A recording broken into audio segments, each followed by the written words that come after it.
It is the aftermath of the war to end all wars, and Europe begins to pick up the pieces. While many Germans find the limits imposed on them under the Treaty of Versailles restrictive, a loophole leaves them free to experiment with rocket power, not yet considered an instrument of modern war. The VFR, a spaceflight society founded in Breslau, Germany, gathers together many rocketry enthusiasts. From just 3 members at their first meeting, the society flourishes, attracting hundreds of amateur rocketeers. And in 1933, one of these amateurs has some ideas that catch the eye of the newly elected Nazis. His name is Wernher von Braun. Working under a military grant, von Braun proposes to use liquid propulsion to power rocket flight, and goes on to create the V-2 rocket. He also comes up with plans for a series of manned vertical takeoff interceptors. This exotic weapon would launch high into the air and swoop down on incoming bombers. But the German Air Ministry, unimpressed with the power of the proposed craft, cancel it in the planning stages.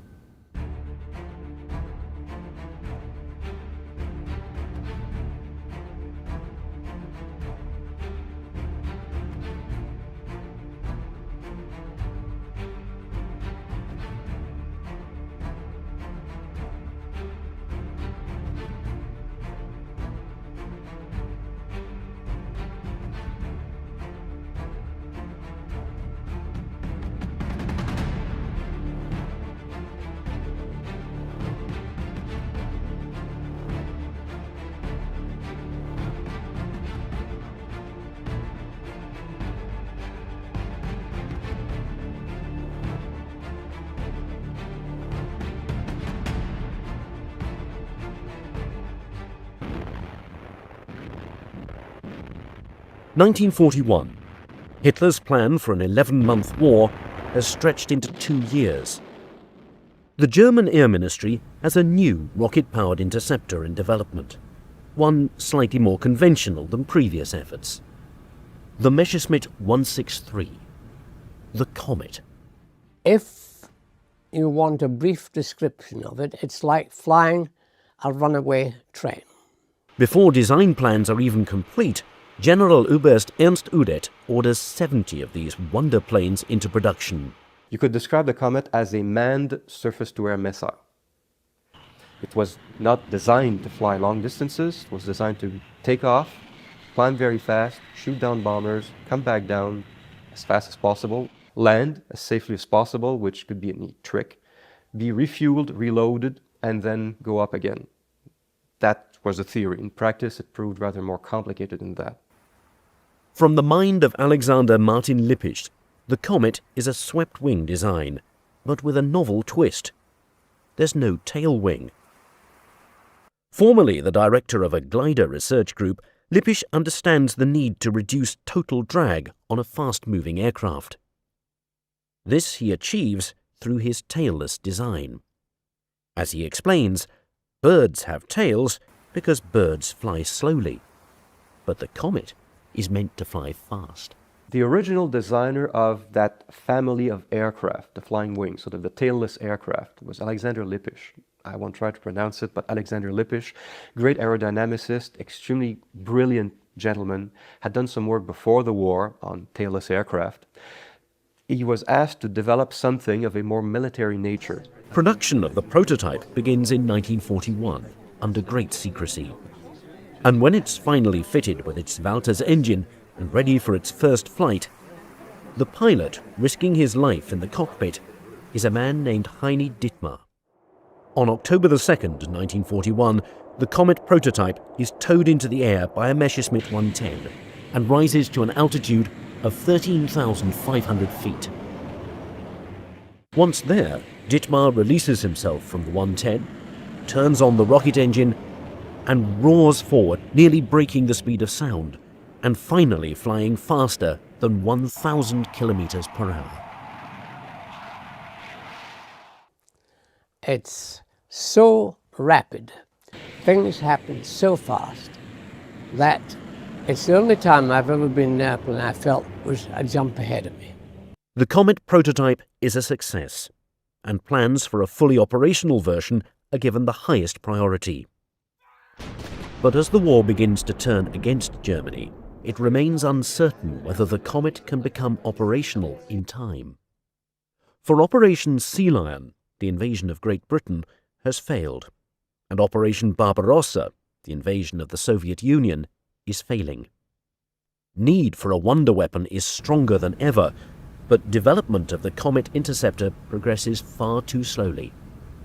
And while the improved version, built to accommodate a larger engine and increased armament, is assembled and ready, its Walter's engine is not. Delayed in part by mechanical errors and in part by lack of support for defensive weapons, it's not until the summer of 1943 that the engine is finally delivered. But now there are new concerns.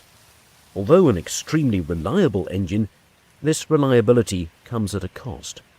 For the engine is powered by two very volatile fuels, 3 parts C-Stoff, a powerful reductant, to 1 part T-Stoff, a deadly peroxide. When mixed, these fuels react instantly and violently, thus creating a powerful rocket propellant, but a dangerous working situation. What the Germans used was approximately 95% pure peroxide. That thing, when you put it on your skin, didn't make bubbles. It ate you, literally ate you alive. It had this extremely corrosive effect on human flesh, any flesh, which explains why the pilots and the ground crews had to wear special clothing. You had the equipment, the nozzles, the buckets, everything had to be used and segregated completely. Fueling, cleaning and refueling of the Messerschmitt Comet is a complicated and dangerous affair. To make room for both fuel tanks in the fuselage, the plane is equipped with jettisonable wheels. Every part of the engine, fuel lines and fuel tanks must be meticulously flushed out after every use. For if even one drop of T-Stoff mixes with C-Stoff outside the engine crucible, the entire plane will explode. But finally, on June the 24th, 1943, the improved version of the Messerschmitt Comet is ready for its maiden flight. The plane is towed out to the runway, and the pilot climbs in. He makes his adjustments and prepares for takeoff. The plane starts traveling at 200 miles per hour down the runway. It jettisons its wheels, pulls up 80 degrees, and rapidly climbs to an altitude of 40,000 feet in an unheard of 3 minutes. When the plane levels off, it quickly accelerates to speeds approaching 900 kilometers per hour, faster than any Allied plane could hope to match. It had a very, very fast dive, even with no power. And of course, it was entirely a clear weather machine, because when you ran your fuel out, you had to glide back to your airfield. The only thing was, when you got to your airfield, you had to make sure that you had no fuel at all aboard, because they were very explosive fuels, and even a hard landing and some fuel aboard would cause the whole aircraft to disintegrate. It is more maneuverable around all 3 axes than any known airplane, and nearly 200 are produced for active service. Combat operations begin in 1944, and as expected, Allied fighters are at a complete loss as to how to react. A red version of the plane is produced, recalling aviation legend Manfred von Richthofen, the Red Baron, although not all pilots are happy with this ominous reminder. But still, there are more problems. Because the cockpit is not pressurized, pilots suffer gastrointestinal problems and must be fed special low-fiber diets. Also, the Walter's engine is prone to cutting out during flight, and while the Comet is a highly efficient glider by necessity, it can become difficult to control at top speeds. As such, only very experienced combat pilots are capable of making any enemy kills. And once Allied fighters take note of the Comet's short, powered flight, They wait the plane out, pouncing on it after its engine shuts off. Finally, the superior gliding capability of the swept-wing design proves detrimental to safe landing, causing the aircraft to suddenly rise back into the air with even the slightest updraft. In short, more planes are lost to landing accidents than result in enemy kills. Messerschmitt and the Luftwaffe certainly knew that the Comet had limitations. An improved version with a pressurized cockpit was developed, for example, the 263, which was, I believe, turned over to Junkers. So it became the Junkers 263. Had a very sort of egg-like appearance, landing gear could retract with very narrow track, different engine. In this design, the fuselage is stretched to accommodate larger fuel tanks for longer range. The new engine is to be equipped with 2 chambers, one to provide power for takeoff and climbing, and the second to provide adjustable cruising power. The aircraft is designed to reach an altitude of 40,000 feet and to still have 100 minutes of fuel left for combat. And it's hoped the new retractable landing gear will prevent any further costly landing accidents. Also, the pressurized cockpit, intended to eliminate pilot health concerns, is to be fitted with a bubble canopy to improve the pilot's rear view. Had this plane become operational, it would certainly have been capable of far more combat kills than its predecessor. But by 1945, progress on the project is so slow that it's only reached the prototype stage. And when the Junkers factory is later overrun by Soviet troops, the one and only completed aircraft is taken back to the Soviet Union. As a viable combat aircraft, its success was mixed. Given the resources that were poured into it, keeping in mind that Germany, 1943-44 resources were at a premium, you didn't have like money and stuff to throw away, one could argue they might have been better off using something else, like manufacturing other types of aircraft, piston-powered aircraft, fighters, for example. The Comet was pretty much a one-off machine. As an idea, yes, it's a gadget. And at this point in the war, more fighter aircraft might have indeed made a difference. Now Germany is under direct attack. Air raids by the British Royal Air Force are the heaviest assault to date in the history of aviation warfare. The result of this persistent and merciless bombing is devastating. Huge firestorms are created, killing thousands. Those who don't burn to death in the streets suffocate in their shelters and basements. Germany needs a wonder weapon. But despite its innovation and high speeds, the Comet 163 is not the weapon to turn the tide of war. Since the Comet has not lived up to expectations, Germany looks for new avenues to ward off bomber attacks. On June 6, 1944, the Allies land at Normandy, and step by step, the German defensive lines are pushed back. Soon the British cross the Seine and finally break through the German front, taking Brussels and then Aachen by September of that year.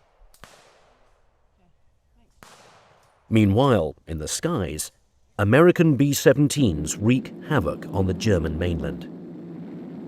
After Hamburg, there's Berlin, and then there's Dresden. Germany is being brought to its knees. Well, the Germans had this problem.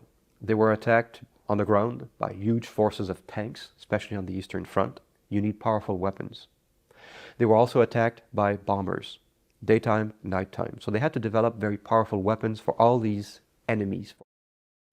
And in the southwest of Germany, near the small town of Waldsee, Erich Bochum believes he is designing just such a weapon. The Bochum BA-349 Natter. The Natter for me is utterly fascinating. It was, for not many people really appreciate it, was the very first vertical takeoff aircraft designed for its role. Co-founding Bochum Werks in 1941, in 1944, Erich Bochum bases much of the Natter design on Wernher von Braun's rejected 1939 proposal, a proposal Bochum discovered while working at the Fiesler Aircraft Company.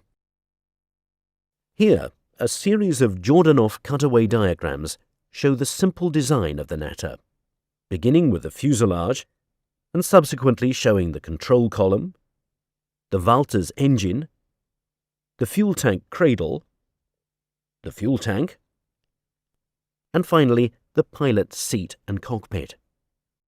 But in spite of its simplicity, it's an uphill battle for Bochum to obtain the support necessary to complete this project. Initially, he took the idea to the German air ace Adolf Galland. Galland at the time was the general of the fighter air arm. Galland was watching his fighter force being decimated. He was interested in any radical idea that might reverse this trend, so he could see the potential in the Natter. Unfortunately, however, Galland's hands are tied. While the German Air Ministry initially agreed to 150 planes, by late 1944 they cancelled the project in favour of designs further along in production. So seeing no other choice for Bochum, Galland sends him to make a deal with the devil. Heinrich Himmler, head of the SS. Bochum was granted an audience, and it was clear that Himmler wanted to take the Natter under his control. At this stage, Himmler's power was in the ascendancy. Himmler's power may be in the ascendancy, but it's not yet unchecked. Earlier that year, he had had Wernher von Braun arrested, only to have Hitler release him 1 month later. So now Himmler operates with some caution. But ultimately, the SS agreed to take control of the Natter project and immediately reorder the 150 planes the Air Ministry cancelled.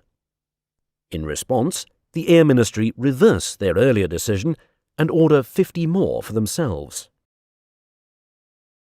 So finally, construction begins on what is quite possibly the most radical design of World War II. The fuselage is mostly a series of wooden frames covered with plywood sheeting and held together by screws and glue. Only the cockpit, itself contained within a wooden frame, is made of armour for the pilot's protection. The wings are rectangular wooden slabs without flaps or control devices, and the cruciform tail consists of 4 fins and 4 control surfaces.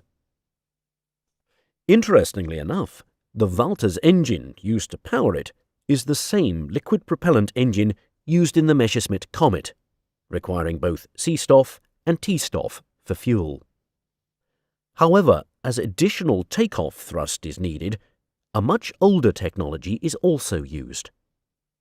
4 solid fuel rockets, using the same black powder that had been experimented with decades earlier by enthusiastic German rocketeers, are bolted to the aft fuselage. It truly is a radical design. The Natter was something completely different. You fired it off like a missile, vertically from a ramp. So it was even closer to the idea of the manned missile than the Comet was. Because the Natter requires no runway, it can be built and launched from almost anywhere. And as both the plane and the pilot are meant to parachute to the ground, not land after flight, there are written instructions on the fuselage on who to call for retrieval. Also, as the Natter's accelerated rate of climb will cause the pilot to temporarily black out on liftoff, it's initially guided by ground radio control. Radically brilliant in its combination of old and new technology, the Natter nevertheless remains a dangerous experiment. And now it's time for a manned test. But who would agree to such a potentially suicidal mission? It's January 1945. The war is going very badly, and the SS, now in complete control of the Natter project, are demanding a manned launch. They begin the search for a qualified pilot, but a pilot of a very particular kind. The kind who might be convinced to accept a mission that could go disastrously wrong. The answer to their prayers is 22-year-old Lothar Sieber. A remarkably experienced pilot, he had worked for the secret KB-200 unit, flying captured Allied bombers, including American B-17s. But 2 years earlier, Sieber had lost his rank of Oberleutnant after being court-martialed on an alcohol-related charge. Demoted to a mere Gefreiter, or private first class, now his only hope of regaining his former rank is the Natter. But there is one snag: Gertrud Nardit, his fiancée. The two are engaged to be married, and the question remains, will Sieber risk his life and the future happiness of the woman he loves just for the rank of Oberleutnant? They must have been quite deeply in love, because when, prior to Sieber taking off in the Natter, he wrote a will the day before, and it's a very touching document in which he says that he leaves all his worldly goods to his fiancée, and as well as that, he said that he would be happy if she would take his name, even though they weren't married, if he should pass on.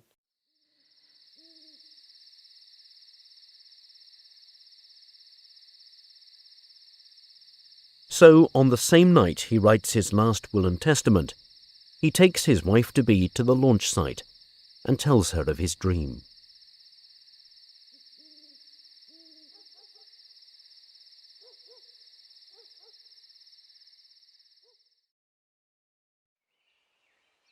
On March the 1st, 1945, Lothar Sieber is the first pilot of the Luftwaffe, the first of the world, to man a vertical takeoff interceptor. The flight lasts 55 seconds and reaches 1,600 feet. But when the canopy is released, Sieber fails to eject himself, and he goes down with the crashing plane. The Balchem Natter's first pilot is dead. The test, a calamity.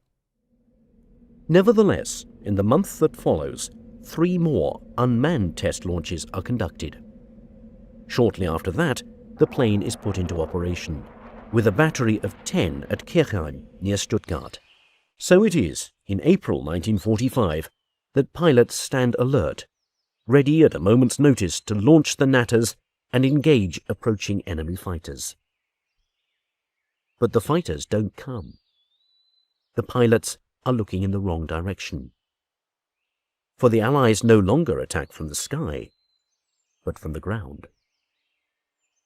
On April the 20th, 1945, the US 10th Armored Division drives its tanks and troops into Kirchheim, and the next day crosses the A21 Autobahn into the Natter launch site.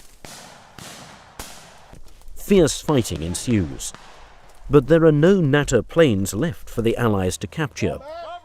Under SS orders, they have all been destroyed. The first manned vertical takeoff interceptor never sees even 1 day of action.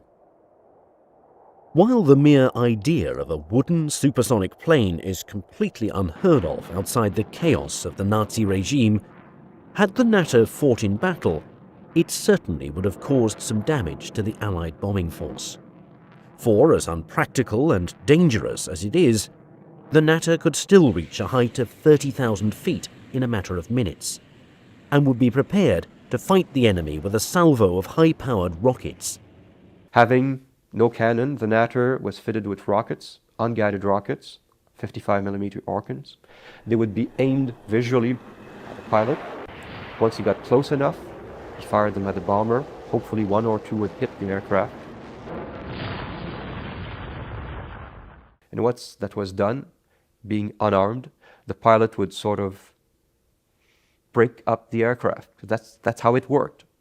It would pull a lever, the canopy, the cockpit section would go one way, the rear of the aircraft would go another way. Both sections would come down, hopefully in one piece, to be reused. The end would come down by its own parachute, the front part of the fuselage would come down by its other parachute, and at a certain safe height, the pilot could actually just get out and come down by his normal parachute. The catch is, it was another gadget. If the Comet was a bit of a risky gadget, the Natter was a very risky gadget. Shortly after Germany's defeat, a complete but broken up Natter airframe is discovered at the German Research Institute for Gliders near Salzburg. Later, 3 more operational units are discovered in a meadow near St. Leonhard in Austria, and at least one of these units is quickly evacuated to the United States for further study. But there, the plane is scorned and scoffed at. The Natter was not a good idea, was not a good airplane. It was completely impractical. It was damn dangerous.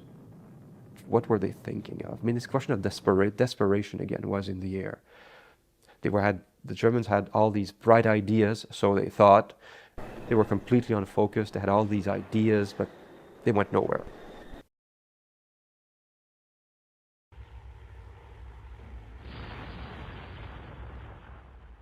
The last few months of the war, the Allies had such overwhelming firepower, control of the air. Whatever the Germans would have had, other than the atom bomb, wouldn't have had any effect at all. But is it really so easy to dismiss German ingenuity? While in practice these wonder weapons certainly did not work as planned, ultimately they do lead to some very important later developments. The Natter for me is really the precursor in concept terms to the space shuttle. You can send something up, you can get it to do its job, and then it all comes down again and you can reuse it.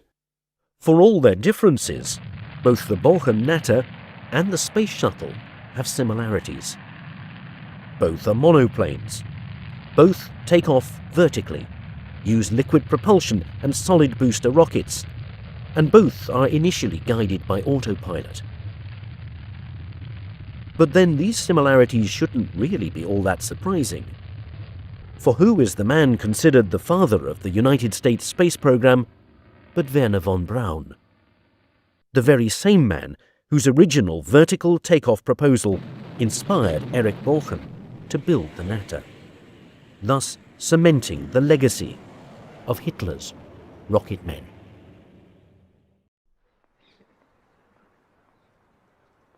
It is a historical discovery worth its weight in gold. A truly important document of German aviation history is uncovered. It is not found in the archives or by any secret military personnel after the war. It happens instead by accident. On an ordinary day for this factory worker, he discovers a sealed canister containing a drawing. It appears to be a blueprint for the design of an aircraft. On closer inspection, the document dates back to the mid-1920s. What it turns out to be are the workings of a deadly state-of-the-art bomber, illegal in Germany at that time. Its origins are inspired by this strangely designed plane. It may look backwards, but the logic behind the design is truly forward in thinking. It is one of the original tail-first Canard-designed planes, and the concept behind it demonstrates Germany's desire to be at aviation's vanguard. In the Ente, again the duck, late 20s, they had this design. Tail first, not really an airliner, but a few seats. The tail first design would allow you to triumph against the stall. The stall was very much a feared thing. You lose control, you crash. A Canard, a tail first design, can say that if forward tail stalls, nose goes down, pick up speed, airplane stays in the air, all is well. The prototype flew around 1927-28, worked quite well. It is an unconventional design by an unconventional designer.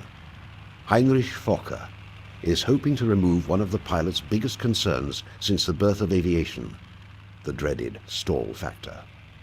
Thus, the design is catching the attention of aviation enthusiasts from around the world. Innovative as the F-19 may be, it is not without its flaws. Eventually, it crashed. If you lose control of it at low level, it's deadly. And Mr. Wolf, the Wolf of the Focke-Wulf, he's the one who died in the crash. With the death of their founder, and with military aircraft strictly forbidden in Germany, those at Focke-Wulf are now at a fork in the road. Do they keep on developing Canard technology for peaceful and, most importantly, legal purposes? or do they risk both the company's future and their freedom by turning it into a deadly weapon of force? In an extremely risky decision in the history of the company, the plan for the F-19 dramatically changes. Instead of being the originally planned sports plane, it is now going to be a deadly bomber, capable of causing tremendous havoc over Europe's skies. The man behind this madness is one of Germany's true engineering geniuses, Kurt Tank, who joins Focke-Wulf as a result of a company takeover. Being there every step of the way, he harnesses and perfects this technology into what becomes known as the Model 42. The source of funding for this ambitious project in an economically starved country is still unknown. However, there is one thing for certain. Germany's quest to rule the skies is something neither military defeat nor monetary limitation can stop. Tail-first design was developed for a number of reasons. If you have a Canard configuration, you have a very thin nose because your engine is behind the pilot. You can technically, at least in theory, increase speed with the same amount of power, which is good for combat aircraft. Also, because you have a fairly thin nose, you can improve, to a certain extent, pilot visibility. When completed, this aircraft, powered by BMW's V12 engines and possessing a maximum speed of 200 miles an hour, is for Germany both her sword and shield.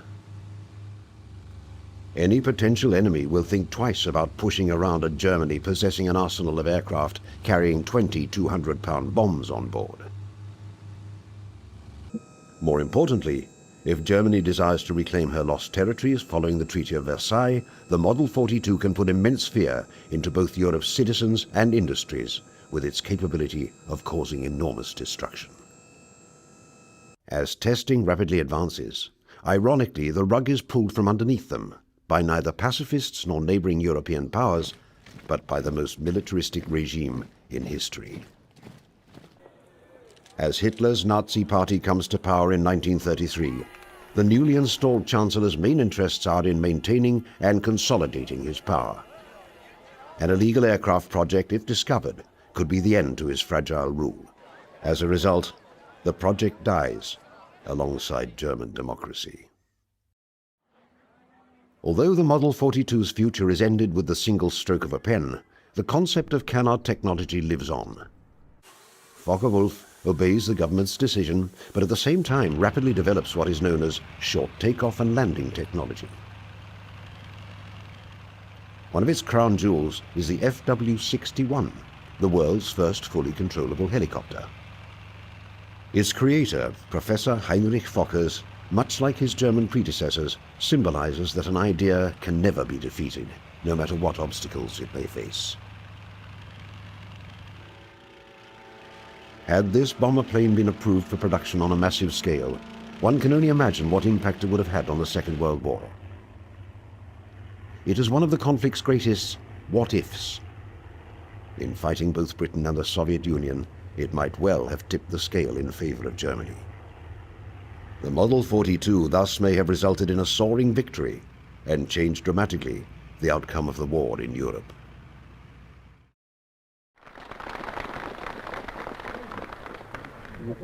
I name you hero and wish you good luck and Godspeed to all who fly in this type. Yeah?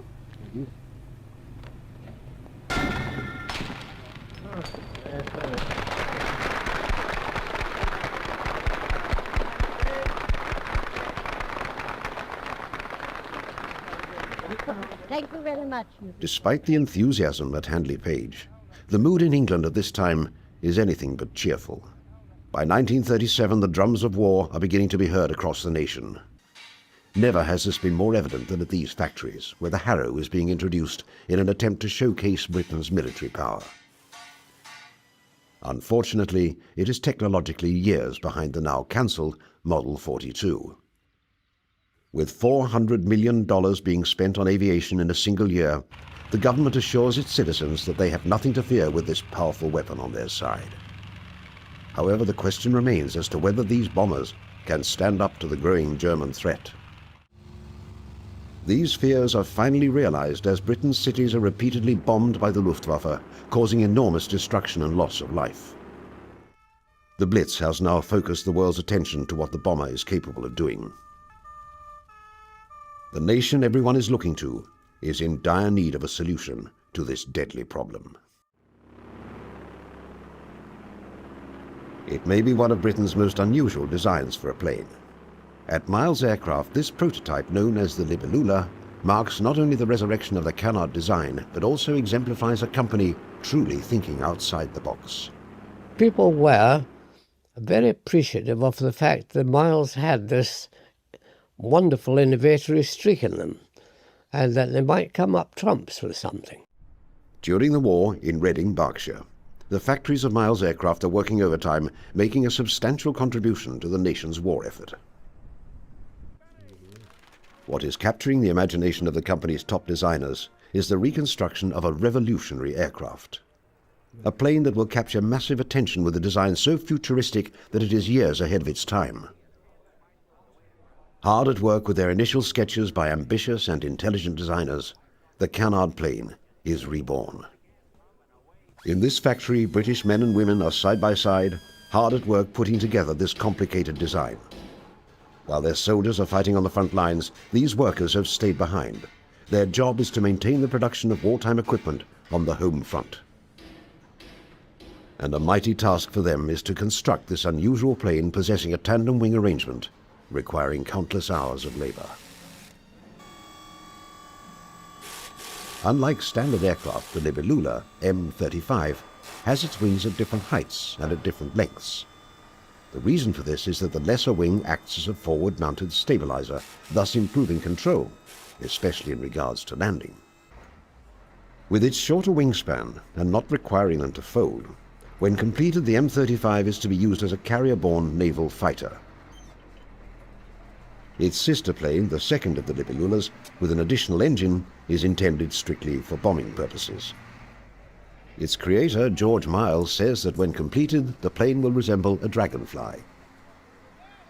In just 90 days, the first plane is built, remarkable for its time. Those at Miles Aircraft are determined to see what this plane can do once it is up in the air. Getting the plane ready for flight, engineers are putting the Libellula in position. As the final inspections are being conducted both underneath the plane and in the cockpit, the company, having a huge investment in the aircraft's success, hopes to put it into mass production shortly, pending government approval.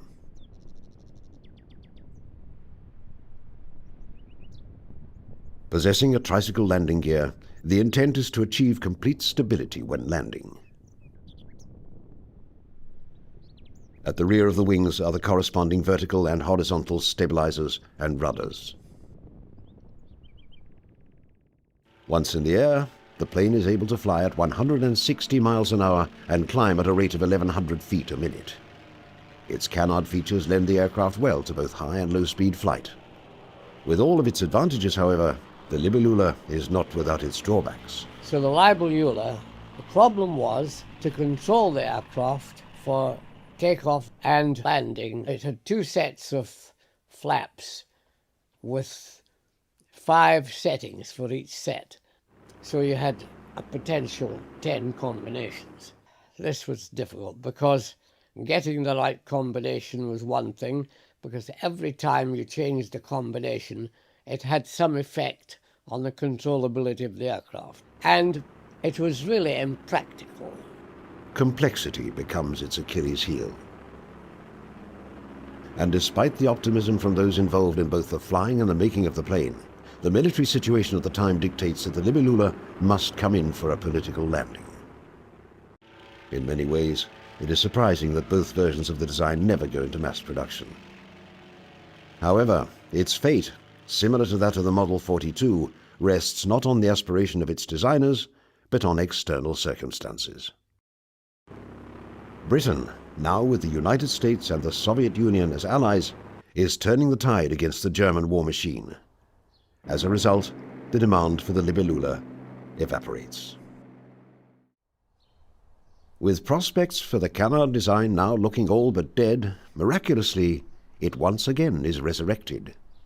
This time, however, it is not done by any European power. Instead, it is done across the Atlantic Ocean, in America, the birthplace of aviation. Here, the Canard design is reincarnated. The United States, referred to by Japanese Admiral Yamamoto as the sleeping giant, has awakened. Having an industrial capacity second to none, geography is the country's greatest asset. A massive labor force working uninterrupted without fear of factories being bombed is Uncle Sam's greatest advantage. And aircraft production is no exception. In terms of quantity, the United States is the undisputed champion. No European nation can even come close to their rate of production. However, while the country leads in quantity, it is quality that one aircraft company aspires to excel at. But there was definitely a potential there. So Lockheed started to look at what kind of airplane could be designed around a turbine engine for high-performance aircraft. It is Lockheed who believes it has the jet-powered solution for the fighter. One of its most secret projects of the war is the L-133 prototype, which is tested to see if this new technology can be harnessed into something tangible for the United States military. Thus, the Canard design, an important component of the project, rises from the ashes. At first, the Army Air Force show interest in the project. The emerging military-industrial complex, however, dictates the final decision, with it becoming a case of quality versus quantity that ultimately determines the project's future. They looked at it and sort of, well, this is all very interesting, but you have an engine that's a wee bit on the complicated side, and you're producing Hudsons for the Brits, Lightnings for us, you're producing light transport aircraft, and in some cases, like Lightning, for example, your deliveries are good, but may not be quite as good as we would like them to be. And you want to get involved in the design of a new type of engine and a new type of aircraft. Please slow down. Our enthusiasm is not necessarily there. With war raging on in both Europe and the Pacific, a policy of producing what is known and reliable is enacted. Every second must be accounted for. With the possibility of the model not functioning properly, precious time must not be spent testing the unknown. Thus, the L-133 becomes, much like the Model 42 and the Libellula, an aircraft whose potential remained unfulfilled. There is no doubting, however, with its state-of-the-art technology, the development of the L-133 would have brought Canard technology to a new level. It is the right place, just not the right time for Lockheed. To the employees at Curtiss-Wright and Canard enthusiasts, deliverance has arrived with the XP-55, known as the Ascender. With the main wings located at the tail end of the fuselage, it is certain to attract attention due to its unique design.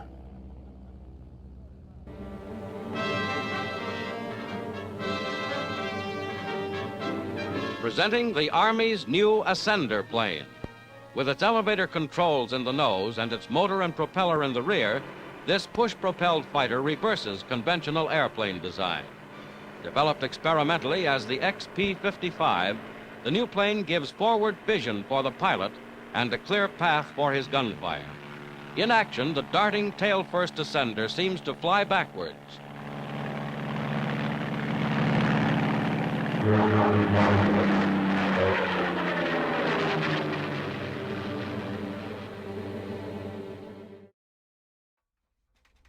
Its origins lie in an Army Air Corps flirtation with unconventional aircraft design.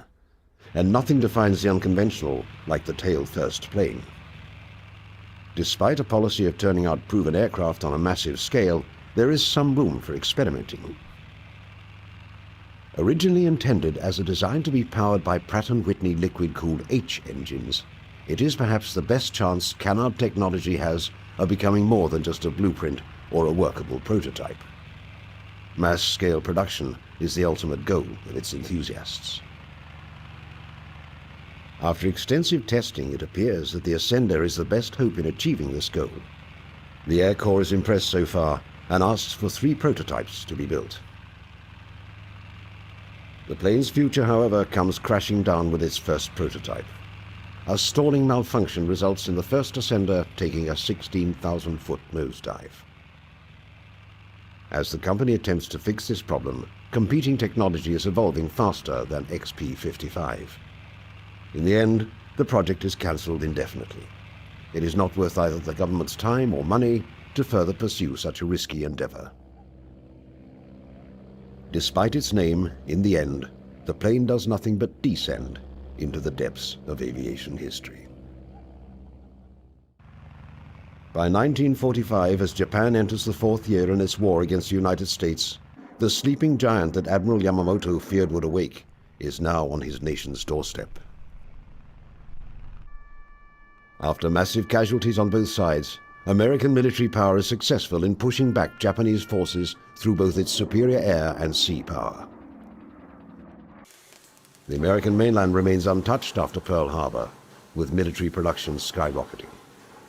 Japan, a nation that seemed invincible in early 1942, is now feeling this incredible American force wreak havoc over its mainland. In particular, Japanese cities and their inhabitants feel the horrors of an air war that does not distinguish between military and civilian targets.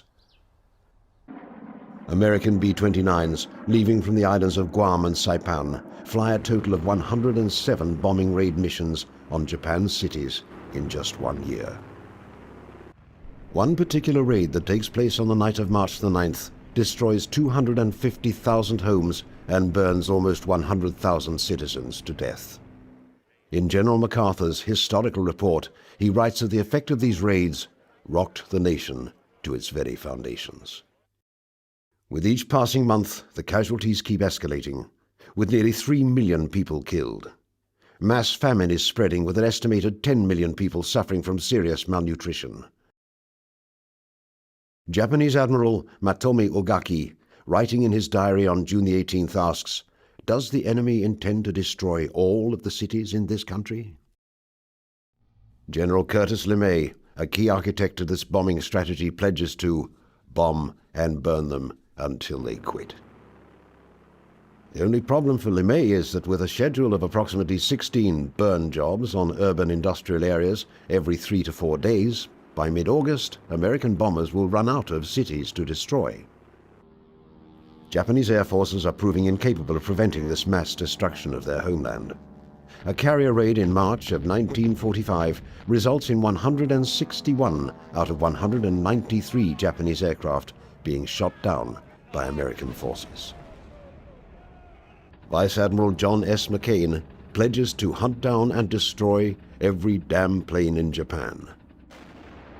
Despite the much-feared kamikaze tactics being employed by Japanese pilots, American military leaders are no longer planning the possibility, but the eventuality, of Japan's surrender. The maps being used by both the Joint Chiefs of Staff and the President show that whether it is through a ground force invasion or through the dropping of an atomic bomb, Japan is a nation on the brink of defeat. The only decision being made by the political and military leaders of the United States is which course of action they should embark on in order to achieve the goal of an unconditional surrender. To those Japanese military leaders who are in their last throes, their hope is to develop a highly maneuverable interceptor plane to act as an antidote against American B-29s. The Shinden aircraft, developed by Kyushu, is the only aircraft with a Canard design to be ordered into quantity production during the Second World War. Equipped to hold one pilot and having a wingspan of 36 feet, armed with 4 30mm cannons and a top speed of 466 miles per hour, in addition to its important Canard features, the Japanese military is hoping that Shinden holds the answer to solving the problem of the B-29 bomber. Work begins in June of 1944 to develop this plane, whose name translates to Magnificent Lightning. By now, however, time is not something Japan has on its side. Although the first prototype of the Shinden flies on August the 3rd, it is simply too late to prevent a devastating American attack. 3 days after it is tested, the first atomic bomb is dropped on Hiroshima. 3 days later, the city of Nagasaki is dealt the same blow. With these two bombings, in addition to the Soviet Union declaring war against Japan, the demand of unconditional surrender is met on September the 2nd, 1945, marking the end to war in the Pacific. The story of the Shinden remains one of the greatest what-ifs in Second World War history. Had Japanese production and testing begun earlier, Would this aircraft have been able to stop American bombing plans as hoped? If the jet technology for this aircraft arrived in time, would the Shinden have been to Japan what the Spitfire and Hurricane had been to Britain in its time of need? For it remains an unknown piece of Canard history.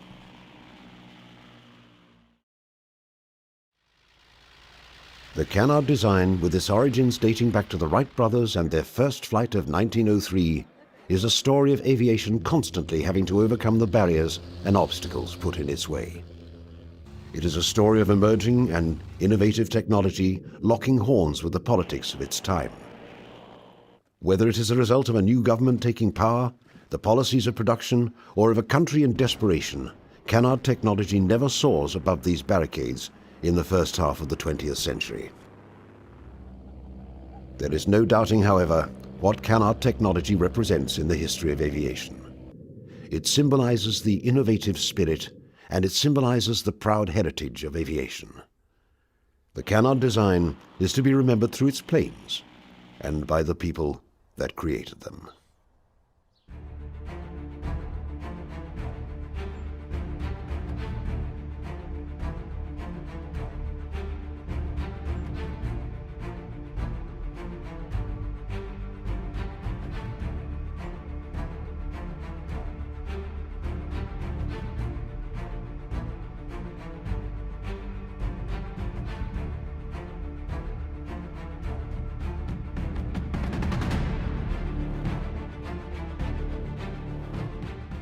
During the early stages of the Cold War, and before the advent of guided missiles, the West had to rely heavily upon jet-powered fighters to ward off Soviet bombers. For some time, the only effective armament for these fighters were barrages of unguided missiles.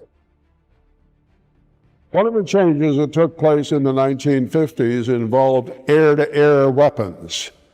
It had been traditional until then that combat airplanes would carry machine guns or cannons. And everyone knew and everyone said that fighters need guns, except when they didn't say that. And they didn't say that when they were talking about defending the United States against bomber attack. They designed several types of interceptors that used partly or entirely unguided air-to-air rocket projectiles. At first, each interceptor would just have one opportunity to fire in a gunshot approach with a weapon from a bygone war. The B-29 was more expensive to develop than the atom bomb. It was so complex to build that some manufacturers are said to have taken on other projects just to avoid being selected to assemble this most advanced flying machine. Even Boeing didn't really want the task of building their own creation.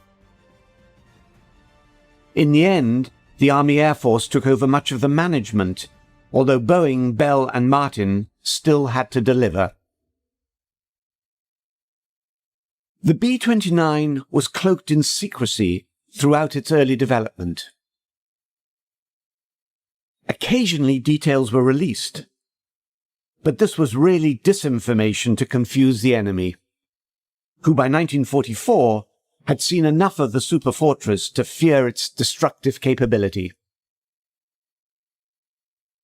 In one such subterfuge, a single B-29 was landed near London to convince the German High Command that many other B-29s were to follow. The result was that Germany took extensive precautions to counter the superfortress, although none were necessary as the United States never planned to attack Germany with B-29s. The war against the Japanese Empire was a very different matter. Japan was the target that the superfortress was conceived and built to attack. Rushed into service, many early B-29s flew over Japan with technical problems, particularly with engines overheating. One safe haven for a damaged and struggling superfortress was the Soviet port of Vladivostok. At this time, Russia was not a combatant with Japan. In fact, it was technically a neutral power that could not give support to either the United States or Japan. At least 3 B-29s were forced to land in Vladivostok. They were promptly seized, repaired, and flown to Moscow. Just before the Japanese surrendered, Russia declared war on Japan, which made them a US ally in the Pacific. But Russia still refused to return the 3 B-29s. American wisdom was that a superfortress would be technically too sophisticated for Soviet engineers to replicate. And that view prevailed for several years, even as the Soviet relationship deteriorated from ally to enemy. However, in 1947, at Moscow's annual Aviation Day parade, 3 B-29s appeared overhead. At first, Western observers assumed they were American, but opinion quickly changed when a fourth identical aircraft appeared. Soviet engineers had obviously developed a clone. This was bad news on the aviation front, but worse still was the knowledge that the Soviets had for some time breached Western security and had gained access to atomic secrets. The Los Alamos project alone had at least 3 Soviet spies in its workforce.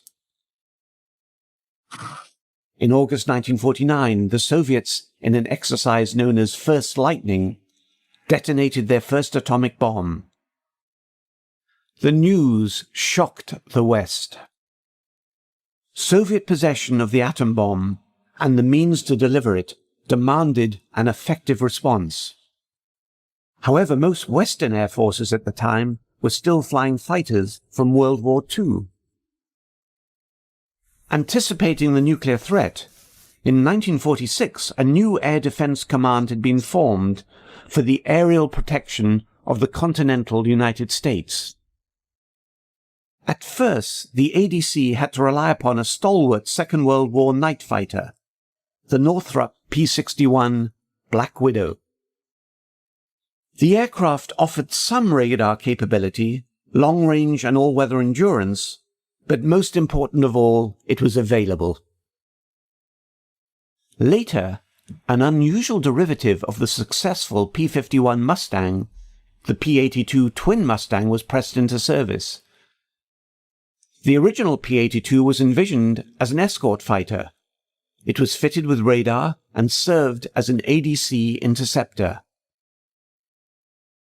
However, neither of these aircraft had the speed of a jet, and they relied upon machine guns or cannons, neither of which were likely to be very effective against a B-29, wherever it was built. Having designed the superfortress in the first place, the US knew only too well its defensive capability. The task of successfully downing a B-29 had been given to German engineers some years earlier, when the Nazi hierarchy were tricked into believing that superfortresses would be used over Germany. The Wehrmacht's answer came in the form of the A4M rocket. The rocket had been developed from an artillery missile of slightly less than 3 inches diameter and had 8 folding fins. These would be fired in a salvo at an oncoming American bomber. The salvo approach was necessary because the rockets lacked accuracy. Allied intelligence had been aware of the A4M's devastating effect when they hit a target, especially when coupled with the speed of an Me-262. Against this arrangement, the Allies had no answer.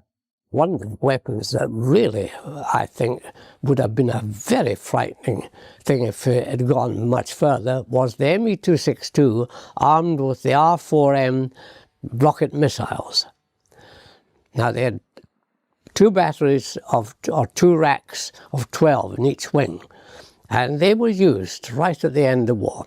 Not in a great deal, but when they struck a bomber, it wasn't a question of damaging it, downing it, it was a question of disintegrating the entire thing.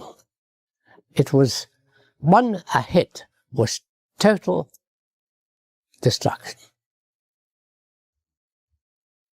The technology was really quite basic. In the 262's case, the launch platforms were basically carved out of wood. Other German interceptors using the A4M were fired from a simple metal tube nicknamed the stovepipe. Apart from the A4M's motor, the only other technology it employed was its folding fins, which snapped open after launch. FW-190s and Me-262s were adapted to use Germany's new rocket defense. However, there was one aircraft that was built around the A4M, extremely ambitious and reflecting the desperate state of the Third Reich.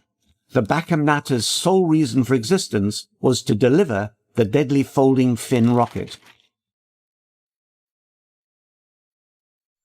The Natter used a chemical-driven Walter rocket as its main motor. 4 solid-fueled rocket power plants aided its vertical takeoff. Bachem's design only flew on one occasion and killed its young pilot in the process. But knowing of its deadly potential, Allied ground troops were to prioritize the capture of anything to do with the A4M. Fast forward to 1949. NATO gives Russia's clone nuclear bomber the codename Bull. By this time, some of America's first-generation Air Defense Command jets were close to delivery. Many of them were developed for use with 2 valuable assets that would help reduce the Soviet threat. Firstly, the US had improved on the A4M concept with the introduction of a 4-finned 2.75-inch rocket that would ultimately be named Mighty Mouse, after the popular cartoon character of the time. Quite a few of the aircraft projects in the 1950s did away with the gun. It was thought the gun, and in other words, close-in fighting was no longer required. It would be air-to-air missiles. But you can only carry a small number of missiles at the time. And so an alternative to the gun was the unguided rocket. In America, the version was known as the Mighty Mouse. Airborne radar was also coming of age. First employed at the end of World War II, it was now ready for use in conjunction with ground radar. Radar was particularly important when employing fighters known as interceptors, as they are required to fly at night and in all weather conditions. In 1945, the US Army Air Force was preparing to enter the jet age and had asked for submissions for a jet-powered night fighter to replace the propeller-driven aircraft it then had in service. A serious contender for this contract was the Nighthawk, a 4-engined dual-seat interceptor from the Curtiss-Wright Company. The Nighthawk's failure to perform in flight tests in 1948 led to the demise of the Curtiss-Wright Company. Instead, Air Defense Command chose a contender from Northrop. The F-89 Scorpion had 2 engines for safety and dual seats, one for a dedicated radar operator. The Scorpion was to be equipped with cannons because Mighty Mouse was not yet available. Delays in delivery of the F-89s had the advantage of enabling them all to be fitted with folding fin rockets. In fact, the Scorpion could carry 102 of the rockets. The F-89, which was quite an interesting aircraft with big rocket pods out on the end of the wing, and pretty heavy aircraft, but the usual case that we've done in so many of our aircraft, by the time we get through hanging things on them, they're all underpowered. and the F-89 didn't last long, but it was one of the airplanes in the air defense development that took place as we moved into the Cold War time frame and our expectations that we might have to fight Russia. However, late delivery of the F-89s at this very sensitive time in history led Air Defense Command to order 2 other interceptors as immediate backup. Lockheed calculated that they could convert the T-33 trainer to a 2-seat interceptor using up to 75% of the Tu-33's parts, a major saving in money, and more importantly, time. ADC was very impressed, as the first flight of the XF-94 was made just 3 months after the contract was signed. The latest C version of the Starfire carried Mighty Mouse rockets, just as they were starting to become available. The second backup for the Scorpion was a North American aviation project.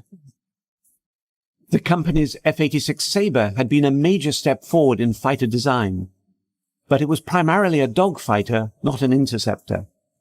But North American believed that the basic frame could be converted into the interceptor role. In the event, only about 25% of the original F-86 parts were used to make the F-86D or Sabre Dog. Nevertheless, their unit cost was around 1/3 of the twin-engine Scorpion. Nearly all the 2,800 F-86Ds that rolled out of North American's plant were armed with the Mighty Mouse rocket. Like the Nazis' Natter Interceptor rocket, it existed solely for the purpose of delivering 2.75-inch folding fin rockets. The F-86D didn't have any guns. The F-86D Sabre carried a tray of these rockets under the pilot. The tray had to be extended, then the rockets could be fired. There was another interceptor that would be armed with the folding fin projectile, the Canadian CF-100. We had 2 rocket pods, 29 rockets each. And so there's 58 total, and it was a one-shot effort. So when you were into a bomber stream and locked onto the bomber, you would fire these things off, and it was essentially a shotgun type approach. You're bound to hit something. One rocket would do the job. Canada's Arctic region required an all-weather aircraft. Like the Scorpion and the Starfire, the CF-100 had a 2-seat configuration with a dedicated radar operator in the rear. Working in conjunction with a string of early warning radar posts, almost 700 CF-100s were built. They served for almost 30 years. So important was the project that Avro Canada cancelled its promising early jet airliner design to concentrate on its rocket-firing defender of North America.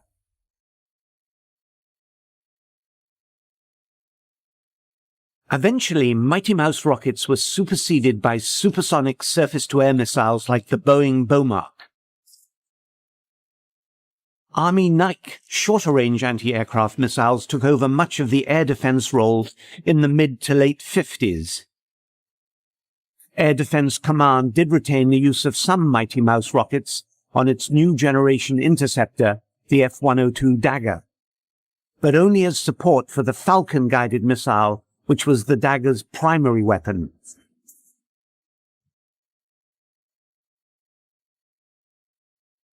As guided missile technology improved, the Mighty Mouse was no longer able to compete for a spot on board U.S. interceptors. Unguided rockets. They didn't have very much range. They were unguided, and of course the moment you fired them, they were under the effect of gravity, so actually getting them to actually hit a target, anything beyond a very short distance, was really not much chance. And so needless to say, by the 1960s, this weapon wasn't carried very often at all.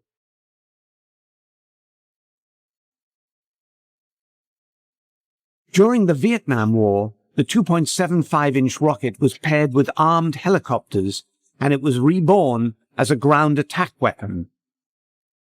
Literally millions of Mighty Mouse rockets were launched against North Vietnamese targets from a wide range of U.S. rotary and fixed-wing aircraft.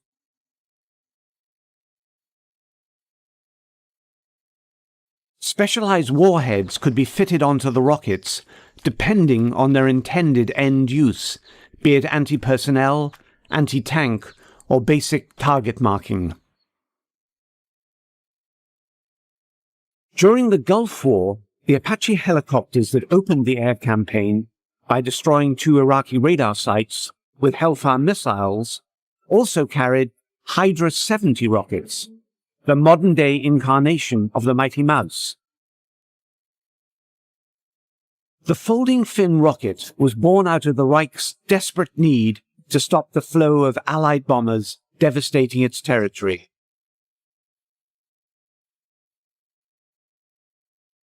When faced with the possibility of nuclear annihilation by Soviet bombers, the US grabbed onto this German weapon and adapted it into their own Mighty Mouse.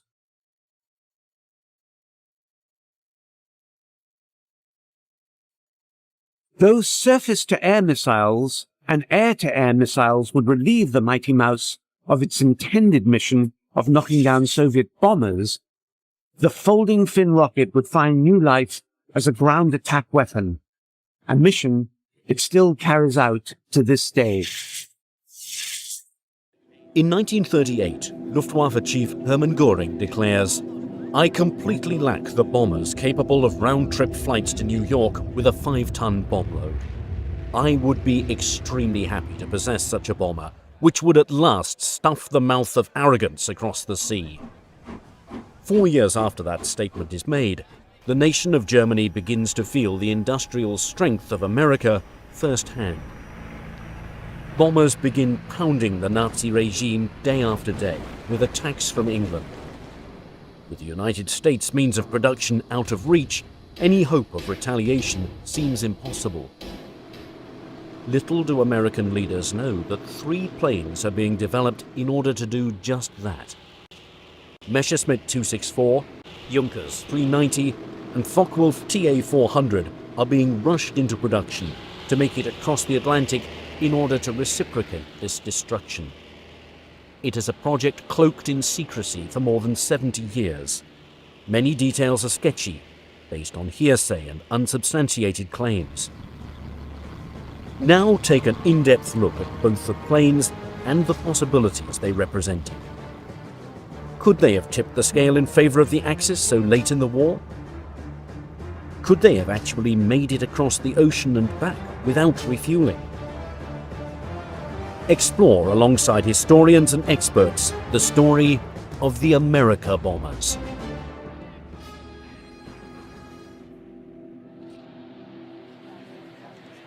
On December the 11th, 1941, Hitler declares war against the United States of America. Ever since the Second World War has begun, the 2 nations have been battling it out unofficially in the Atlantic Ocean. Hitler probably declares war on the United States because there's already an undeclared war going on against the United States of America. In the North Atlantic, with U.S. destroyers, U-boats. So he may think it's simply inevitable. But whether he thinks it's inevitable or not, it probably wasn't. And it's a terrible mistake on his part. We came in the war because of the Japanese, because of Hitler's stupid agreement with the Japanese. And he lived up to his agreement, but it really did cost him the war. You know, if he'd never made the alliance with Japan, you know, we might be doing this interview in German. Before Pearl Harbor, America supplies the Allies with war materials, causing its ships and German U-boats to clash as a result. It is quite clear that the United States had broken their neutrality at least 6 months before Pearl Harbor by assisting the British in getting the convoys from the United States to Britain safely and without being attacked by German submarines. So there was actually this warlike activity already in existence between American destroyers and German submarines without there being a public state of war. Just prior to Pearl Harbor, there are a series of incidents in the North Atlantic. 3 destroyers are involved in altercations with German U-boats. The Greer, the Kearney, and the Reuben James. And there's an escalation with each one. And with the Carney, it's merely an exchange of fire. There's a torpedo fired at the rear after a U.S. plane takes a shot at the submarine. With the Carney, the ship is actually hit with a loss of U.S. life. And with the Reuben James, that is sunk. And Roosevelt points to this as a reason for increased vigilance and activity against the Nazis. And it's a question of who fires first and all that. For Hitler, the decision is an easy one. The United States will no longer be considered neutral. The gloves can finally come off. Its shipping capabilities are now fair game for German submarines. Once victory is declared over the Soviet Union, America and Britain will sue for peace. That is the Nazi plan. In less than a year, however, the exact opposite happens. Fighting against both Japan and Germany, the arsenal of democracy only grows stronger. The Americans, again, had the resources, they had the industry, they had the time, and this huge industry that could produce trainers, fighters, light bombers, medium bombers, heavy bombers, patrol bombers, any type of aircraft you can think of, and the tanks, and the trucks, and produce the gasoline, and the munitions, and everything else, and the ships. Huge navy. They could do all of that at the same time. The Germans couldn't. Factories begin turning out a plane every 5 minutes and a ship every day. American factories were in 24/7 production by the end of 1942, and in 43 and 44 not only armed one of the largest militaries in the world, but armed our allies as well, the British, the Soviet Union. In the course of the war, we gave somewhere around 50,000 trucks to the Soviet Union, 15,000 tanks, 7,000 aircraft. The United States has a unique advantage due to its geography. It does not have to worry about planes bombing their factories. It can go on producing at an unprecedented level. America never really gets out of the Great Depression until World War II comes along. The unemployment figures were as high as 14–17% in the late 1930s, and they really don't start to drop until America becomes the arsenal of democracy, supplying Britain and the Allies and shipping literally billions of dollars overseas. The Lend-Lease program ultimately is $50 billion by itself, which in the dollars of today is about $800 billion, a tremendous stimulus package for the American economy. They were delivering huge numbers of aircraft and tanks, and vehicles, trucks, etc. to the British and the Canadians and the Australians, etc. So they were a major producer of weapons for the Allies. And having two oceans protecting its civilian population, the American people are confident that they're providing materials that will shift the balance of power away from the Axis. Economists say the natural resources of the United Nations are greater, but the capacity of the Axis to turn what resources they have into weapons of war is tremendous. They have the mighty Krupp munitions works. We have Birmingham. They have Skoda. We have Delaware. They have factories like this in occupied France. England has Vickers. They seized the steel mills of Luxembourg. We have Pittsburgh. They have great factories to turn out Heinkels, Messerschmitts, Dorniers. We turn out flying Fortresses, P-38s, P-40s, Aerocobras, Tomahawks, many others. Romanian oil drives their planes and tanks. Oil from the fields of Oklahoma, Texas, and California will drive our planes and tanks. For German leaders, the United States poses a serious dilemma. With more than 5,000 miles separating the two countries, no existing German aircraft can even come close to reaching America's east coast. In early 1942, the only strategy available to Nazi war planners is unrestricted submarine warfare. One of the most successful weapons that the Nazis had was the U-boat fleet, the U-boat service, the Kriegsmarine, which is essentially, by the end of the war, a U-boat navy. They were in 1942. They were wildly successful. It looked like they were going to just win the war just by sinking everything in the Atlantic. A plan known as Operation Drumbeat begins with U-boats torpedoing America's shores, sinking millions of tons of shipping. Well, the Americans, of course, were very much surprised by the immediate reaction of, or action, not action by German submarines after the war has been declared by Germany. Germany at that particular time sent a group of submarines over to the American coast, and America was totally unprepared for that kind of assault. And the German submarines over there found absolutely no opposition whatsoever, and it was partly a Turkish shoot for them. The ships were illuminated; they were not in convoys. The cities were not blacked out, so it was partly for them almost a peacetime-like exercise they did, and of course they were very, very successful in doing so, and put America into a state of shock from which it took them many, many months to recover. Operation Drumbeat, or Paukenschlag in the original German, was the first U-boat offensive against the east coast of the United States. And to say that it was a happy time for the U-boats and their crews is understating the case considerably. And in fact, many of them did look back on it as those who survived the war look back on 1942 as just kind of a happy hunting time.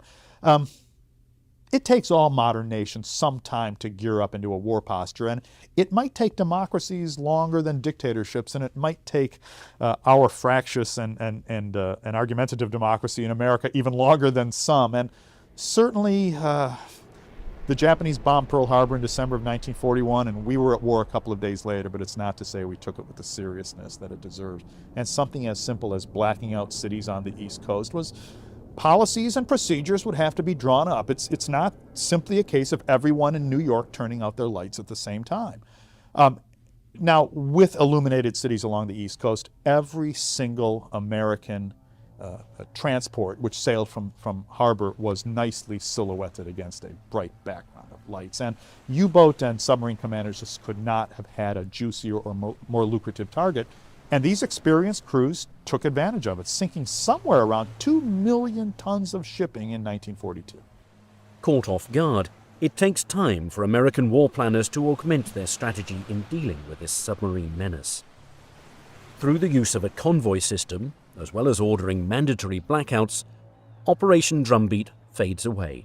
The turning point can be placed at early 1943, in May, I think, when we lost about 40 boats in 1 month or something like that. By 1943, materials and supplies begin reaching Britain with little interruption. Once on English soil, their impact is felt immediately. B-17 flying fortresses and B-24 Liberators begin flying over the heart of Germany. Alongside British planes, the fatherland is bombed mercilessly.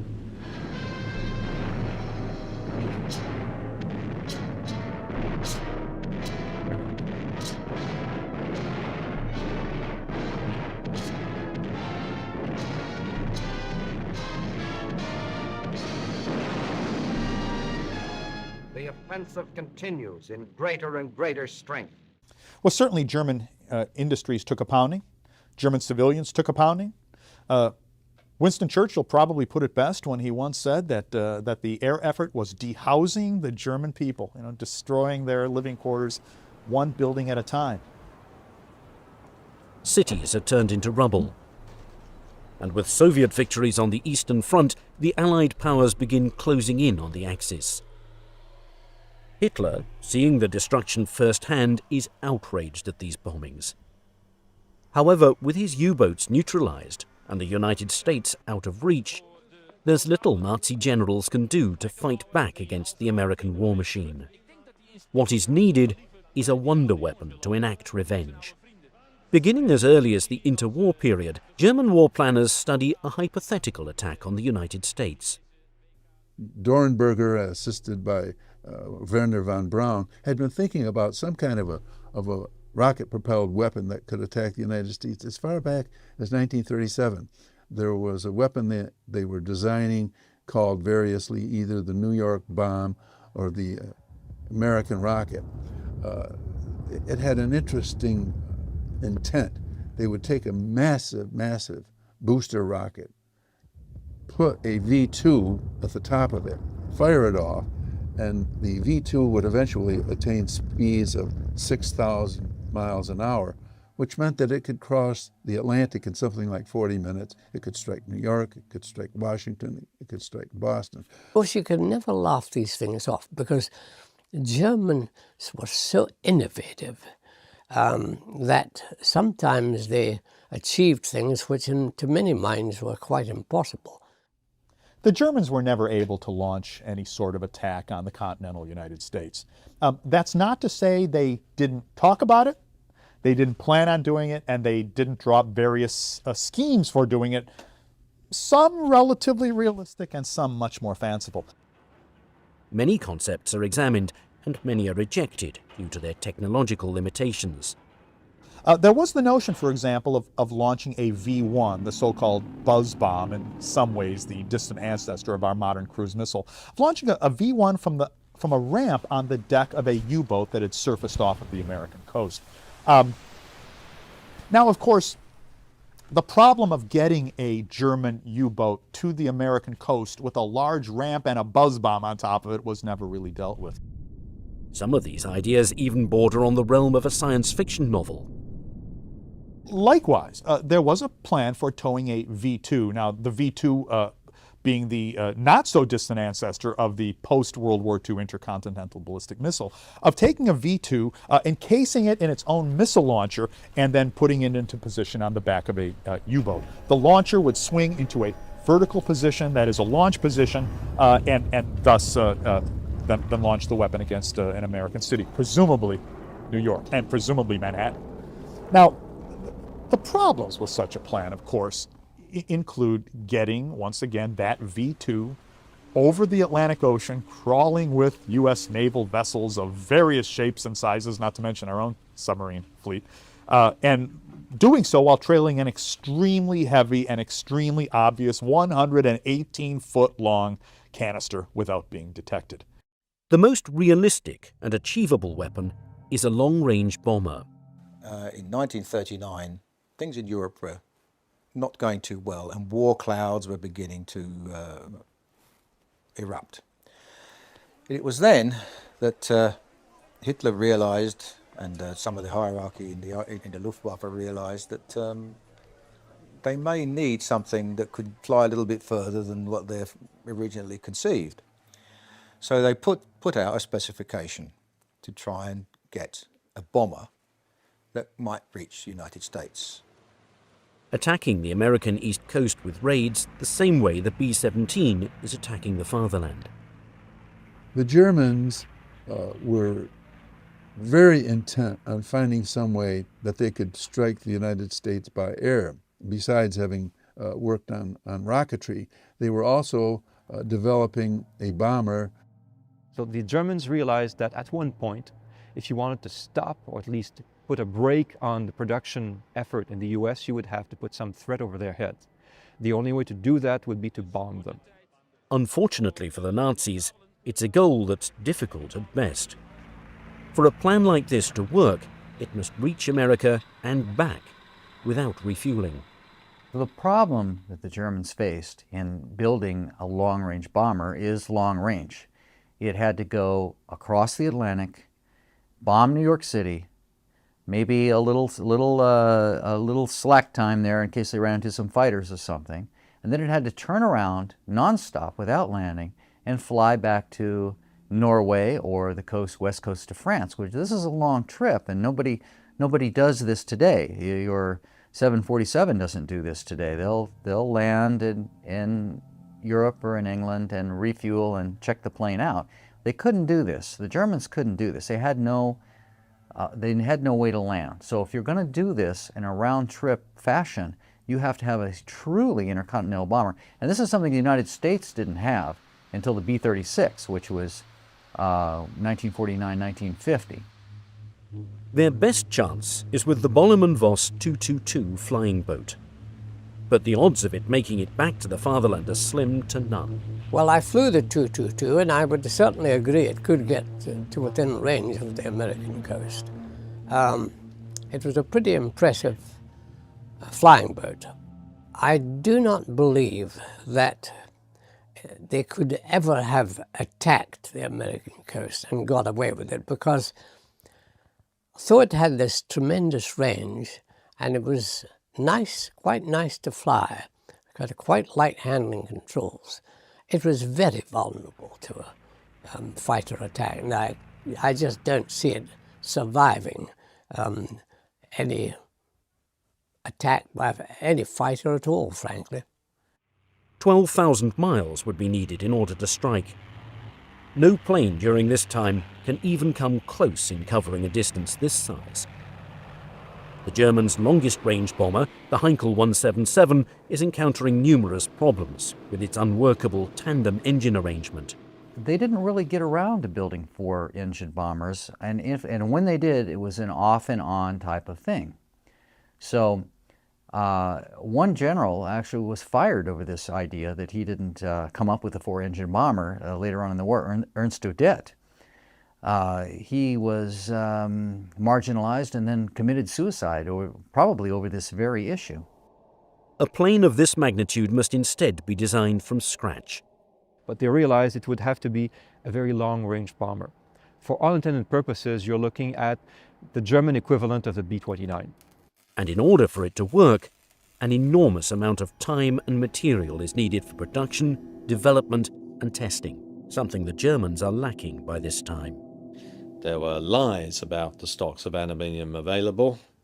Production had not been rationalized, civilian resources had not been mobilized, and there was still a belief on the part of fighter pilots that quality was what mattered and that you would only get that by producing aircraft in relatively small numbers. So mass production was avoided.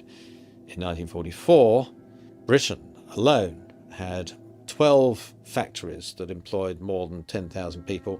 Germany only had 2. Despite these roadblocks, Adolf Hitler, having a fascination with wonder weapons, enthusiastically gives a green light to the project. The America bombers are born. To provide a buffer of relief, Nazi planners believe they have a perfect halfway point. The Azores, an archipelago of 9 islands located 900 miles east off neutral Portugal, is ideal for a project of this nature. Now they realized that the distances were huge. Actually, that's why they considered using the Azores as a base. It's halfway across, not quite halfway across the Atlantic, but it's certainly closer than bombing from bases in France. So there was definitely an interest there. In 1940, after the fall of France, Admiral Raeder strongly urged Hitler to occupy them before the Americans could get to the islands first. At one time, it was speculated, even Hitler suggested, that perhaps they should invade the Azores and take over the Azores and use it as a jumping off point for their long-range aircraft to fly to the States. Now, if German planes are given permission to land the same way German U-boats are allowed to dock, this geostrategic area would be worth its weight in gold. Having the range requirements significantly reduced, the plan to bomb America now appears more feasible than ever. What is needed now are targets. In order to cripple the arsenal of democracy, these hypothetical German planes cannot just bomb indiscriminately. They instead must go right after their means of production, attacking factories that are building the planes and bombs that are ruining German cities. Prepared by the War Department in April of 1942, a 33-page document lists 21 potential targets for the Germans to attack. The Aluminum Company of America, located in Messina, New York. The Chrysler Corporation in Detroit.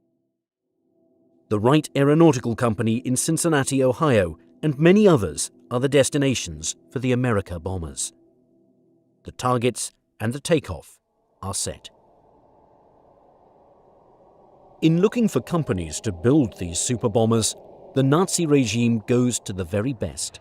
They came up with some designs. Of course, every builder would come up with, every aircraft manufacturer would come up with a design, and they would take a look at the designs on paper and select one. Messerschmitt, makers of the Me 109 and the 110, 2 planes that battled Spitfires and Hurricanes during the Battle of Britain. It's also the company that's working on the revolutionary Me 262, the first jet-powered aircraft. Beginning in the late 1930s, Messerschmitt begins dabbling in what is known as Secret Project P1061. Its requirements are for an aircraft capable of reaching bases in Central Africa as well as Vichy French territories. Now, the plan calls for a plane that can reach the United States, carrying a payload of 5,000 kilograms. Messerschmitt came up with an idea that got off the ground, the Messerschmitt 264, and they originally wanted something like 6 prototypes for testing. And if these were proved successful, then they were going to build a fleet of them. Awarded the contract by the German government, workers at Messerschmitt begin working on the aircraft known as the Me-264. Different versions are considered, and once the plane begins taking shape, it starts to look eerily similar to another design that's being constructed across the ocean. So by and large, there were designs. I think there was a Messerschmitt 264, which looks a little bit like a B-29. The 264 was actually quite an interesting aeroplane design. It had a circular fuselage section, which in stress terms was very, very good, because the circle has equal stress points. It was built over a long period of time, and it didn't actually fly until 1942. Originally designed with 4 BMW 801G engines, German officials hoped that a 6-engine version will be in the skies as early as the fall of 1943.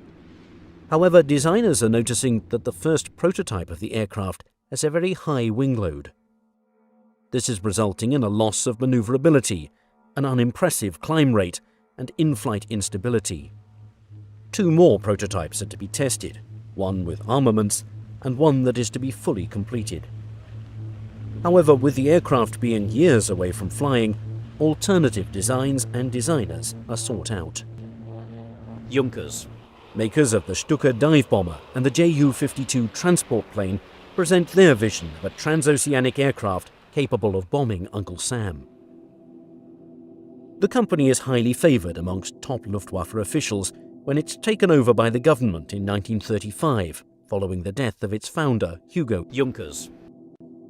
Having overseen the company's nationalisation personally, Field Marshal Erhard Milch leans towards the alternative.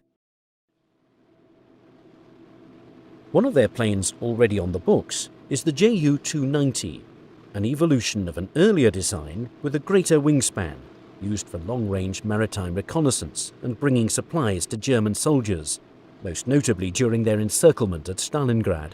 The 290 had the advantage of having a roll-on, roll-off capacity for equipment, because it had a rear door that could be dropped. And that was the big advantage. You didn't need to have trucks to load it and unload it. You could actually drive on and drive off. And that was the major advantage of the 290.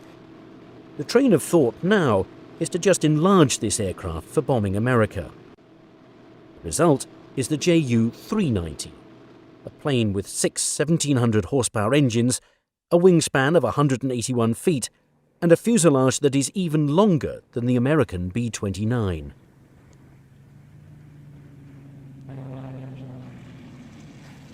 Junkers were actually adapting their Ju-290 aircraft into the Ju-390, which was actually a 6-engined aircraft.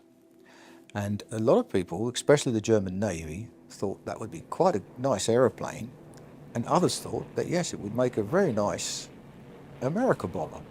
The Ju-390 was a similar situation. There were 2 built that we know of. One was given to Hans Bauer, the Hitler's pilot. So it was for Hitler's use, for state use. So Hitler had a 390. Built at the Junkers factory in Dessau, the first prototype is able to make its maiden flight in August of 1943. They had high hopes for this bomber, and between this and the Messerschmitt 264, it looks like that much time, or if not in total time, these were controlled by the SS. Despite its early success, the Nazi hierarchy still wants an insurance policy. On August the 11th, 1938, the nation of Germany makes history when a Focke-Wulf Condor arrives in New York City after a rigorous 24-hour flight across the Atlantic. There was still this belief in the USA that they were very safe, and isolationism was still very, very rife there, and that any kind of invasion from abroad would have been almost impossible. However, in 1938 an event occurred which changed all that. This was that on the 10th of August 1938, a Focke-Wulf 200 took off from Berlin-Staaken and flew right across the Atlantic and landed at Floyd Bennett Field in New York after a 24-hour, 59-minute flight, non-stop. This put the wind up senior military people who suddenly realised that they weren't quite as safe as they thought. Having proved itself capable of flying long distances, the aircraft goes to work during the war, providing reconnaissance for U-boat operations.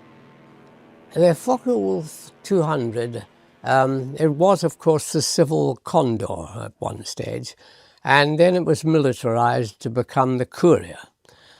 And in fact, as the Courier, it was very successful as a reconnaissance aircraft over the Atlantic. It was very heavily armed, and it had a wide range, and where it did the damage was it could operate beyond fighter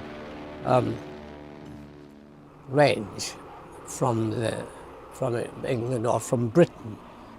Now, the plan is to evolve the Condor the same way that the 290 is being evolved.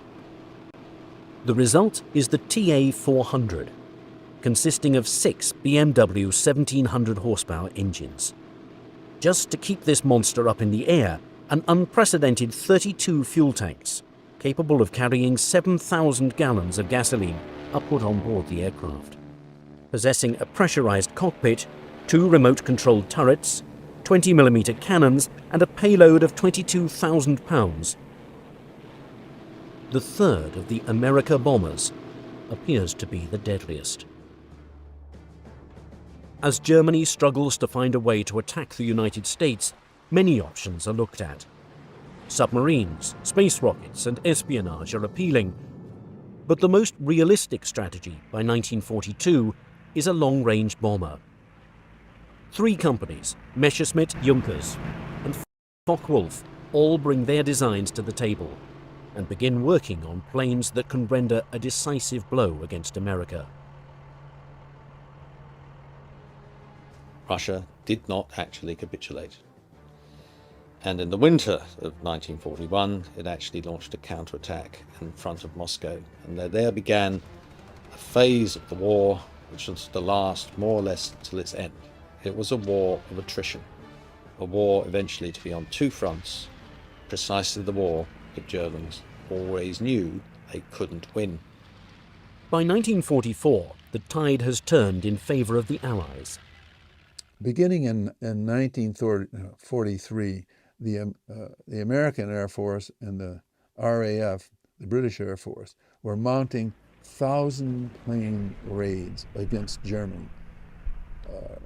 By 1944, these raids were creating havoc in Germany.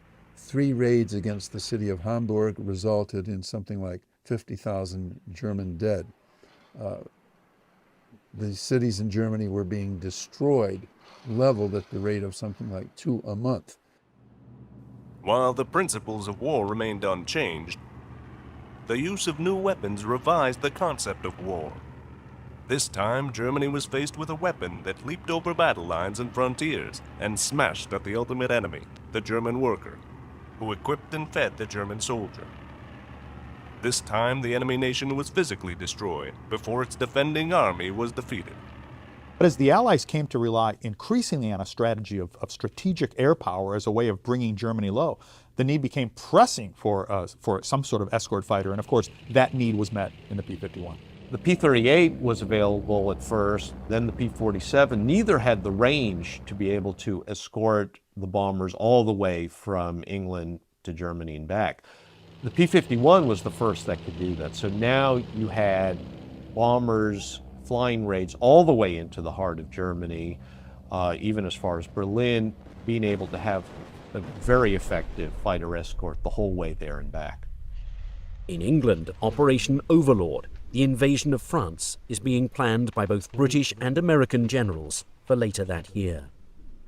At D-Day, in the final planning, the head of Allied tactical aviation was asked, well, what are we going to do about the German fighters? He said there aren't going to be any German fighters so far.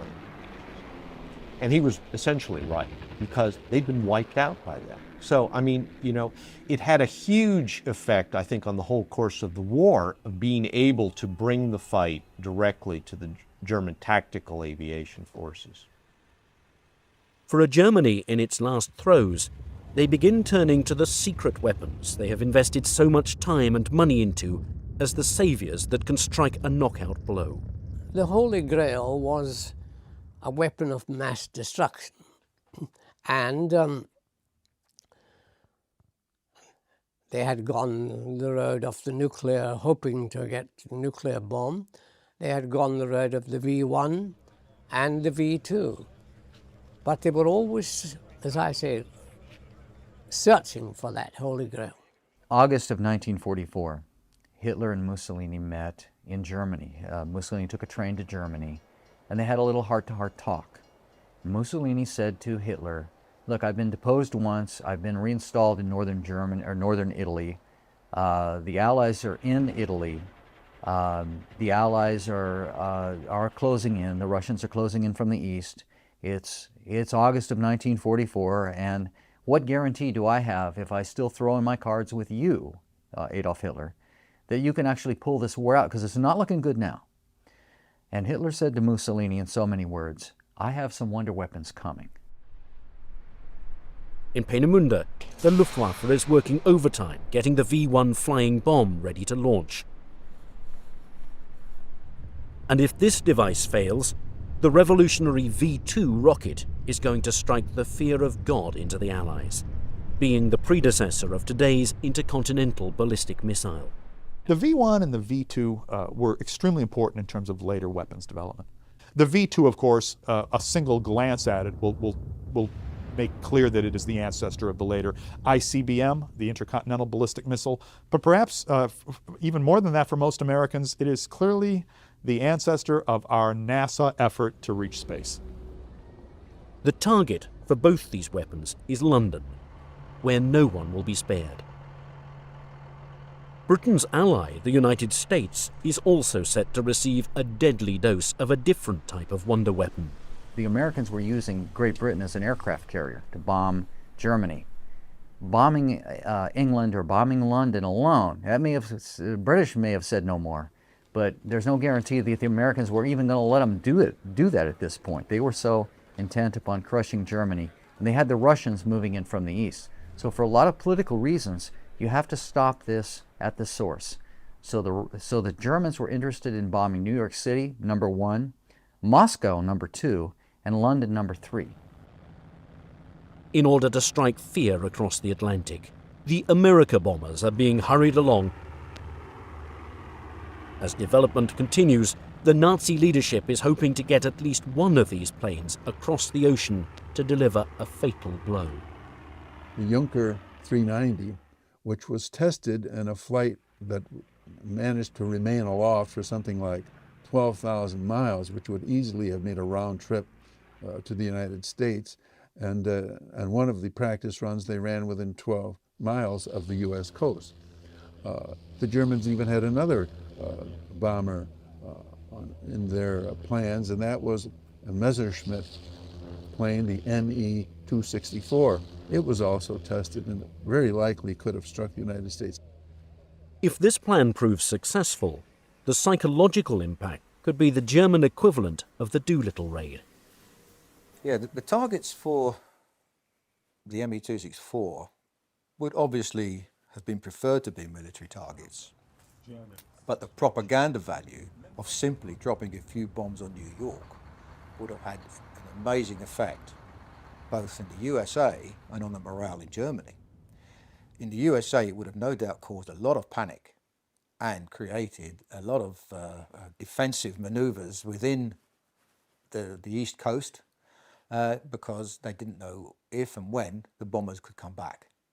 In bombing the United States, the Germans saw that they could politically damage the United States, damage the American leadership so much that the Americans would reconsider their quest for total victory. That, in other words, that the Germans could do a deal. The Germans could do an armistice on the Western Front and perhaps keep fighting the Soviets. They really didn't like the Soviets. The Americans and the British they didn't, that wasn't part of the bargain when they started the war. They really didn't, they looked upon us as more of a nuisance that got to festered and became a huge problem for them. So they would have always liked to just do away with us and continue fighting the Soviets. As intelligence leaks, President Franklin Roosevelt and Prime Minister Winston Churchill begin to worry about the secret weapons Germany might have in store for them. Franklin Roosevelt was very conscious of the capacity of German science. And indeed, in 1944, in December of that year, one of his agents who was posted in Turkey, which was a hotbed of international espionage, reported to him that the Germans had mastered another weapon called the V3, and that it was capable of attacking the United States. Now, Roosevelt took this threat seriously. In fact, he confided to one of his people that he understood that a single bomb launched in this method could destroy a United States city. So he put the East Coast on alert when this attack presumably was going to happen. Obviously, it did not occur, but it pointed out the potential of German science. If resources are diverted, England will be softened up for the eventual launchings of the V1 and the V2. The only thing that Germany does not have on its side is time. By 1944, as the America bombers are being developed, Germany remains in a weakened state. Being pounded into submission day and night by Allied planes taking off from the coast of England, and with the Soviet Union moving in from the east, it's no longer an if, but when the Nazis will surrender. Their factories cannot continue unless a dramatic reversal of fortune occurs. Only a miracle weapon can save them, which, along with the V1 and the V2, is hopefully the planes designed to pulverize Uncle Sam. However, just as the project begins to develop, the dominoes begin to fall, lessening the chances that one of these planes will make it up into the skies before it's too late. The first of these is the decision by the Portuguese government to lease the Azores bases to the Allies. Sensing which direction the war is going in, the neutral nation turns away from the German plan to launch the America bombers from their territory. This key strategic site, where the Third Reich planned to base these planes, is now only a distant memory. As German cities and industries crumble, Luftwaffe officials are forced to make drastic cuts.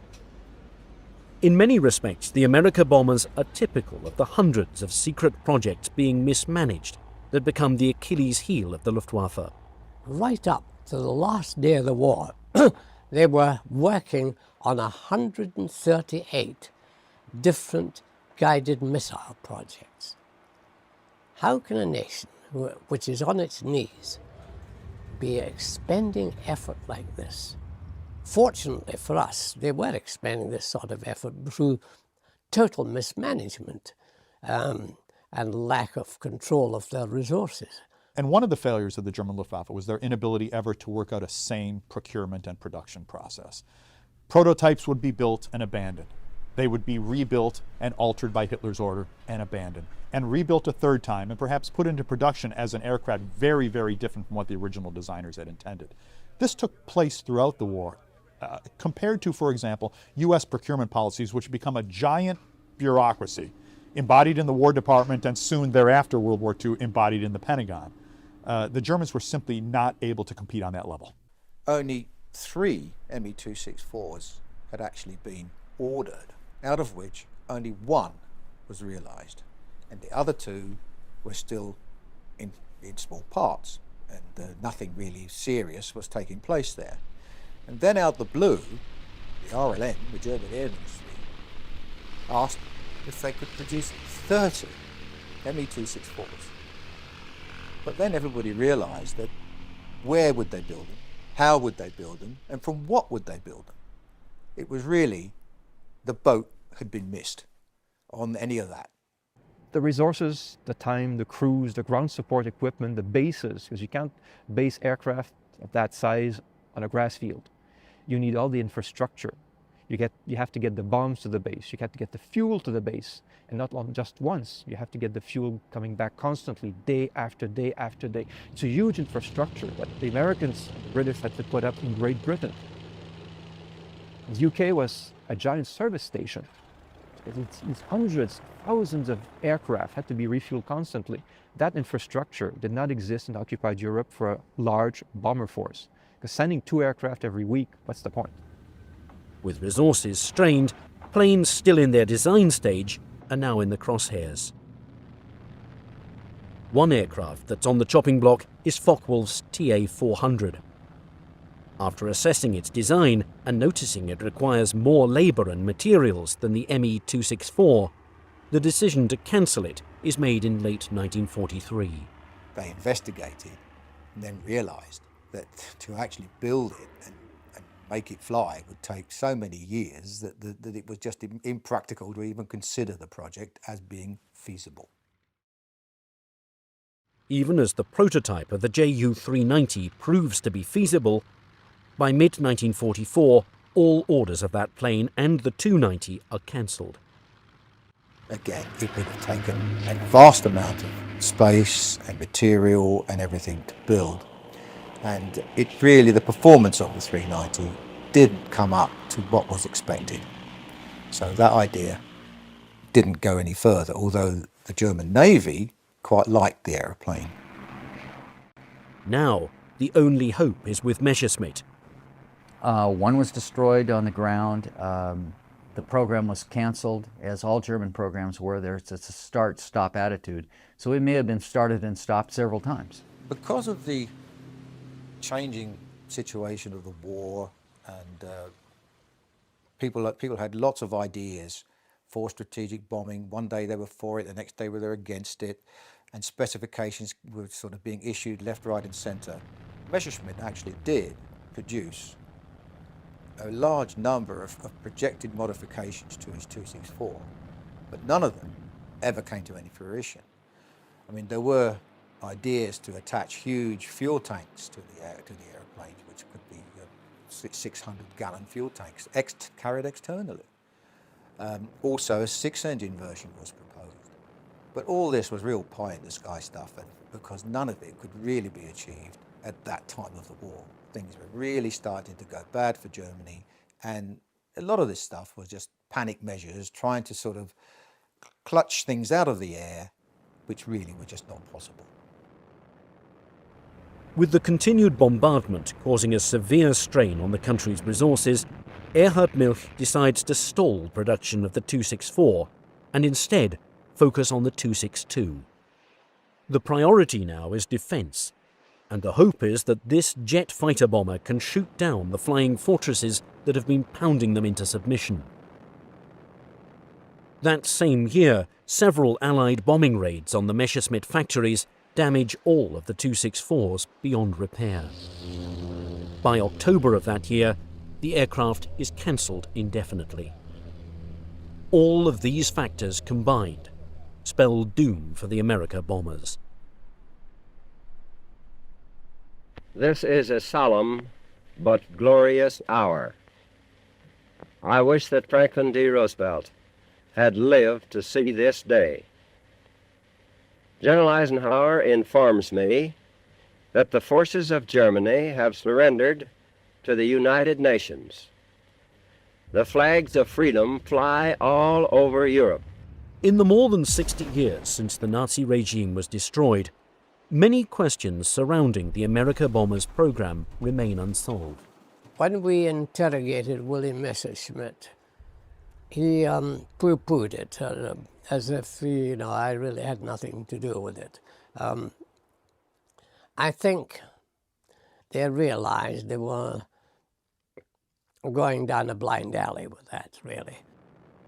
For a project cloaked in secrecy, rampant rumors begin spreading in the decades following VE Day. One such rumor is the assertion that the Ju-390 successfully made a reconnaissance flight of approximately 12,000 miles from occupied France to New York Harbor. The fact that a Junkers Ju-390 came within 12 miles of New York is something that's said by many sources. It's not just one source. This isn't a wild and crazy guy saying this. This is something that is said and repeated, and I believe to be true. A hypothetical question asked is, what impact would these planes have had if they were successful in carrying out bombing raids on American cities? But I would say that even if the Germans could have put 2 or 3 aircraft together that could somehow make that perilous flight across the Atlantic and lob a couple of bombs into lower Manhattan, I think the political impact would have been tremendous. At the very least, President Roosevelt would have been forced to redeploy anti-aircraft assets from Britain, where they were protecting Britain against German air attack, to the continental United States. And that might have had some appreciable impact on the future course of operations in Western Europe.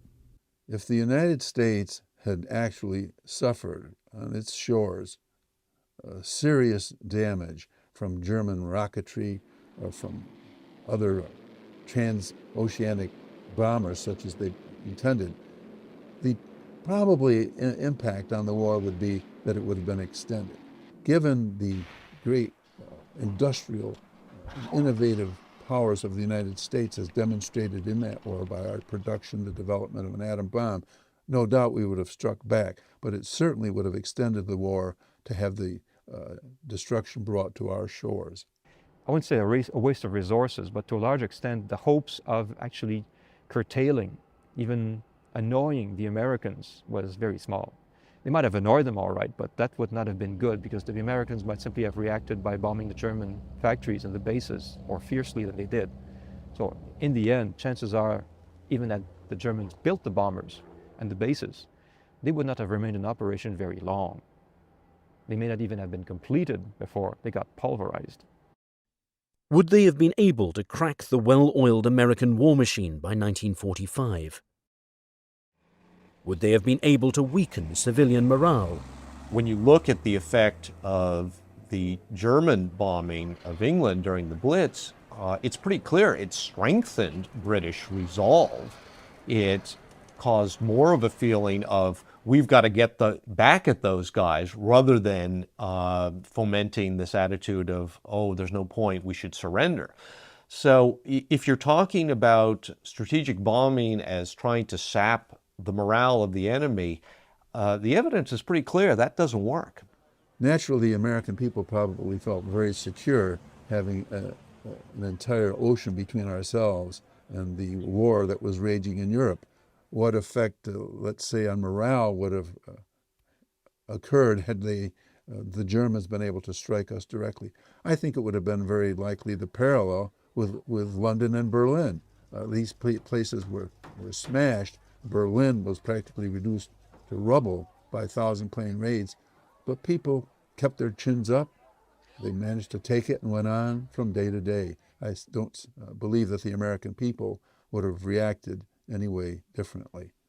It's very difficult for people who have not been involved in a war like that, or have not gone through the experience, to understand that war to us had become a condition which to us was no more different than the weather. It was something we had to live with. You could talk about it, but you couldn't do a darn thing about it. and the fact that cities got destroyed or submarines got sunk or whatever. It was just part of war, and we took it very naturally somehow without being as dismayed as we are today when we read history. The plan to bomb America proved appealing to many in the High Command, an act of revenge against a nation that seemed impregnable. Like many other secret Nazi projects, however, a firm lack of purpose and direction existed. The bureaucracy in place at the time and the continued destruction of German factories and cities guaranteed that aircraft like these, despite their potential, would never get off the ground. Instead, these planes and the men behind them remain a pipe dream, one of the Second World War's greatest what-ifs.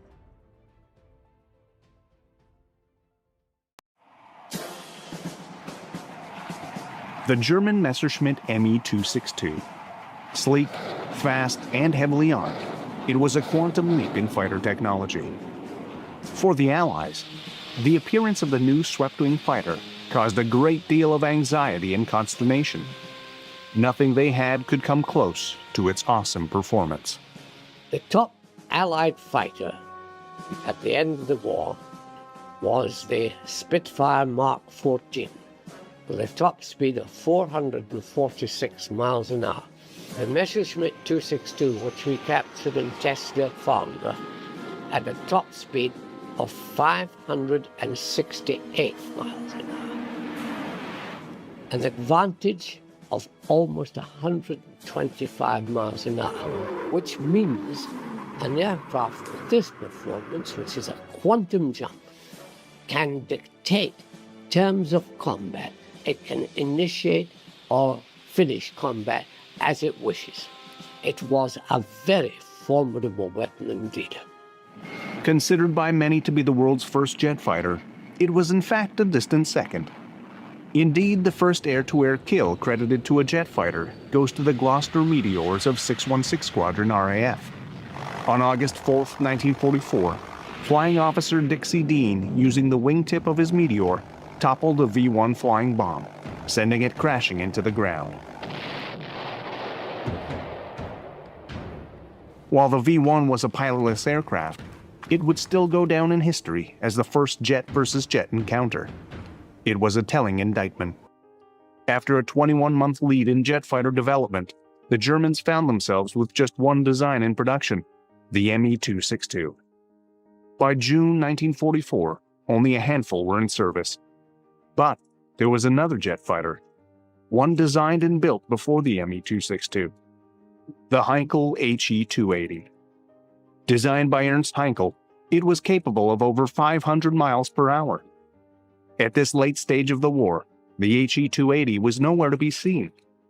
First flown in September of 1940, it was 2 years ahead of Willy Messerschmitt's Me 262.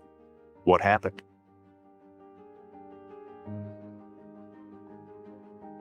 Was it simply indifference on the Luftwaffe's part, or was the promise of the HE-280 sabotaged by political interference, incompetence, or bitter personal rivalries?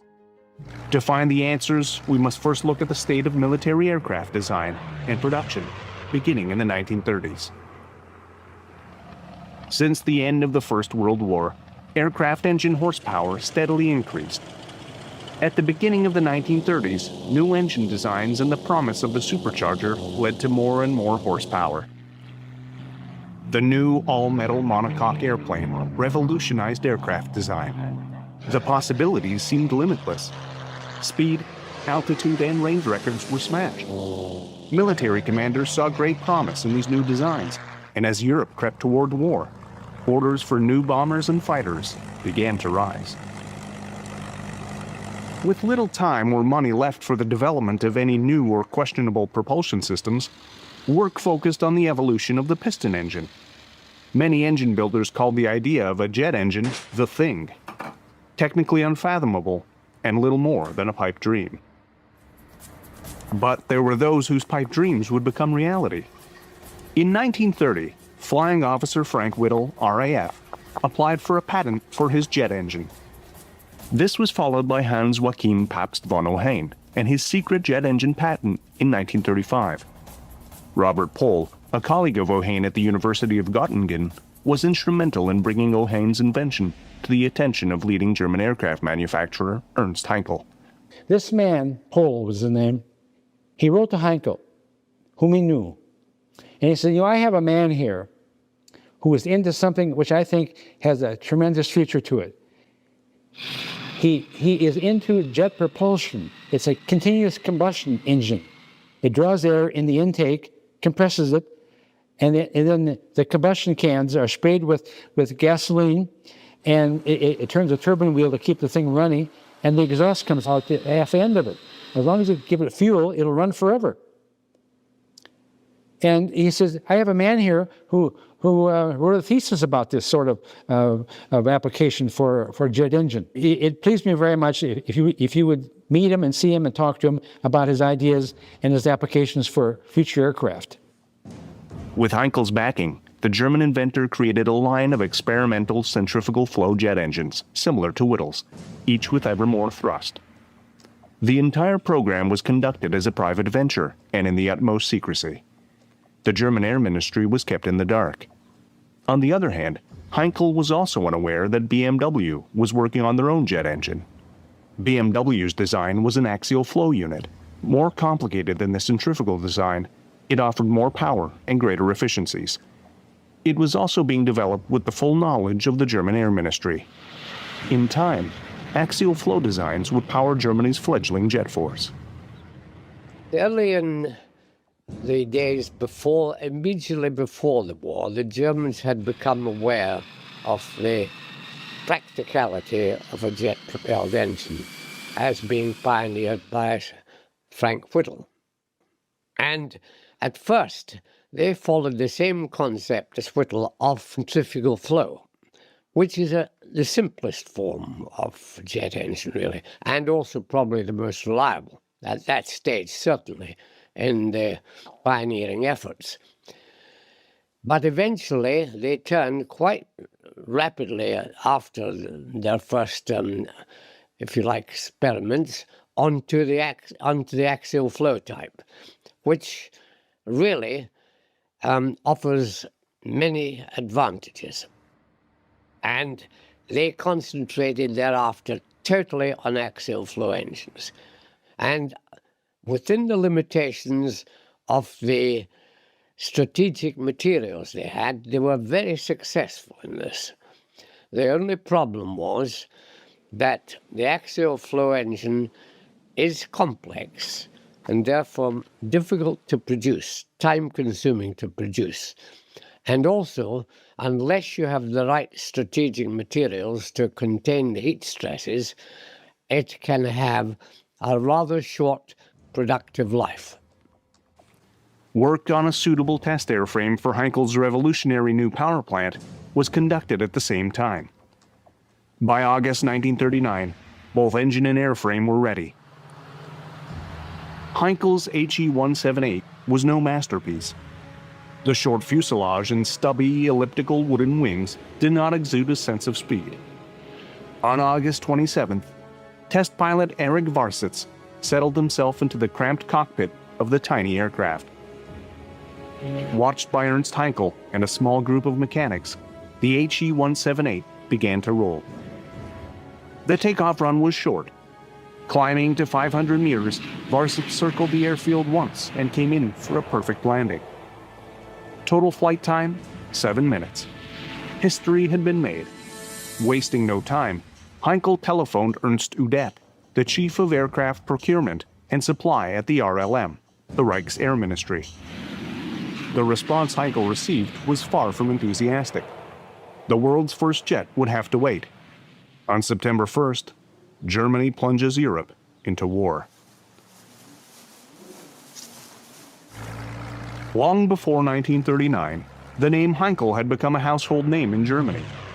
Indeed, Ernst Heinkel's Flugzeugwerk had gained a worldwide reputation despite considerable restrictions placed on German aviation by the Versailles Treaty of 1919. During the 1920s and 30s, Heinkel produced a number of new military types for countries like Sweden and Japan. With the rise of Hitler in 1933 and the expansion of the new Luftwaffe, the opportunities for Heinkel seemed endless. Orders for fighters and bombers began to pour in. While many of Heinkel's designs, like the HE-111 bomber, were very good, they lacked what he desired the most: speed. Heinkel was passionate about high-speed flight. Well, Heinkel, he loved aircraft that flew fast. He wasn't all that into aircraft that were fighters, propeller-driven fighters and escorts and that sort of stuff, like the Focke-Wulf 190 or the Messerschmitt Bf-109. He was a man consumed by speed. The faster an aircraft knew, man, I'm for that. Even before the first flight of the HE-178, he created the HE-176, the world's first rocket plane, in 1939. Unfortunately for Heinkel, official reaction was muted, and with the onset of war, all work on the project ceased. Udet, Göring, and all those other people in the early Reichsluftfahrtministerium were propeller people. They believed airplanes that were driven by propellers and alternate engine systems. They said, no, an airplane flies best with propellers. And so Heinkel was looked upon as some kind of a crackpot. And the research he was doing on jet engines, they felt was just silly and waste of money. And so he never got any real support from the Nazi government. Shortly after Hitler came to power, a new requirement for an ultra-modern single-seat monoplane fighter was issued. Heinkel's response was the HE-112, powered by a 695-horsepower Rolls-Royce Kestrel engine. Its direct competition was the Messerschmitt Bf-109 V1, also powered by the same Kestrel engine. The results were very close. While the Bf-109 was slightly faster, the HE-112 had a tighter turning circle and superior field performance. Amid general surprise and many raised eyebrows, Messerschmitt was awarded the new contract. The Heinkel 112 was the better airplane as a combat airplane, and Reich test pilots endorsed that view entirely. So there was no doubt that from the pilot's point of view, Heinkel's 112 was number one. For Heinkel, it was a bitter disappointment. It also marked the beginning of a new and rocky relationship between the aircraft manufacturer and the German Air Ministry. Undeterred, Heinkel continued with his quest for speed. Despite the lack of enthusiasm from Ernst Udet and later Erhard Milch, the State Secretary, Reich Air Ministry, Heinkel pressed on with his privately funded HE-280 twin-jet fighter. At the same time, the Messerschmitt Design Bureau completed a new twin-jet design study for the German Air Ministry. Submitted on June 7, 1939, the new proposal was accepted. On March 1, 1940, a contract for 3 airframes was awarded with the official designation ME-262. Simultaneously, and in the face of official apathy, Heinkel was rewarded with a similar contract. Even before the official contract had been signed, Heinkel had in fact cut metal on the first HE-280 prototype. The HE-280 was a quantum leap in aircraft design. Aside from the jet propulsion, the HE-280 was equipped with the world's first ejection seat and a tricycle landing gear. Prior to its first flight, a series of aerodynamic tests were conducted. Fitted with dummy engine nacelles, the prototype was towed into the air by an HE-111 and subjected to a number of gliding test runs. By March 30, 1941, the HE-280 V1 was ready for its first flight. With just enough fuel for takeoff, the HE-280 lifted into the air. After a single low-altitude, low-speed circuit, the HE-280 made a safe landing. It was the world's first jet fighter, but the world didn't take notice. The Heinkel 280 was a state-of-the-art machine which no one really appreciated. Just as the Germans were developing their jet technology, the Allies had their own secret jet programs as well. In England, Frank Whittle, like Ernst Heinkel, was battling against the same government indifference. The new jets were not a high priority. Frank's persistence, however, finally paid off. On February 3, 1940, the British Air Ministry issued Britain's first jet aircraft contract. Gloucester's aircraft was selected to meet specification E-2839. Design of this new aircraft was a collaboration between Frank Whittle and Gloucester Aircraft. The new E-2839 was a low-winged monoplane with the engine mounted behind the cockpit and equipped with a tricycle undercarriage, just like the HE-280. Air for the engine was drawn in from the nose and passed through ducts on each side of the cockpit. Like the Heinkel HE-178, the Gloucester E-2839 was one of the world's first technology demonstrator aircraft. Its sole purpose was to flight test Whittle's W1 centrifugal jet engine, which developed a modest 860 pounds of thrust. A remarkable aircraft by any standard, 2 examples were built.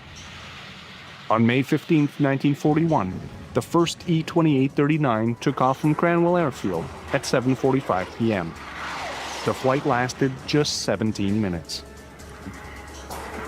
The promise of Whittle's engine pushed the Air Ministry towards an operational jet fighter.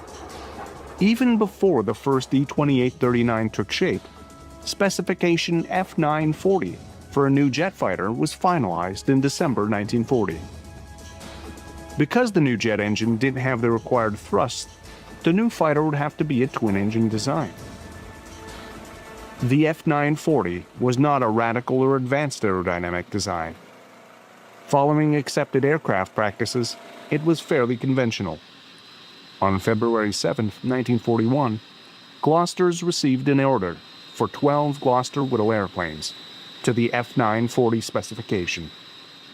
These would become the first Gloucester Meteors. Back in Germany, parallel work on the Me-262 was not proceeding smoothly. When the contract for the prototype had been issued, it was obvious to Messerschmitt that BMW had been unduly optimistic.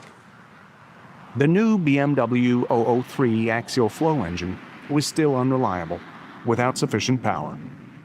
It also had a substantially larger diameter. In order to accommodate the new larger engine, Messerschmitt had to completely redesign his original airframe. The new aircraft would be larger, with the engines housed in underwing nacelles, just like the HE-280. While BMW struggled with their jet engine, the Junkers Aircraft Company was working on their own turbojet, the Jumo 004. This would provide a backup in case the BMW 003 failed. On November 1940, the Jumo 004 was bench tested for the first time. Major problems were revealed, and just as the HE-280 V1 made its first flight, Messerschmitt's first Me-262 V1 was fitted with a nose-mounted Junkers Jumo piston engine. It was not the start Willy Messerschmitt was hoping for. On April 5, 1941, the HE-280 was officially unveiled. To impress his guests, Heinkel arranged for a demonstration between a Focke-Wulf FW-190A and the HE-280.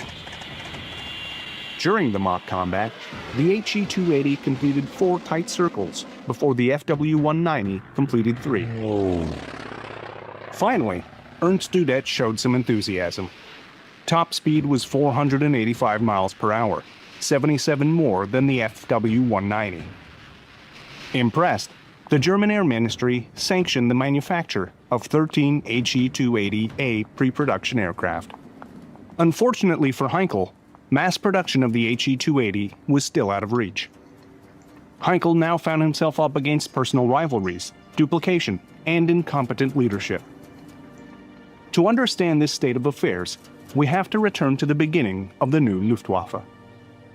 After Hitler took power, he appointed Hermann Göring as leader of the new Luftwaffe.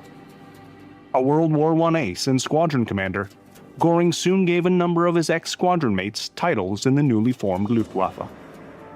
Ernst Udet was one of the first. Many had no experience in aircraft production, or had any business background. By 1941, German aircraft manufacturing was in a crisis. Under the command of Ernst Udet, aircraft production had stalled. For the first year and a half of war, Germany was only producing 800 aircraft a month. It wasn't until after the Battle of Britain and the setbacks in Russia did the German High Command take action. Unfortunately for Udet, he was unable to effect any real change. In November 1941, he committed suicide. Udet's successor was Erhard Milch. Milch was an able, ruthless administrator, but he lacked the military expertise necessary for the job. Although he had good understanding of aircraft production, he was unimaginative and a conservative when it came to research and development. July 18, 1942. The first Me-262 is ready for its first flight. Unlike the HE-280, the Me-262 is a tail dragger. Because of the nose's high angle, most of the jet's thrust is wasted. After a problematic takeoff run, it takes to the air for a short 17-minute flight. When the Messerschmitt 262 was first tested, it was a tail dragger. It had a tail wheel. And the only way you could get the thing up and level was for the pilot to put on the brakes, and so the aircraft would come up level, and then they could take off with it. Across the Atlantic, America finally enters the jet age with the first flight of the Bell P-59A. The date is October 1st, 1942. By the summer of 1942, the HE-280 was still very much in the picture. In June, the HE-280 V2 prototype was re-engined with two Jumo 004A engines, each rated at 1,852 pounds of thrust. Now, for the first time, both the HE-280 and the Me-262 are equipped with the same type of engine. Flight trials proved promising, with a top speed of 491 miles an hour being reached. A true comparison of the two fighters could now be made. Flight testing of the fourth Me-262 prototype showed that with the same power plants, it enjoyed a marked performance advantage over the HE-280. Compared to the straight-wing HE-280, the Me-262 looked faster. Its shark-like appearance and swept-back wings gave it a menacing presence. Even with this apparent advantage, the Me-262 still had a long way to go. For Heinkel and Messerschmitt, the road ahead was not a simple one. Both had suffered serious setbacks, their reputations now in question. In Messerschmitt's case, his new Me-210 twin-engine fighter was a complete failure. For Heinkel, the intractable problems associated with the disastrous HE-177 heavy bomber was a major distraction.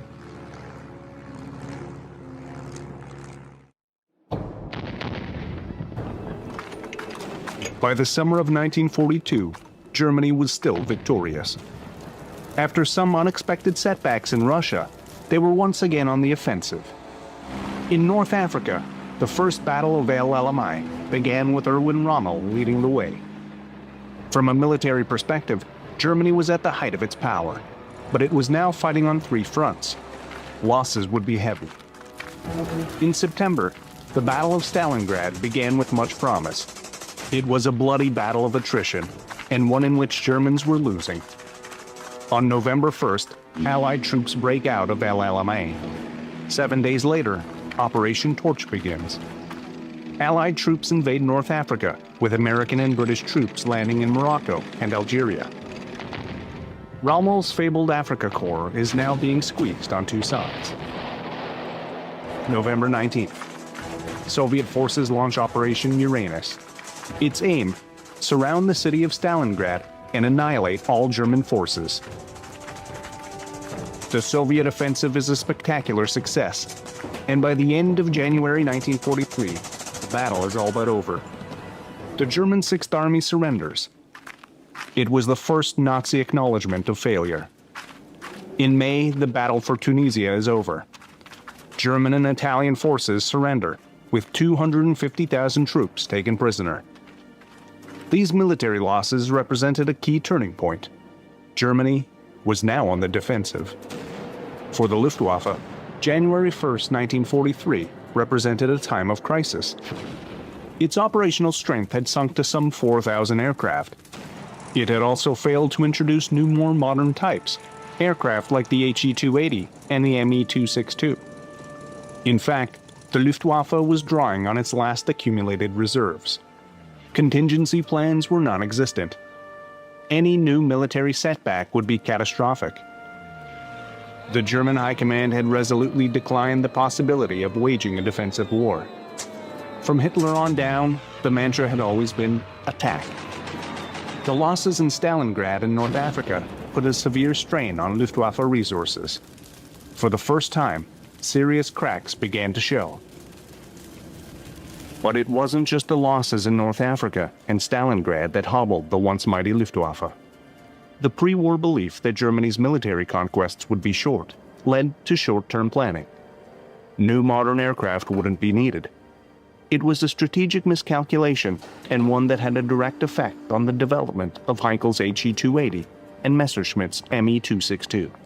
Heinkel was up against the German Air Ministry, even though he had Ernst Udet as his very good friend and confidant. The German Air Ministry, they wanted a flying machine pellet built like the Focke-Wulf 190, like the Messerschmitt Bf 109, that were designed for ground support, like in Poland and elsewhere. For Heinkel, the battle for the HE-280 continued. As Germany's fortunes began to change, many still clung to the belief in a rapid victory, even in the second half of 1942. Erhard Milch was one of them. After Udet's suicide, he did manage to increase aircraft production, but at a cost. To avoid Hitler's wrath, Milch was unwilling to add any new types to the assembly lines. Doing so would cause monthly production numbers to fall. As a result, most of the pre-war designs remained in production right until the end of the war. Unfortunately for Heinkel and Messerschmitt, Milch's aversion to risk continued to have its effect in the one field where Germany could establish technical superiority: jet planes. In September 1942, both Erhard Milch and the German Air Ministry agreed. Any preparations for series production of the Me-262 would be premature, and in view of Heinkel's numerous commitments, production of the HE-280 was unrealistic as well. It was a curious point of view, but in early 1943, that all changed. In January 1943, Heinkel's HE-280 V6 prototype, powered by two Jumo 004 engines, took flight. For the first time, Heinkel pitched this version as a fighter bomber. In a complete about-face, the German Air Ministry changed its mind and began negotiations for the manufacture of 300 280s. It now seemed as if the 280 would finally see mass production and enter service before the Me-262. Ironically, the 262 V4 prototype, powered by the same Jumo 004 engines as Heinkel's new jet bomber, enjoyed a marked performance advantage over its rival. While the HE-280 was thought to be faster with a better rate of climb and ceiling, it only had 2/3 the range. In the end, the 262 was the superior fighter. In a letter dated March 27, 1943, Milch wrote to Heinkel, ending the 280 project. In Milch's letter, he claimed that the overall war situation today no longer allows us to run two designs side by side. For Heinkel, it was a bitter defeat. In a conference shortly after, Heinkel observed that Milch and his colleagues had a noticeable sense of unease about the jet, and the talk was always about jet bombers. For Willy Messerschmitt, victory over Heinkel would prove a Pyrrhic victory. Meanwhile in Britain, the Gloucester Meteor prototype DG-206 made its first flight. Like the Germans, British officialdom and industry were slow to deliver a reliable jet engine. Official confidence was shaken when the impellers on Whittle's W2B engine continually burst at high speed. This was eventually remedied with imported impellers from General Electric, who in 1941 built their own jet engines based on Whittle's design. Fortunately for the program, Rolls-Royce was called upon to take over development and production of the W2B engine. Back in Germany, development of the Me-262 continued. Compared to the British, the German program was disorganized, inefficient, and veiled in secrecy, even from those who should have known. Surprisingly, Adolf Galland, general of the Luftwaffe fighter arm, was kept in the dark. Not until May 22, 1943, did he fly the 4262 prototype. Galland was so impressed that he recommended production of the Bf-109 be halted and changed to the new jet fighter. Galland's enthusiasm swept away any remaining hesitancy and vacillation. 72 hours later, Erhard Milch ordered the 262 into series production. But many questions remained. Why did those involved in the program not see the value of the 262 sooner and act before Galland's endorsement? Why was it kept secret from Galland? And why didn't he fly the HE-280? One can only speculate as to what might have been if just 2 years earlier he had flown the 280. Finally, Messerschmitt had what he wanted, but there was one man who didn't agree. Adolf Hitler rejected out of hand any mass production of the Me-262. Said Hitler, "Nothing will be done with the new jet until I have decided on its merits." Unfortunately for Messerschmitt, the Fuhrer was increasingly obsessed with revenge and retribution. Striking back at the enemy was far more important than providing his fighter arm with a fighter capable of defending the Reich. This would lead directly to Germany's third jet-powered aircraft, the V-1 flying bomb.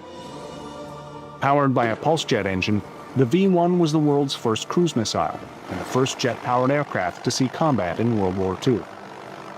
Shortly after D-Day, the V-1 bombardment of London began. To help counter the threat, the RAF deployed the first jet fighter, the Meteor Mark I. Compared to the HE-280 and the Me-262, the Meteor was slower. But more importantly, it was a combat-ready machine powered by centrifugal jet engines. Though the German axial flow engine offered more punch, Frank Whittle, the genius behind Britain's early jet engines, was sold on the reliability of centrifugal design. Now, axial flow engines are much more complex than centrifugal, but much more efficient. Ideally, one should have headed for axial flow. But one has to put oneself back a bit in time and remember where we stood in the history of jet development, and that was not very far along the road. Whittle, quite rightly, when I talked to him, he knew all about axial flow, but I said to him, "Why have you gone this way, Frank, into centrifugal?" And he said, "Because in this present state of the art, I am looking for reliability and simplicity." In November 1943, Hitler saw the Me-262 for the first time. Hitler scolded those in attendance, asking why, after years of demanding a fast bomber, was he presented with a fighter? Hitler wanted to know if the jet aircraft could carry bombs. Messerschmitt answered in the affirmative. For Hitler, the matter was settled. The Me-262 would be produced as a blitz bomber. In fact, Messerschmitt disobeyed Hitler and continued to develop his jet solely as a fighter. 6 months later, when Hitler found out, he flew into an incandescent rage. On May 25, 1944, he ordered all 262s to be built as bombers. It was a major blow and added more technical problems to an already troubled program. One of the biggest and ongoing hurdles was the development of the Jumo 004 engine into a reliable power plant. The Jumo 004 was an axial flow compressor design. In theory, it offered more power over the higher drag centrifugal compressor engines used by the British. In practice, however, the Jumo engines were considerably inferior. The shortage of strategic materials like chrome and nickel led to the failure of many substandard turbine blades at high temperatures. The Jumo 004 also suffered from decreased thrust at high altitude, fuel flow problems, and flameouts if the throttle was opened or closed too quickly. The Jumo 004 was a technical and operational failure. Not only did the Jumo 004 have a very short lifespan, it was unreliable, prone to surges, stalls, and fires. This was the Me-262's Achilles heel, one Allied pilots would feast on. The engines were very sensitive. They were slow to accelerate to throttle movement, and you had to handle them very carefully to avoid flaming them out. Secondly, The designers hadn't thought of how to slow down these incredibly fast airplanes, and no air brakes were fitted. And this made life very difficult, for example, for landing. You need some drag if you're going to land, and since there was very little drag associated with the 262, you had to do a long, slow approach to landing. And this was an Achilles heel, because the 8th USAF Mustangs realized this, and the 262s they picked off was usually in that phase of the operation. By July 1944, the Luftwaffe's fighter arm was fighting a losing battle. Unable to cope with the swarms of long-range American P-47s and P-51 Mustangs, it was quickly being destroyed. While the Me-262 was in production, the numbers in operational service were meager at best, and would remain so until the end of the war. The first American B-17 shot down didn't occur until August 15th. For the Germans, the situation was desperate. Shut out since the rejection of the HE-280, Ernst Heinkel was finally brought back into the jet fold. Concerned with the slow production of the Me-262, the German High Command wanted a so-called rush job, a single-engine jet fighter that required little strategic materials to build. For Heinkel, it was a question of pride. Eager to prove himself once more, he accepted the challenge. Heinkel quickly realized that in order for the jet to work, the engine had to be mounted just above the fuselage, similar to the V-1. 12 days after the specification had been issued, the HE-162 mock-up was ready. On September 23, 1944, Heinkel's HE-162 was selected for mass production. Captain Eric Brown recalls demonstrating the HE-162 to Heinkel in a post-war test flight. He was like a schoolboy jumping up and down with delight, and asked very piercing questions about the handling of the aircraft. He had heard about the disaster we'd had with it. I found him with a very acute mind and struck me as a highly intelligent person. By late 1944, the German High Command was fueled by fear, fantasy, and pathological denial. Galland said that the HE-162 was unrealistic. To mass-produce such a crude and untried aircraft and expect it to be flown by inexperienced Hitler youth was beyond reality. Even at this late stage of the war, Heinkel was working on at least 26 different versions. Using slave labor, 100 aircraft were produced in February of 1945.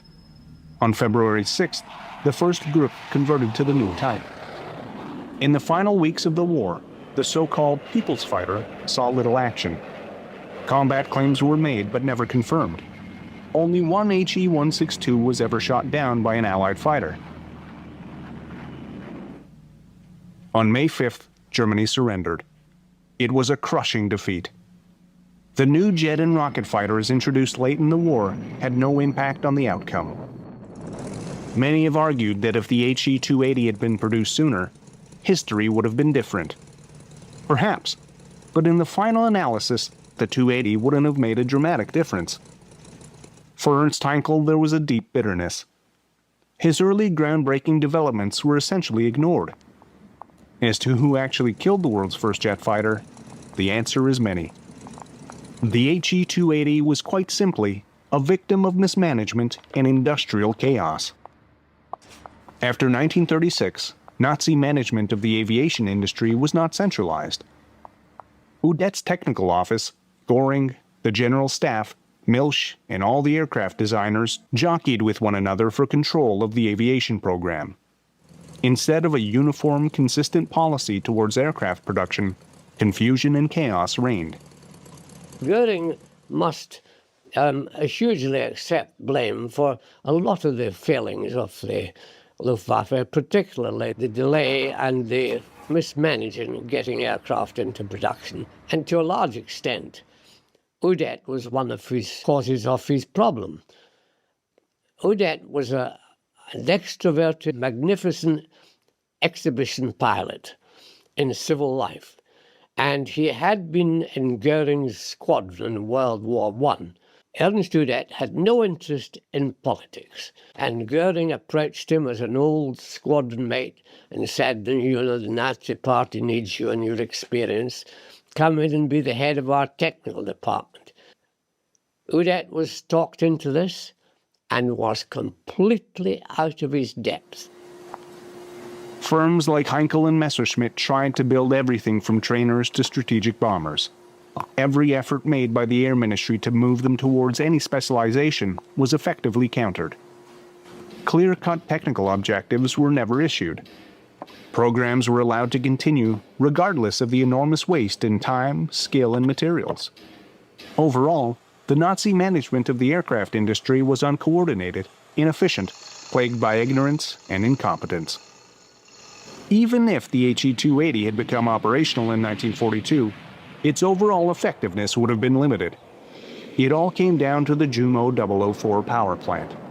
Unreliable with a critically short lifespan, it was not ready for combat operations. Serviceability rates would have been low, as was the case with the Me-262. Finding good pilots would have been another issue. The number of newly trained pilots could barely keep pace with attrition.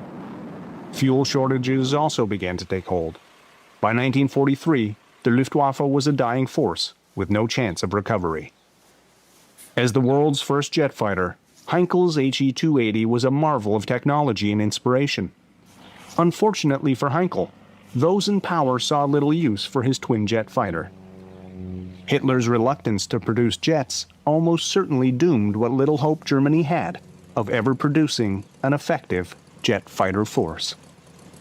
As the Allies sifted through the spoils of their victory, the incredible technology left behind, they counted themselves lucky that Germany had recognized the potential of jet power too late. The jets were left absolutely untouched. Now, I was puzzled about this, frankly. What had motivated this? It certainly wasn't because it was overrun too quickly for them to have got rid of these jet aircraft. I think, deep down, it was a sense of pride of what they had achieved in the technical field, and they wanted us to see it.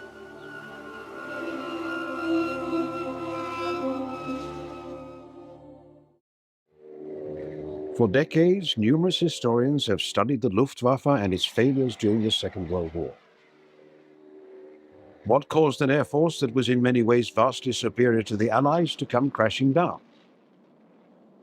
Is there a distinct turning point that made Germany's aerial arsenal impotent against the combined strength of Britain, America, and the Soviet Union? For the first time ever, put yourself right in the middle of the debate as we try to solve the greatest arguments in the history of aviation. What caused the Luftwaffe to fail?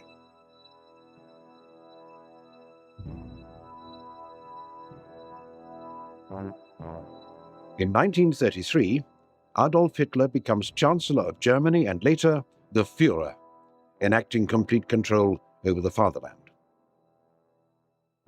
Eager to reclaim the lost territories taken from Germany after the Treaty of Versailles, the Nazi war machine realizes early on that the formation of a strong air force is vital. In 1935, it becomes official on paper, and the Luftwaffe is born. The man put in charge of this department is Hermann Göring, a prominent ace from the Great War. Goering was a World War I fighter pilot. He was not interested in technology.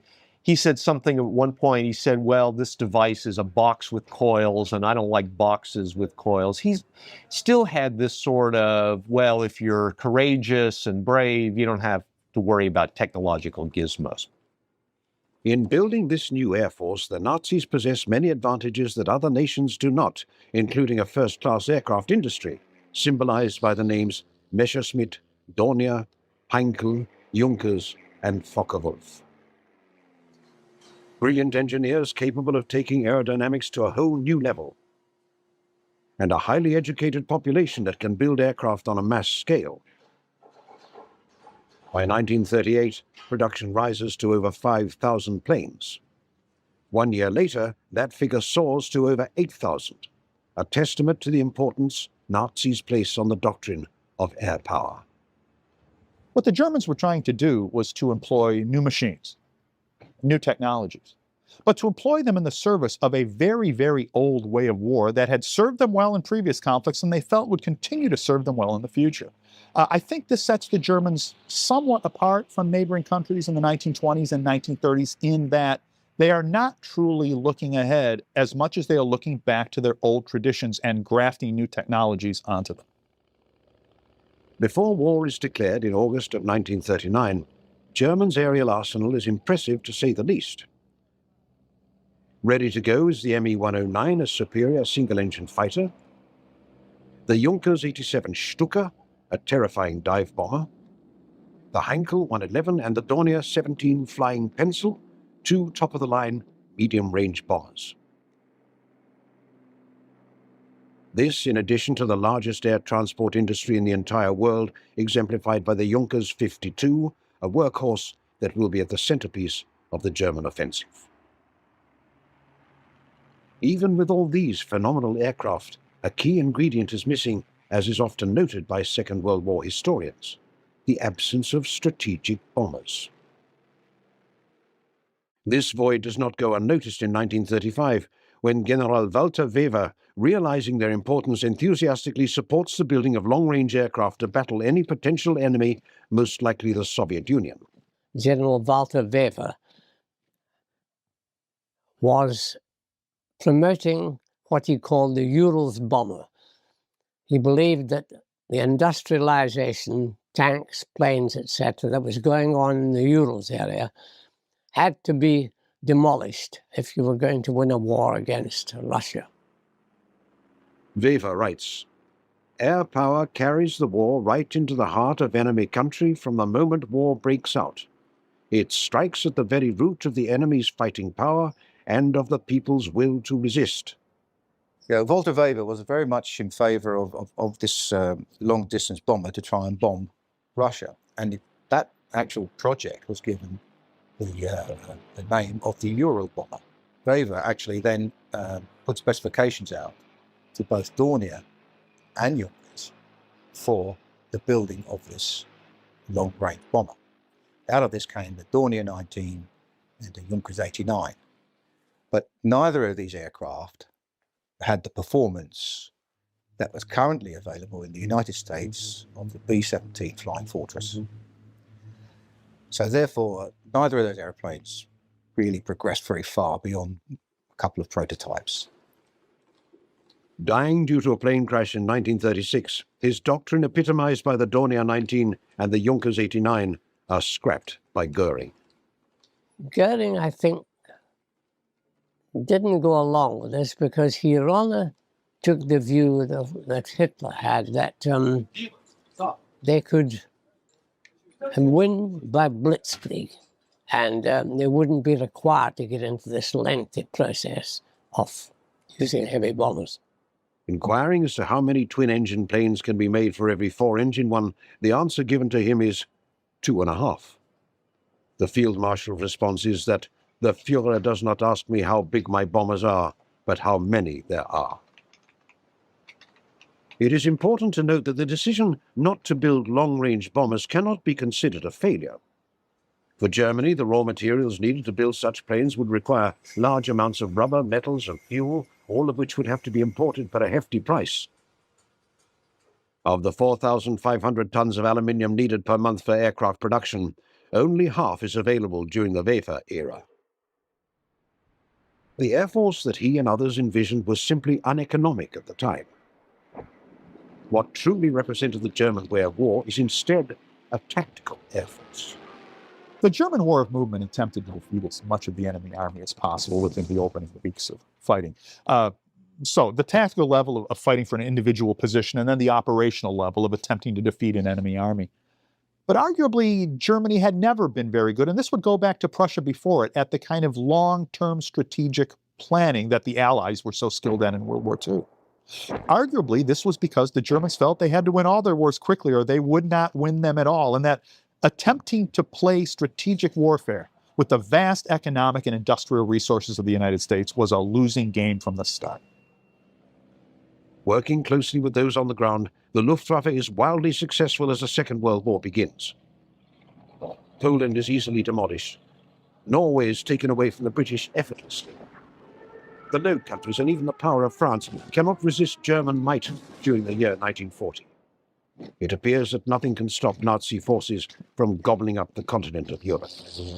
Certainly the Luftwaffe played an extremely important part in the opening German victories of World War II. And when we say opening victories, we don't mean the first 6 months, we mean the first 2 years, in which it looked like a German victory was very much in the offing. The German Air Force was very skilled at the tactical level, that is, cooperation with the ground forces. It was extremely successful at the operational level of war, the intermediate level, that is, carrying out campaigns against enemy supply lines, for example, feeding troops and men to the front. With the fall of France, Britain is the only nation standing in the way of this German juggernaut. In order to finish off the rebellious island nation, a plan known as Operation Sea Lion is approved. It calls for the Luftwaffe to achieve air superiority over the English Channel. Once this is completed, German forces will be deployed onto British soil. However, during this pivotal battle, the Luftwaffe is dealt its very first aerial defeat. Primarily through the use of Spitfires and Hurricanes, the English are able to push back German planes from the coast of Britannia. While this monumental struggle ensues, we discover one of the Luftwaffe's greatest failure, its lack of coordination with the Kriegsmarine. Goering said, "Everything that flies is mine," and bitterly fought against any attempts by the German Navy to get a hold of a piece of the air action. When they wanted long-range aircraft assigned to them, Goering, actually, Dönitz went behind Goering's back directly to Hitler, and I think got a dozen of the Focke-Wulf Condors assigned to him. Goering, when he found out about this, was furious and actually cut off all cooperation with the Kriegsmarine at this point. Despite pleas by Admiral Raeder to create a separate air force for the Navy, Goering refuses to give the green light to any potential inter-service rival. The roots for this conflict come from each service's desire to be recognized as the one who brought victory to the fatherland. Of course, there has always been the rivalry between the Navy and the Air Force from the point of view that we refer to ourselves as the Imperial Navy and refer to the Air Force as the Nazi Air Force. So that differentiated us already in attitude and character. In hindsight, Goering's decision proves fatal as Germany and Britain battle it out in both the skies and on the high seas. Winston Churchill would write that the greatest threat to Britain was the Battle of the Atlantic, where German U-boat submarines are enormously successful in sinking English shipping. I think Churchill was quite correct that the Battle of the Atlantic was the one front where Britain could really lose the war because they were so dependent on supplies, even food, coming from North America, that if that lifeline was cut, Britain would have been really in dire straits. With the defeat of France, bases are built right on their coast, giving these vessels an even bigger theatre to disrupt the lifeline of Britain. Had aerial forces worked closely with these U-boats, or if a separate naval aviation wing was created, it would be a game-changer in Germany's war against Britain. Proof of this can be seen in the Focke-Wulf 200 Condor, an aircraft that, despite its limitations, is excellent in attacking English ships. With no more than a dozen planes, they successfully sink 85 merchant vessels and over 300,000 tons of shipping. When the Germans started to deploy a fairly small number of the Focke-Wulf 200 Condors to attack Allied shipping, they were able to have really a devastating effect. Also, had the new invention of a magnetic mine been dropped by Luftwaffe planes into the English Channel, its enemy could have been starved out of the war. This marks the first major failure of the Luftwaffe. It was our common complaint of us, the little people, let's say, that there was no coordination whatsoever between the German Navy and the German Air Force. With a stalemate on the Western Front, Germany decides to keep the British at bay and instead focus attention on their ally, the Soviet Union. Enacting a war plan known as Operation Barbarossa, some 3 million Nazi soldiers equipped with rifles, tanks and planes begin the biggest land assault in history. Using less than 3,000 aircraft, a force smaller than that utilized in the battle against France, Germany is miraculously able to push back Soviet forces to the suburbs of Moscow.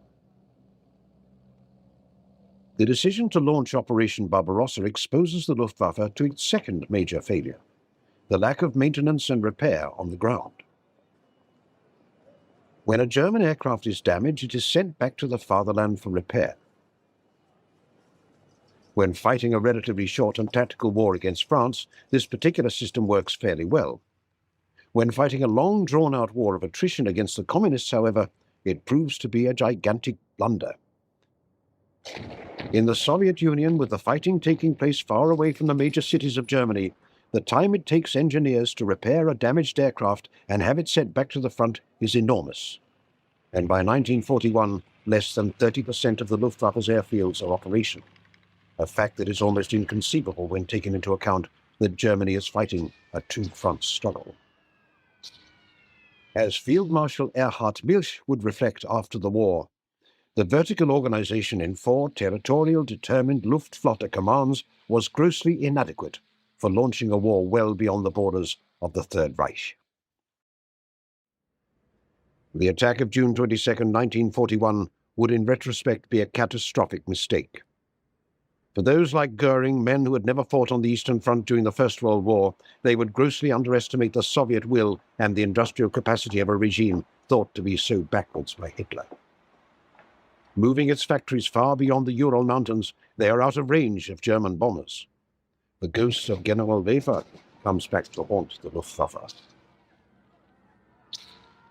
After the Japanese attack on Pearl Harbor, Germany declares war against the United States. Before this decision is made, Hitler shrugs off any suggestion of a possible American threat in the form of an arsenal of democracy. In declaring war, Hitler foolishly adds yet another enemy to the Third Reich's list, one with a production capacity that is unparalleled. With 2 oceans separating America from the fighting, its people can go on producing without the threat of bombardment.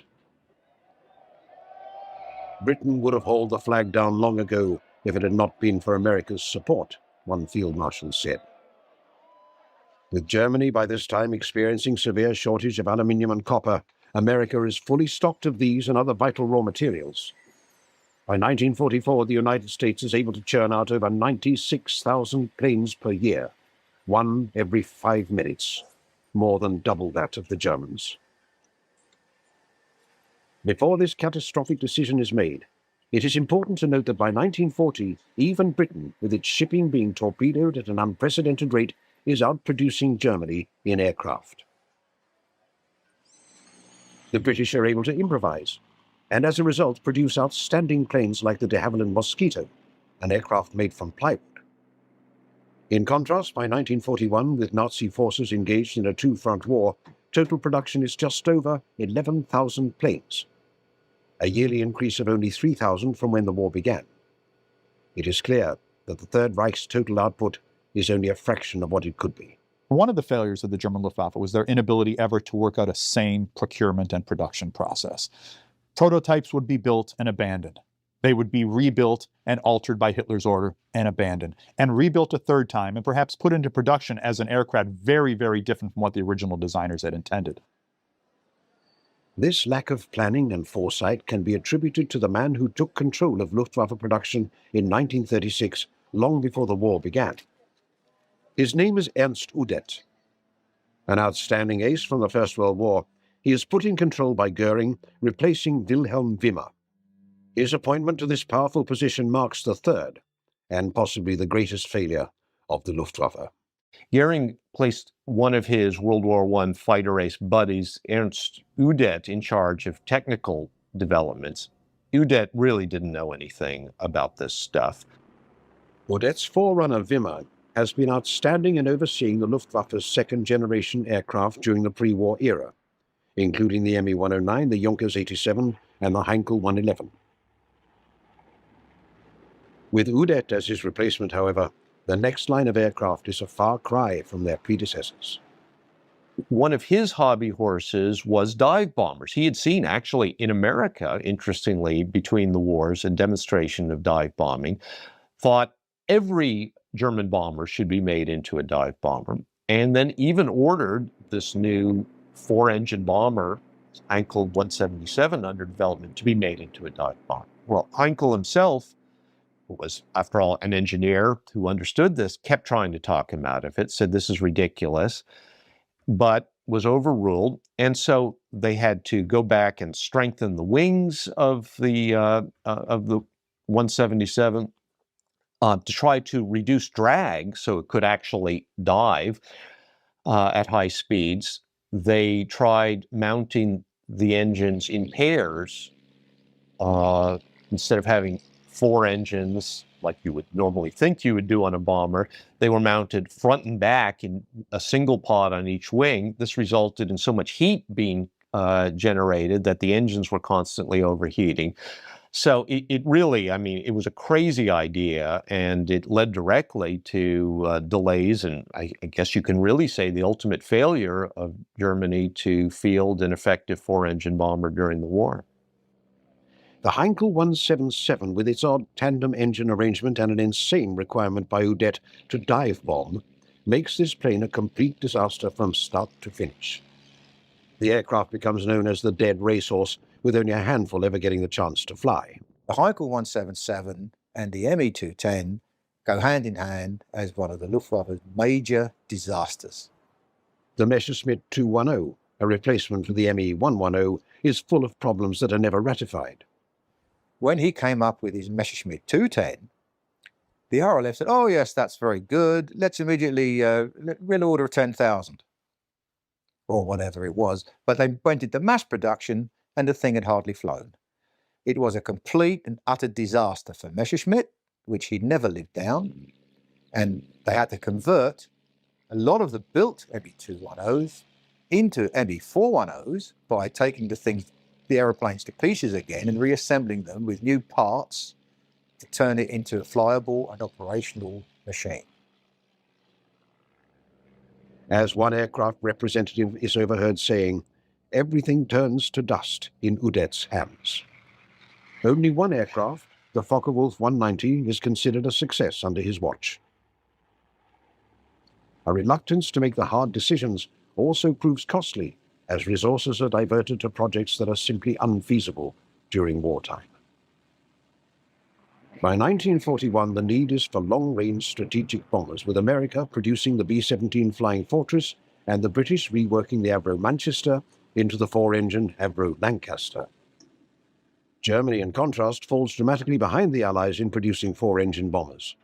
Udet, with all his failures, commits suicide in 1941, leaving the Luftwaffe in shambles.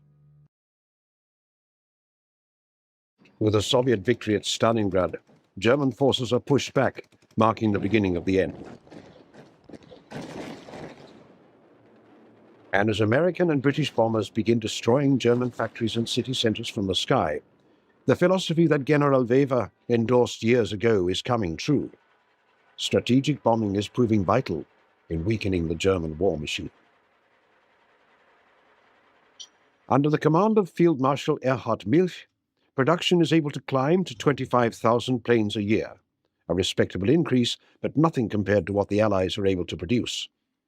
U.S. procurement policies, which become a giant bureaucracy, embodied in the War Department and soon thereafter, World War II, embodied in the Pentagon. The Germans were simply not able to compete on that level. In 1944, Germany is being outmaneuvered in the realm of aircraft by the rate of over 4 to 1. At this point, there is simply no way to compete with the United States or the Soviet Union. While much is written by historians about Allied coordination in resources and materials, little can be found about Germany's willingness to use its own allies' means of production to their advantage. This is yet another failure of the German Luftwaffe. Without a common goal and being on different sides of the world, the Empire of Japan cannot be considered Germany's biggest ally. Its most powerful friend during the war is instead the Italians. Unfortunately, with their own air force in shambles, the Nazis are reluctant to give them the licenses and the engines to build German planes on Italian soil. This proves to be a pivotal mistake, as Italy could have tripled aircraft production with German assistance, producing possibly 30,000 planes during the war. Also, Italian factories would have been out of bombing range for the Allies during the year 1942 and might have changed the outcome in the Mediterranean. Germany's other allies, Romania, Hungary and Finland, are all capable of making aircraft, but lack the knowledge and resources that the fatherland can provide. Had these nations been granted licenses to build Nazi aircraft on their own soil, there was a good chance that this coalition might have tipped the scale in favor of Germany during its pivotal battle against the Soviets during 1941. The decision not to fully utilize the resources of these nations can be attributed to Germany's desire to be the dominant power. There is widespread resentment against the Italians by top Nazi leaders who see them as merely riding off the coattails of German success. Our feeling always was, with the experience of the First World War already, we wish the Italians were on the other side. People like Hermann Goering see these smaller countries as the providers of natural resources, with the fatherland supplying the finished products. This marks another tragic failure of the Luftwaffe. In early 1944, Germany unveils the Messerschmitt 262, a revolutionary jet plane that can hopefully take down the flying fortresses and mosquitoes that are destroying their cities. Later on, of course, they produced the world's first production model, general use jet aircraft in the form of the Messerschmitt 262, the ME 262. The ME 262 as a pure fighter was an amazing sight to see, and in fact, anyone looking at it today is still struck by the modern and sleek lines. Now, the ME 262 was, in my opinion, I've stated this many times, the most formidable aircraft of World War II. The ME 262 is years ahead of its time, symbolizing the fatherland's creativity and innovation. In many ways, however, the ME 262 also symbolizes Nazi indecision. Unfortunately, the ME 262 got caught in a very, very arcane and difficult procurement process within Germany, wherein basic designs were put forward by competent engineers. They were then changed by upper echelons within the Luftwaffe, and of course they had to pass the Hitler test. And no aircraft passed the Hitler test without being significantly modified. The ME 262 is no exception. After Professor Messerschmitt tells Hitler that the aircraft can carry up to 1,000 kilograms of bombs, Field Marshal Milch, in a fit of rage, tells the Führer that even the smallest infant can see that the 262 is a fighter, not a bomber. After months of wavering, the plane goes ahead as a fighter-bomber, taking the sting out of what could have been a ferocious punch. They may possess this wonder weapon, but have few men that can fly it. This becomes the Luftwaffe's final failure, its pilots' lack of training. During its heyday, Germany's finest were given approximately 250 hours of flight time before being sent out to face their enemy, considerably more than the British. And with the Second World War going exceedingly well during 1940 and 1941, the Luftwaffe arrogantly minimizes its training program, figuring that the war will soon be over. By 1942, as the tide begins turning, German pilots are given less than 200 hours of practice flying, while Allied pilots are given over 300. With the war turning against them, shortcuts are made to churn out every single pilot possible. Despite this augmentation, by 1944, the average training time drops to just under 100 hours. In some cases, just a quarter of what P-51 Mustang and P-47 Thunderbolt pilots were given. With air superiority lost over German soil, it becomes a turkey shoot for American and British aviators as they begin gunning down Me-109s and Focke-Wulf 190s with ease. At D-Day, in the final planning, the head of Allied tactical aviation was asked, well, what are we going to do about the German fighters? He said there aren't going to be any German fighters over the landing beaches. And he was essentially right. because they'd been wiped out by then. The decision not to build a pilot training infrastructure like its enemies causes the Luftwaffe to run desperately short on experienced men. So by the time planes like the Me-262, the Arado 234 jet bomber, the Me-163, a rocket-powered interceptor, the Dornier 335 Arrow, the fastest piston-engine plane of the Second World War, and all the other revolutionary aircraft that could have been the difference-maker on both fronts, it is a case of too little, too late. The defeat of the Luftwaffe can be attributed to its lack of direction. With the war going in Germany's favor, Hitler, Goering, and Udet were blinded by a false optimism. That tactical war doctrine that they favored initially was being replaced by a long, drawn-out strategic war that they were ill prepared for. The arrogant nature in which they brushed off the industrial power of the United States and the Soviet Union.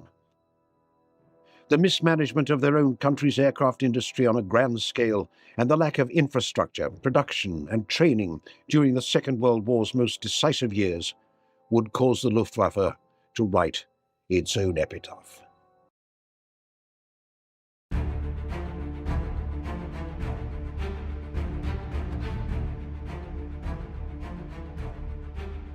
In June of 1942, a pivotal naval confrontation unfolded, marking one of the most significant battles of World War II as the United States of America faced off against the Japanese Empire. Fought exclusively with aircraft carriers positioned hundreds of miles apart, the Battle of Midway represented a groundbreaking naval conflict. It marked the inaugural major fleet engagement where opposing fleets never closed the gap to visually spot each other's ships. Victory or defeat depended not on the big guns of battleships, but on the carrier-borne bombers and torpedo bombers flying over vast tracts of ocean to seek and destroy their targets. Midway was the dawn of a new era in naval warfare.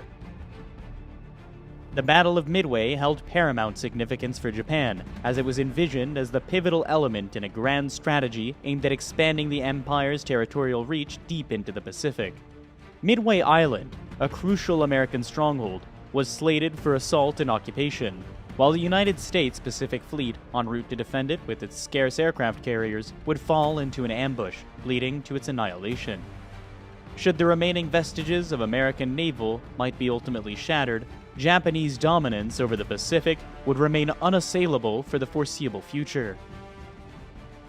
In fact, in the Battle of Midway, the Japanese carrier fleet, the mightiest in existence, was utterly destroyed, and Japan suffered her greatest defeat for over 300 years. During the Battle of Midway, Japan, at the zenith of its military strength, suffered not only a significant naval defeat, but also, in the span of a single day, sealed the fate of the Japanese Empire, leading it toward downfall and defeat. Since the early 1930s, Japanese conquests in China had caused ever-increasing friction with the United States. Starting in mid-1940, the United States imposed a prohibition on the export of arms, scrap iron, and other critical strategic resources to the Japanese Empire. Then, in July 1941, America led an international oil embargo and froze all Japanese overseas assets. The effect was devastating. Up to now, 90% of Japan's oil had been imported, and her stockpiles were rapidly dwindling. As time grew scarce, the Japanese leadership made a momentous choice to embark on invasions and conquests of neighboring regions abundant in oil and other essential raw materials. First, a major obstacle would have to be eliminated: the American Pacific Fleet, anchored at Hawaii. In the early hours just prior to dawn on December 7, 1941, a fleet of 360 bombers and fighters took off from Japanese aircraft carriers positioned 230 miles north of Hawaii. Their target was the 3 carriers and the 8 battleships of the United States Pacific Fleet, based in Pearl Harbor. In the span of just 2 hours, a total of 18 American warships, including 6 battleships, were sent to the depths, while an additional 90 vessels sustained damage from bombs or torpedoes. Almost 200 planes were destroyed on the ground, and over 3,500 US personnel killed or wounded. The Japanese lost only 29 aircraft. It was a stunning victory. Shortly after noon the next day, the United States declared war on the Japanese Empire. Following the devastation of the US Pacific Fleet, the path was cleared for the Japanese campaign of expansion and conquest. In advance of the impending onslaught, garrisons across the region had covertly bolstered their defenses, and thousands of troops had been assembled and readied for action. In the hours following the Pearl Harbor raid, Japanese aircraft launched attacks on American air bases located at Wake Island, Guam, and Luzon in the Philippines. With complete air superiority, the Japanese launched their invasions. Forces in French Indochina, already held by the Japanese, rapidly advanced into Thailand and Burma. Troops from the island of Hainan landed in Malaya. On that very day, an initial raiding force commenced the invasion of the Philippines, swiftly followed by larger-scale landings. Over the next 3 weeks, Wake Island and Hong Kong fell to the Japanese. Borneo and Caleb were invaded and Sumatra was occupied. On February the 19th, Japanese aircraft carriers launched a lightning raid on Port Darwin in northern Australia, sinking 12 merchant ships and eliminating Darwin as a valuable Allied base. Early March saw the climax of the Japanese expansion, the inevitable occupation of Java. In a little over 3 months, Japan had conquered 1/4 of the Pacific Ocean. By securing a stable oil supply and expanding the defensive perimeter around their homeland, Japan had successfully accomplished all of its immediate wartime objectives. Yet in spite of the breathtaking scale of the Japanese victories, there did remain one major threat to the security of her Pacific conquests. 3 aircraft carriers from the United States Pacific Fleet managed to elude the devastation at Pearl Harbor, and within a matter of weeks, each of them served as a central core for a newly formed task force. After minor raids on the Marshall and Gilbert Islands, 2 of the American carriers set sail on one of the most audacious missions of the Pacific War: to bomb Tokyo, the heart of the Japanese Empire. In early April 1942, the aircraft carrier Hornet embarked on a westward journey from the U.S. Naval Base in Alameda, California, to meet up with its sister ship, the Enterprise, which was sailing from Pearl Harbor. With adept maneuvering to bypass the protective string of Japanese-controlled islands, both the Hornet and the Enterprise managed to penetrate to a point within 825 miles of Japan's coastline. At 8:24 on the 18th of April, 16 Mitchells took off from the Hornet and struck a course for the Japanese capital. Flying low, they avoided Japan's fighter defenses, and 15 aircraft dropped their bombs on the city. All but one of the Mitchells escaped to safety in mainland China or Russia. Following the attack, famously referred to as the Doolittle Raid, which took its name from its commander, Japanese military leaders were deeply alarmed and concerned. Even though the raid had inflicted only minor physical damage, it delivered a significant blow to Japan's sense of national pride. The need to protect the emperor was at the very core of the armed forces' being, and an agony of shame swept through the high command. Japan's leaders swiftly arrived at the conclusion that there was just one means by which they could ensure the adequate protection of homeland and the emperor. The frontiers of the empire must be pushed even further into the Pacific. In October 1941, General Hideki Tojo had been appointed Prime Minister of Imperial Japan.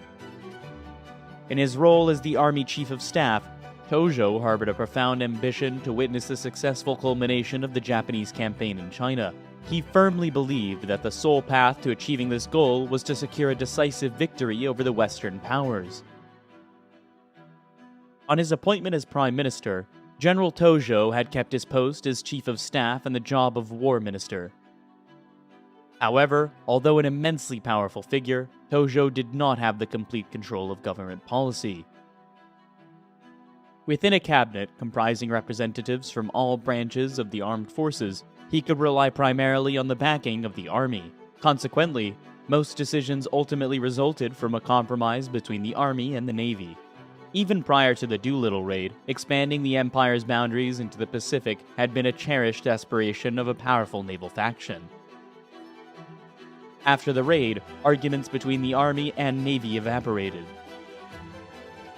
Because the proposed operation would demand little Army participation, Tojo finally gave his support. Franklin D. Roosevelt had been elected President of the United States in 1932. Strongly against the prevailing sentiment of isolationism, Roosevelt had the conviction that America should actively engage on the global stage. Even before the outbreak of war in Europe, Roosevelt had warned of the dangers posed by Nazi Germany's ambitions. Following the German conquest of the continent in 1940, Roosevelt, despite facing domestic opposition, progressively bolstered his support for Britain in its battle for survival. It was also Roosevelt who, in relation for Japanese actions against China, had imposed the oil and trade embargo on Japan. As a former Assistant Secretary to the Navy and now its Commander-in-Chief, Roosevelt took a special interest in the service. He handpicked his own flag officers and staff members, driven by his unwavering belief that the Navy should be led by the most qualified individuals for the roles. In a testament to his commitment to competence, he appointed Frank Knox, a member of the opposition Republican Party, to head the Navy Department. Under Roosevelt and Knox, the naval budget steadily rose. Even following the events at Pearl Harbor, Roosevelt maintained a belief that ran contrary to the desires of the American public. He believed that a war in Europe should take precedence over actions in the Pacific.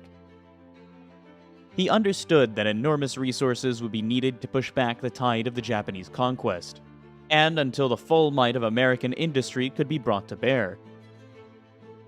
The United States would have to concentrate on holding the line. Roosevelt insisted that further Japanese expansion must be counted at all costs.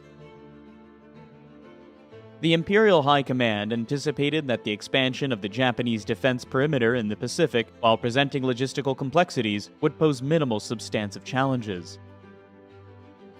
On the islands to be invaded, enemy forces were weak, and at sea, it seemed there was little to fear from the Americans or the British. The Japanese Navy, the diving force behind the plan, was supremely confident. The first stage of the Japanese plan of conquest was to complete the occupation of New Guinea. As of April 1942, a portion of New Guinea had already fallen under Japanese control, and they were eager to prevent the Allies from gaining control over the entire island.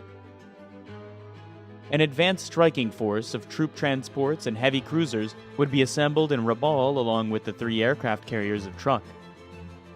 The forces from Rabaul would sail south, then split into 2 divisions. The first was to seize Lagi in the Solomon Islands. The second, supported by 1 aircraft carrier from Truk, was to capture Port Moresby.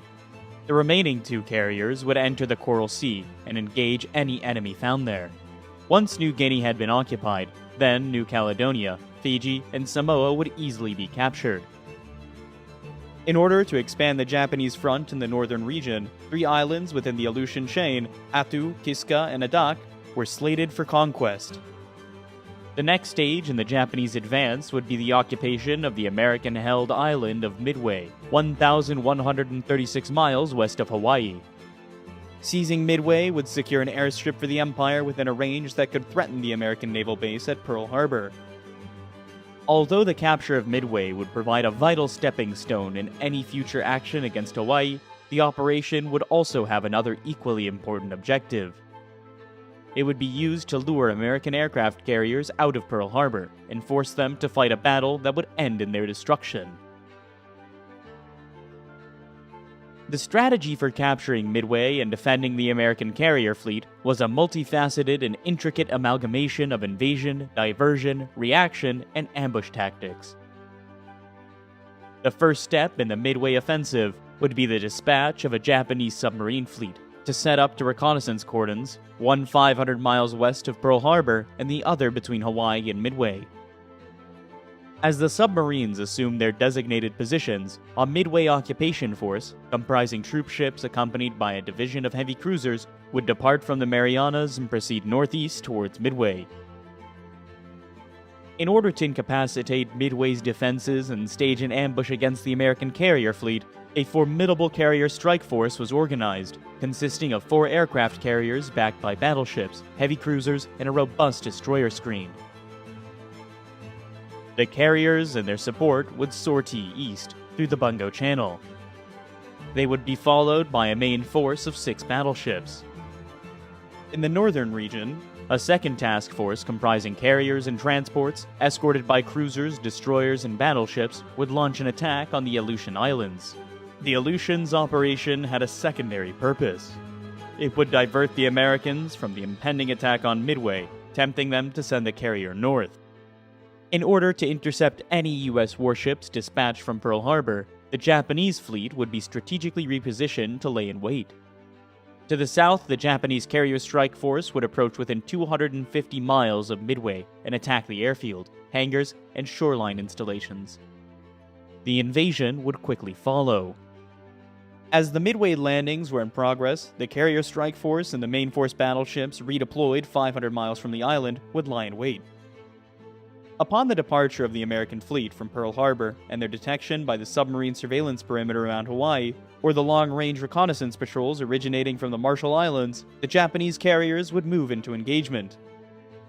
The big guns of the main force battleships would then finish the remnants of American sea power in the Pacific.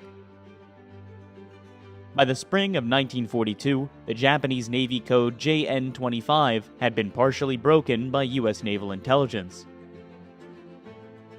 However, the cipher was complex, and many messages still remained difficult to understand. Commander Joseph Rochefort was head of the Naval Communications Intelligence Unit at Pearl Harbor. It was Rochefort who finally succeeded in adding a piece of the cipher jigsaw, vital to the Midway operation. By early May, Rochefort had a strong suspicion that a major attack was being planned for Midway based on partially deciphered Japanese messages. However, obtaining confirmation was challenging, and alternative interpretations remained plausible.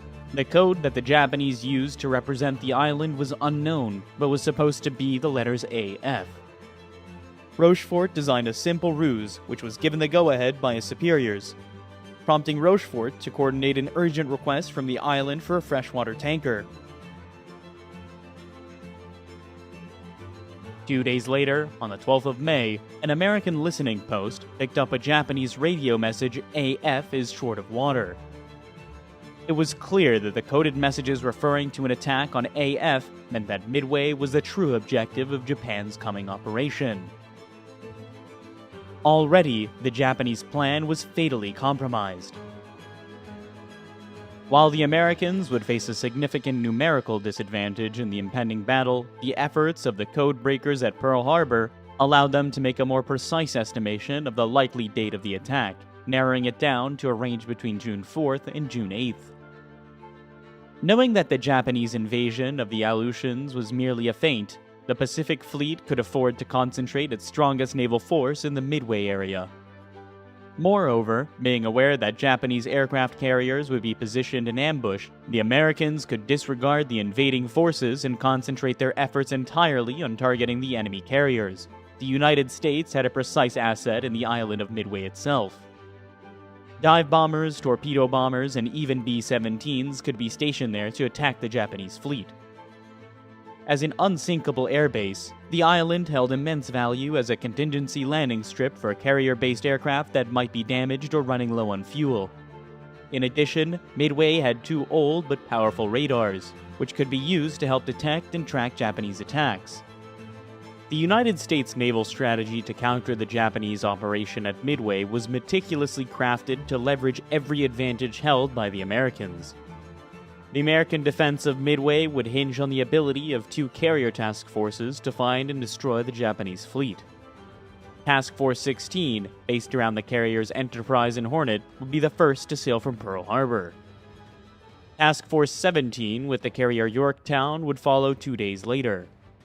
All 3 carriers would rendezvous at Point Luck, 325 miles northeast of Midway. As the Japanese carrier strike force approached the area, the problem of the Americans would be finding it. Their radar systems on American carriers had a limited range of 150 miles.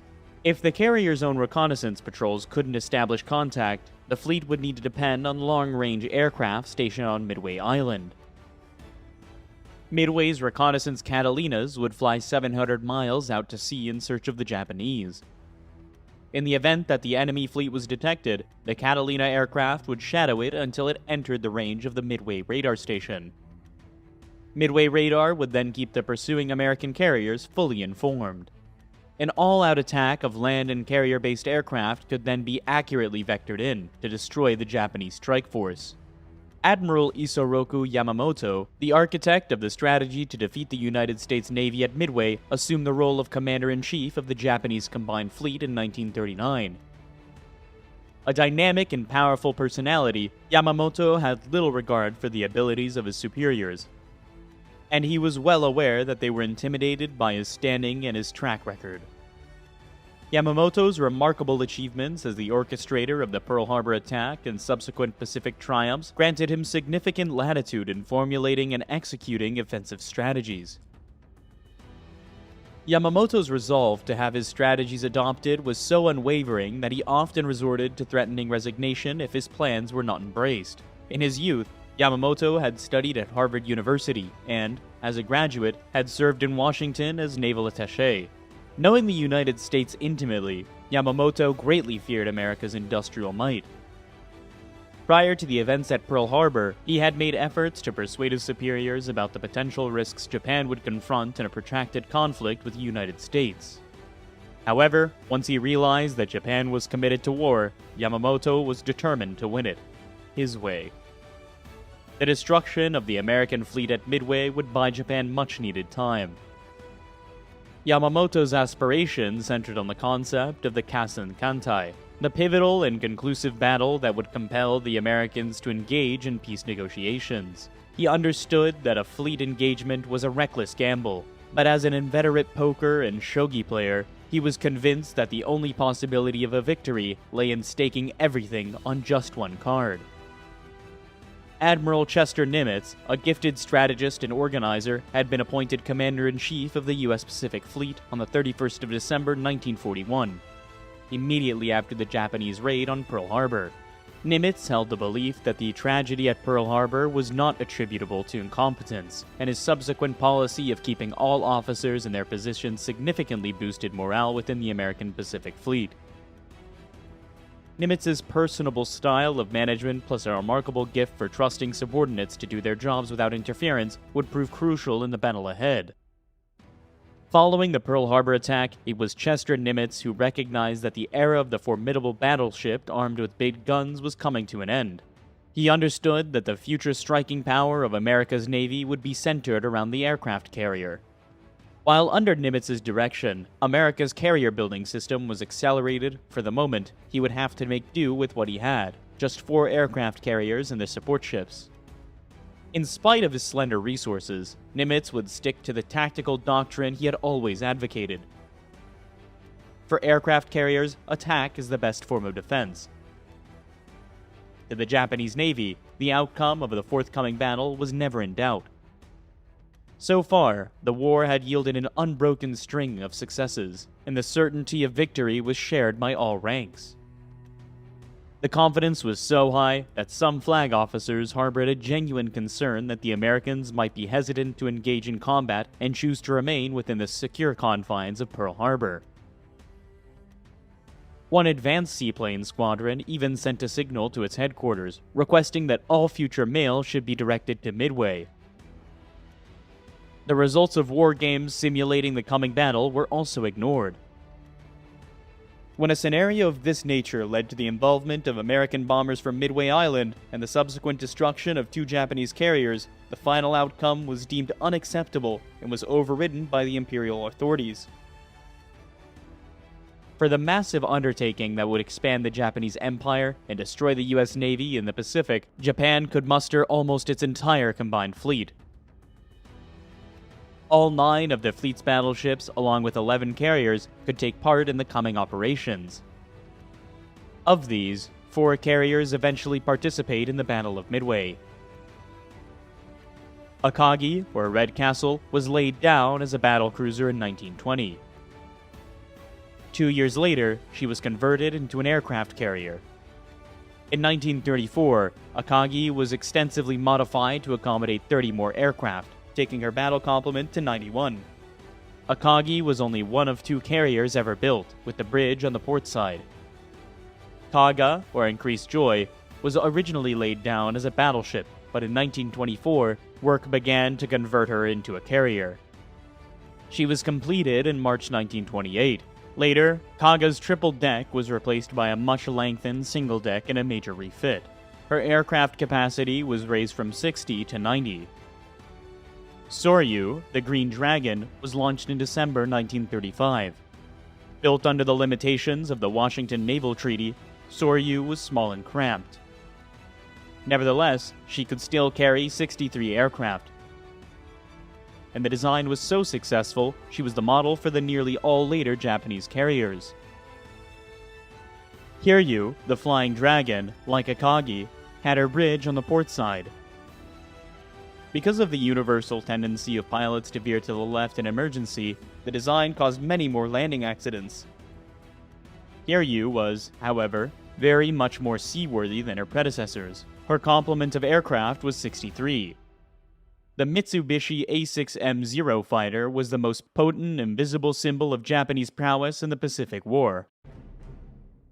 Purpose-designed as a Navy fighter to operate from land bases and aircraft carriers, the Zero would acquire an awesome reputation. The Zero had a remarkably clean airframe and was very light in weight. The result was high speed and excellent fuel economy. However, these advantages were achieved at the expense of pilot protection. The Zero had no armor and no self-sealing fuel tanks. More Zeros would be built than any other Japanese aircraft. The Aichi D-3A Val 2-seater was the first all-metal monoplane dive bomber to enter Japanese naval service. In the hands of experts, the Val was a formidable weapon, realizing an 80% strike accuracy during the early Japanese conquests. The aircraft was constructed with such robustness and maneuverability that even with a fixed undercarriage, it could transform into a highly proficient fighter once it had released its bombs. Although the Nakajima B-5N Kate was slow and poorly protected, it was at the time of Midway the best aircraft of its type in the world. On its introduction in 1937, it had boasted many advanced features such as folding wings, a retractable undercarriage, and integral wing fuel tanks. Effective as a conventional bomber, as a torpedo bomber, the Kate was devastating. The aircraft was armed with the excellent Type 91 torpedo. The Type 91 could be released at a speed of 200 miles an hour and from an altitude of up to 300 meters, providing valuable protection against anti-aircraft fire. The naval pilots preparing for New Guinea and Midway operations were seasoned veterans of the attack on Pearl Harbor. They had gone to fly on combat missions in the Pacific and Indian Oceans. For Japanese pilots, the intervals between combat operations were entirely taken up by training. The motto was, train hard, fight easy. Japanese determination to achieve the highest standards in Navy flying had not come without a price. Pilot training was lengthy and expensive. Only 100 naval pilots graduated annually from the training schools, which proved insufficient to meet the continuous demands imposed on Japanese carrier forces since the war began. There had been no leave for Navy aircrew. The training of Japanese sailors and flight deck personnel was, if anything, even more arduous than that undergone by their pilot comrades. These men were conscripts, toughened by rigorous discipline and relentless battle training that ensured that a ship could be swiftly prepared for action stations, and a full strike force could be launched within 5 minutes. During the heat of battle, a flight could be rearmed, refueled, and airborne again within 1 hour. Although the combat readiness of Japanese sailors and airmen was unsurpassed, there was an underlying weakness in the Navy's preparation for the coming operations. Before Pearl Harbor, aircrew had been able to practice 4 bomb runs a day, and dive bombers had been expected to score 80% hit rates or better. There had also been extensive fleet maneuvers. Now, amidst the exacerbated fuel shortages that ignited the war, maneuvers and bombing practice faced even stricter limitations. At Midway, the consequences for the Imperial Navy would be nothing short of catastrophic. Soon after the attack on Pearl Harbor, it had become clear to senior American naval commanders that although the damage done was severe, it was far from the fatal blow the Japanese had intended. The Pacific Fleet's priceless aircraft carriers had escaped. The Japanese had been unsuccessful in their attempts to obliterate the ship repair yards, and they had overlooked the fuel depots at the bases, leaving substantial oil reserves untouched. In spite of Japanese efforts, Pearl Harbor still played host to a powerful American naval presence. Hawaii was the base for the United States' 3 Pacific Fleet carriers, plus 1/4 transferred from the Atlantic Fleet. Each carrier was supported by its screen of up to 2 heavy cruisers and 5 destroyers. Nearly 20 submarines protected the waters around Oahu and Midway Island. Due to Admiral Nimitz's conviction that the Japanese Navy's overwhelming superiority made it one-hit-run tactics feasible, the sluggish Pacific Fleet battleships were excluded from any role in the forthcoming operation. Those that had been repaired after the Pearl Harbor attack were sent to San Francisco to patrol the west coast of the United States. Everything would now depend on the speed and long-range hitting power of the American carriers. All 3 of the carriers that would take part in the Battle of Midway were the Yorktown class. Commissioned by October 1941, the ships were Yorktown, Hornet, and Enterprise. Although slightly slower than its Japanese equivalent, the Yorktown class was capable of carrying an extra 20 aircraft. Yorktown carriers were notable for their advanced damage control systems. In order to reduce the risk of firing during an impending enemy attack, aviation gas fuel lines could be filled with carbon dioxide. The carriers' decks were also specially designed for combat conditions. The flight deck was unarmored and constructed with 6-inch planks of teak, more easily repaired than metal and less likely to cause severe splinter wounds to crewmen. Unlike the Japanese carriers, the Yorktowns were all equipped with radar, which could detect aircraft flying up to 30,000 feet and at a range of over 100 miles. While the Lexington would not participate in the Battle of Midway, it would assume a crucial role in the earlier engagement, the Battle of the Coral Sea. Lexington had been laid down as a battlecruiser in 1921 and converted during construction. She emerged as America's first fleet carrier and one of the largest aircraft carriers in the world. Because Lexington was a very early design, her available deck and hangar space was not efficiently used, and her aircraft complement was a modest 63. Originally conceived as a biplane carrier fighter, the Grumman Wildcat was redesigned as a mid-wing monoplane during the planning stages. The aircraft entered U.S. Navy service in 1939 and was manufactured first by Grumman and later by General Motors. Powered by a Wright Cyclone 9-cylinder radial engine, the Wildcat was slower than its opposite number, the Zero. Nonetheless, its exceptional maneuverability, formidable 6-gun armament, effective armor, and robust construction meant that the Wildcats could frequently endure battle damage that would be catastrophic for any other fighter. Nearly 8,000 Wildcats would see service in World War II. From its introduction in June 1940, the Douglas Dauntless was one of the most important American combat aircraft of the war. In the first half of 1942, the Dauntless saw more action than any other type. The Dauntless was a dive bomber with heavy armor, a bulletproof windscreen, and self-sealing fuel tanks. It was powered by a 9-cylinder Wright Cyclone radial engine. Because of its great stability in flight, the aircraft was known affectionately to its pilots as the Barge. When it first entered service with the U.S. Navy, the Dauntless was the best carrier-based dive bomber in the world. The aircraft would take credit for sinking more Japanese shipping than any other Allied weapon, and during the Battle of Midway, it would be responsible for all Japanese ship losses. The three-man Douglas Devastator, America's first carrier monoplane, had entered service in 1937, and by 1942 was already obsolete. It was slow, lightly armed, and had a poor rate of climb.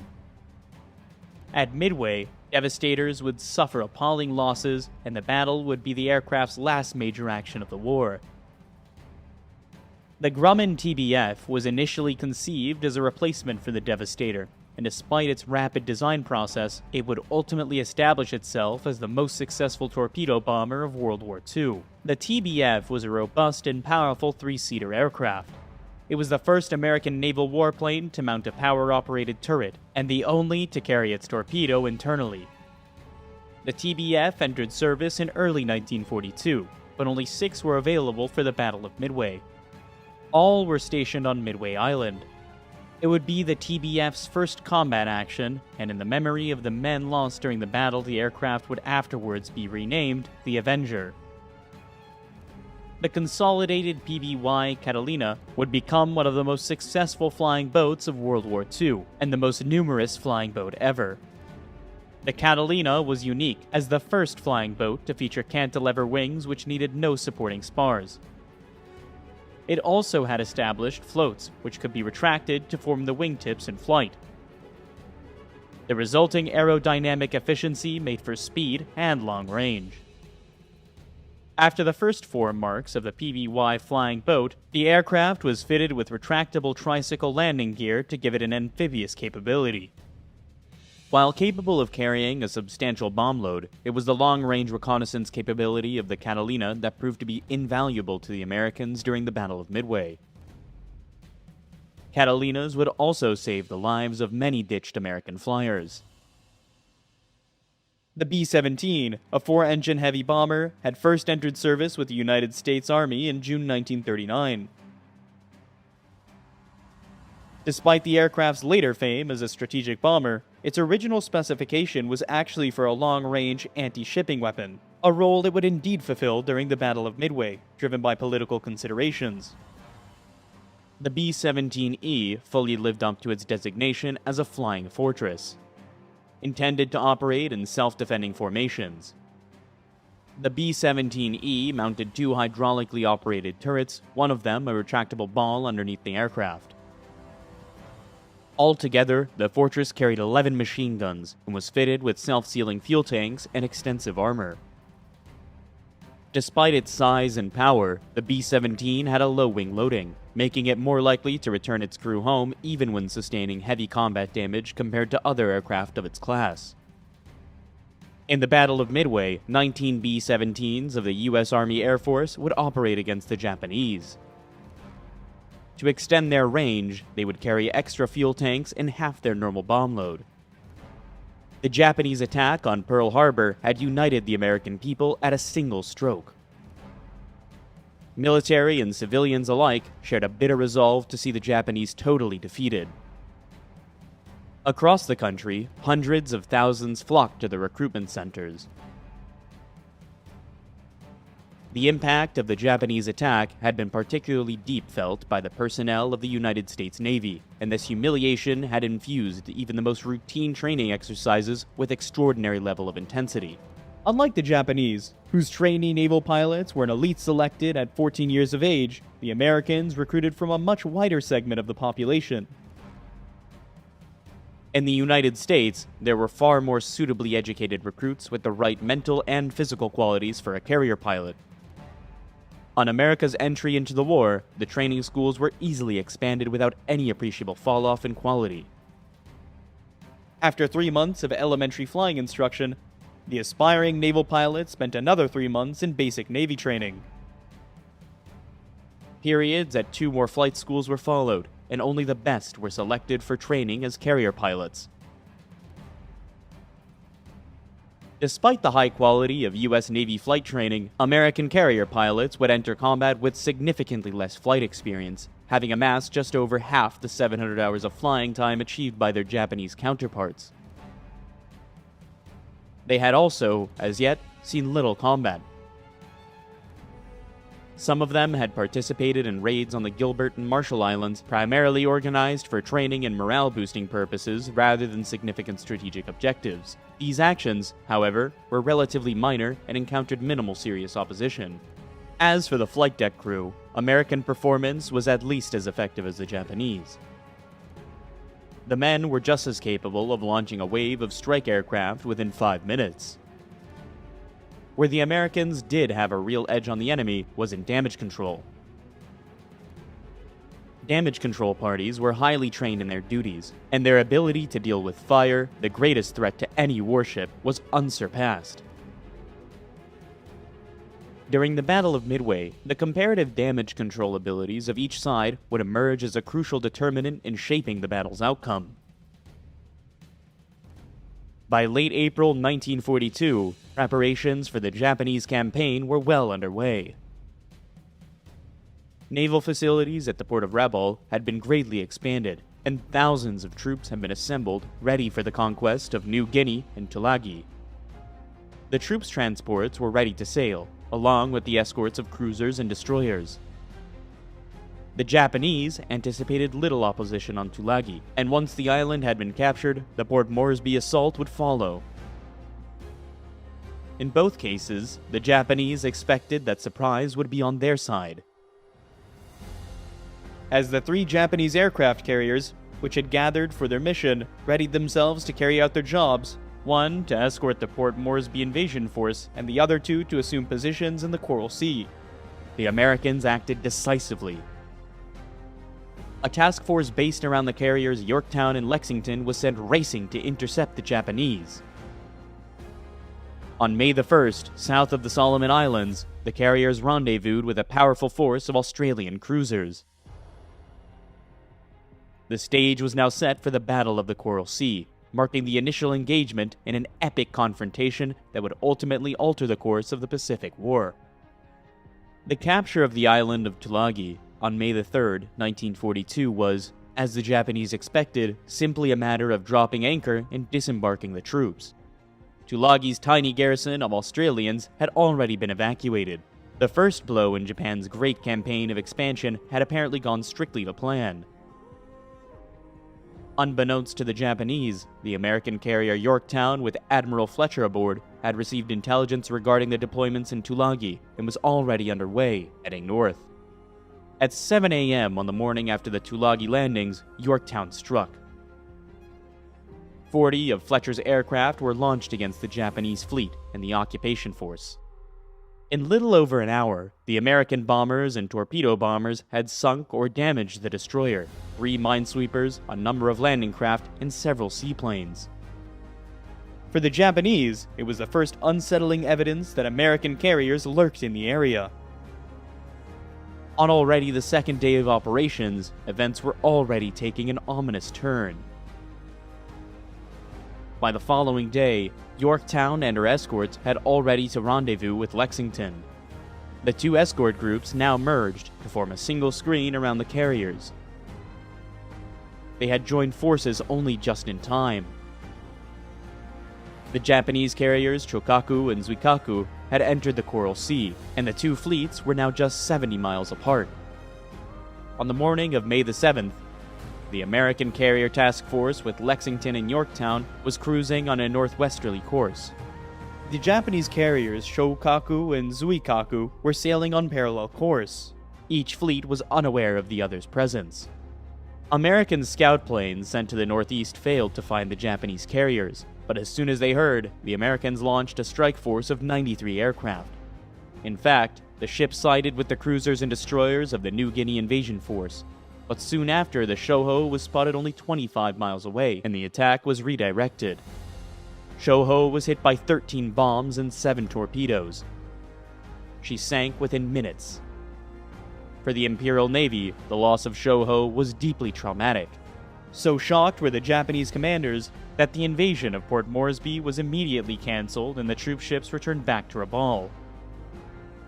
On the American side, there was jubilation. A pilot's radio report of the Shoho sinking, Scratch 1 flat top, would become one of the most famous signals of the Pacific War. After the sinking of the Shoho, Admiral Fletcher did not immediately launch another strike against the Japanese invasion fleet. To attack the carriers Shokaku and Zuikaku was his main objective, and in any case, the Japanese might themselves attack, and he would need his air defense at full strength. As the day advanced, a weather front closed in on the Japanese carriers. Nevertheless, the strike force commander, Admiral Tagaki, was determined to destroy the Americans before they could inflict yet more damage on the retreating Japanese invasion fleet. Choosing his best night flyers, Tagaki launched his attack in the late afternoon. The aircraft would have to return and land in darkness. The Japanese raiders, in spite of the poor weather, passed close to the American carrier group. The Americans, with the benefit of radar, easily detected the enemy formations and vectored their fighters to intercept. In a series of vicious dogfights, 10 Japanese aircraft were shot down. 11 more would crash after the mission, trying to land in darkness. For the Japanese, the raid was a fiasco. In the aftermath of this first carrier clash between the Imperial Navy and the U.S. Pacific Fleet, both sides considered attacking by night with their cruisers and destroyers. Both finally rejected the idea, fearing the absence of their protective screens. Instead, they withdrew, postponing the main action for another day. On the morning of May the 8th, the American and Japanese fleets were more than 100 miles apart. The Japanese had the benefit of low cloud cover, while the Americans were exposed under the clear blue skies. At 0600, both sides launched their reconnaissance aircraft, and within 2 hours, each fleet had discovered the other. On the American side, Yorktown and Lexington launched 70 bombers and torpedo bombers and 6 fighters. At almost the same time, Shokaku and Zuikaku launched 50 attack aircraft and 20 fighters. Although the Japanese carriers were close together, Zuikaku was hidden by a cloud, and it was Shokaku who fell victim to the Americans. She was hit by 3 bombs and so badly damaged that she would later be unable to recover her aircraft. Most would be forced to ditch into the sea. The American carriers, using their radar, detected the approaching Japanese raiders 70 miles away. 12 Wildcat fighters were scrambled, but only 3 reached a high enough altitude to attack, and no Japanese aircraft were destroyed. Yorktown was first to be hit. A single bomb found its target. The next victim was the larger and less maneuverable Lexington. 2 bombs struck her deck, inflicting minor damage. But far more seriously, 2 torpedoes impacted her port side. Even after the Japanese bombs and torpedoes had struck, Lexington continued to fight. But soon after the battle, she began to list to port. By pumping oil from one side of the carrier to the other, the crew managed to right the vessel, and she was soon capable of maintaining 24 knots. It looked as if Lexington might be able to reach home under her own steam. However, at 14:45, an explosion ripped through the carrier, and soon fires were raging out of control. The order was given to abandon ship, and after her crew had been taken off, a destroyer was detailed to sink the hell-blazing hulk with torpedoes. 38 aircraft were still on board. The destruction of Lexington meant that the Battle of the Coral Sea was a tactical victory for the Japanese. The light carrier Shoho had been exchanged for the far more formidable Lexington. However, the Imperial Navy had been far more badly damaged than it seemed. The carrier Shokaku was out of action, and Zuikaku's aircrew had been slaughtered. As a result, neither carrier would be able to participate in the decisive battle soon to be fought at Midway. In the aftermath of the Coral Sea battle, the Japanese made a fatal error. They knew they had sunk the Lexington, but they also believed that Yorktown had been smashed beyond repair. Even with 2 of their own heavy carriers out of action and the loss of the Shoho, they were certain that the balance was still in their favor. The remaining Japanese carriers, supported by battleships and heavy cruisers, would still have more than enough firepower to send the American Pacific Fleet to the bottom of the ocean. The Japanese main force for the Battle of Midway was based in Hashirajima in Japan. The main force was commanded by Admiral Yamamoto himself. Yamamoto had 7 battleships, 3 light cruisers, 2 seaplane carriers, 1 light carrier, and 20 destroyers. Attached to the main force was Admiral Chuichi Nagumo's carrier strike force, the most powerful carrier fleet at that time in the world. His heavy cruisers, Hiryu, Soryu, Akagi, and Kaga, would be escorted by 2 fast battleships, 3 cruisers, and 11 destroyers. The Midway invasion force was commanded by Admiral Nobukate Kondo. Its main body was made up of 2 battleships, 4 heavy cruisers, 1 light carrier, and 7 destroyers. Subordinate to Admiral Kondo was the Midway occupation force commanded by Rear Admiral Reisa Tanaka. Tanaka had 12 transports with 5,000 troops and a screen of 1 light cruiser, 10 destroyers, and 3 patrol boats. At the Guams and the Marianas was the Midway support force under the command of Rear Admiral Taeko Kurita. Kurita had 4 heavy cruisers and 2 destroyers. As well as his Midway forces, Admiral Yamamoto had an overall command of the Aleutians fleet.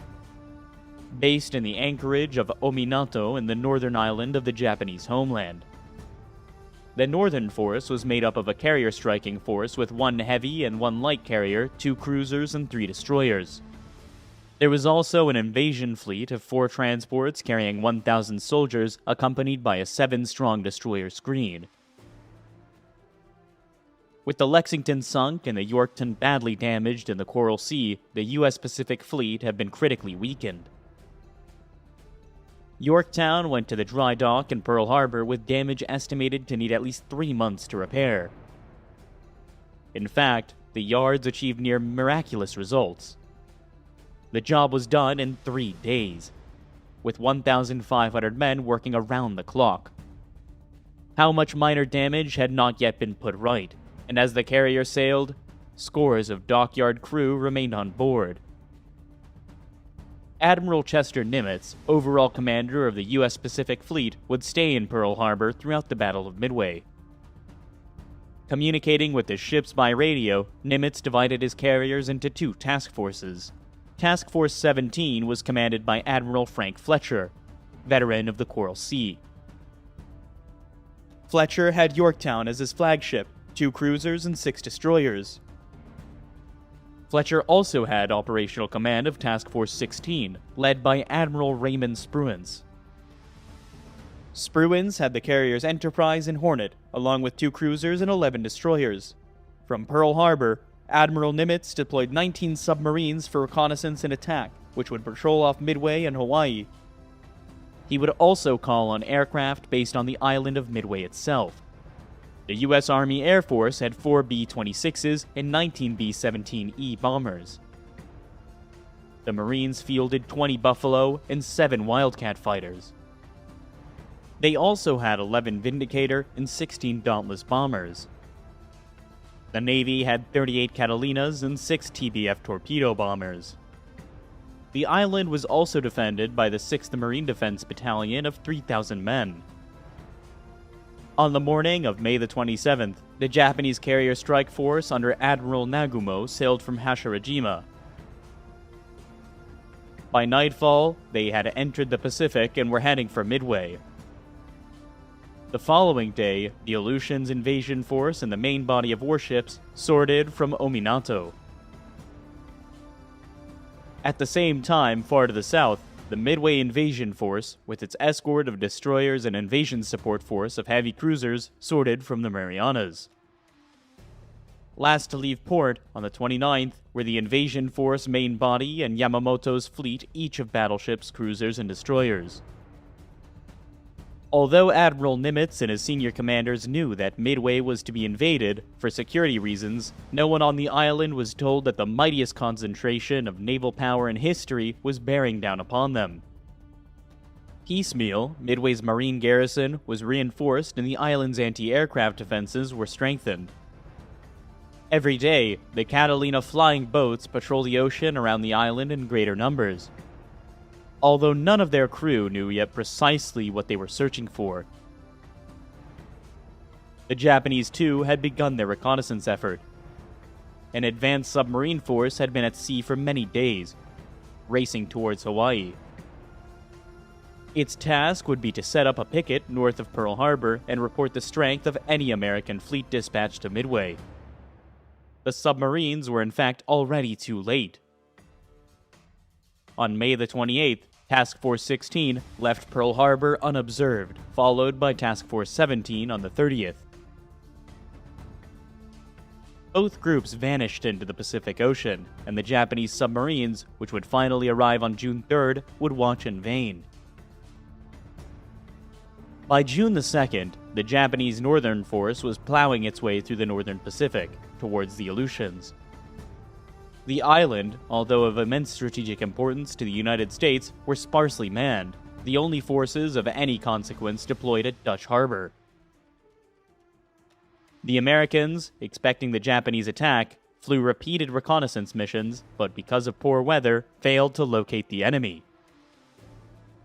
The Japanese at first feared little better, but a second strike group did succeed in bombing Dutch Harbor.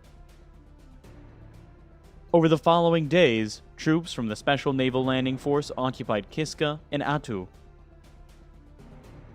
Although the Aleutians operation was in tactical terms a complete success, and the Japanese occupation of the islands would be a thorn in the American side for some time to come, the primary objective of the invasion had failed. The Americans, instead of dispatching strong naval forces north away from Midway, ignored the diversion. A key element in the Japanese plan failed completely. While the Japanese Northern Force was launching its attack on the Aleutians, hundreds of miles to the south, Nagumo's carrier strike force was fast approaching Midway. 200 miles behind Will Yamamoto's main force battleships and steaming from the southwest, the Midway invasion fleet. With no cloud cover, the invasion flotilla was desperately exposed, and by now, Midway's Catalinas were sweeping a huge arc of ocean, up to 700 miles, covering all the likely approaches to the island. It was on June 3rd at 0900 hours that a Catalina made the first sighting of Japanese ships off Midway. The pilot reported 2 cargo vessels. 21 minutes later, another Catalina, flown by Ensign Jack Reed, and just beyond the extreme limit of its allotted search, spotted a large formation of ships. The message dispatched to Midway read, "Sighted main body," and a few minutes later gave its bearing and range. Although the distance, 700 miles, was within the capabilities of Midway's B-17 bombers, which already had their extra fuel tanks fitted and were armed and waiting, Midway's commanders were unwilling to commit their forces without more information.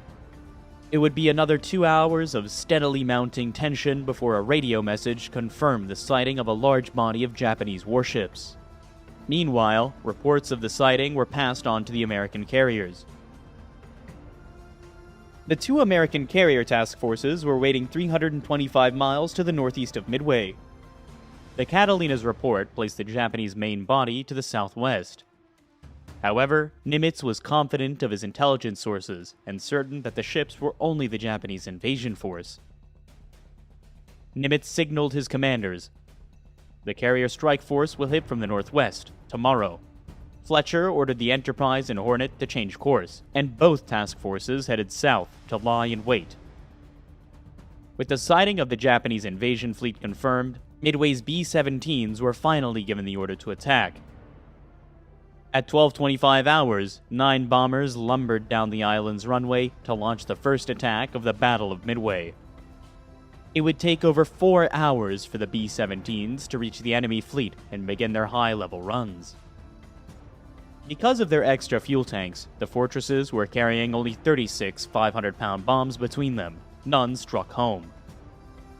From altitude, the effects were hard to judge, and the crews reported hits on 6 vessels, including 2 battleships. In the aftermath, the U.S. Army Air Force would claim a major victory for land-based high-level bombers. Throughout the night of June the 3rd, the atmosphere on Midway was tense, but confident. The reports of B-17 crews were encouraging. Everyone believed that at least some damage had been done to the Japanese fleet. During the night, a Catalina torpedo attack on the invasion transports did succeed in hitting one Japanese oiler. Insignificant in real terms, but heartening for the waiting Marines. At first light, Midway's Catalinas were once more dispatched on their reconnaissance patrols. Because a Japanese raid on the airfield was almost certain, the B-17s were ordered to take off once more to prevent them from being caught on the ground. As the Japanese carrier strike force steamed at 24 knots on its final run into Midway, sailors and aircrew prepared themselves for the ordeal ahead with traditional toasts and worship at the Shinto shrine on board every Japanese warship. All were keenly aware that they were about to strike the first major blow in a battle on which depended not only on their own lives, but the future of the Japanese Empire.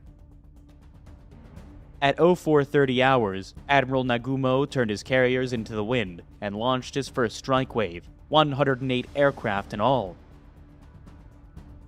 The rest, including his most experienced aircrew, were held in reserve in case any American warships were discovered.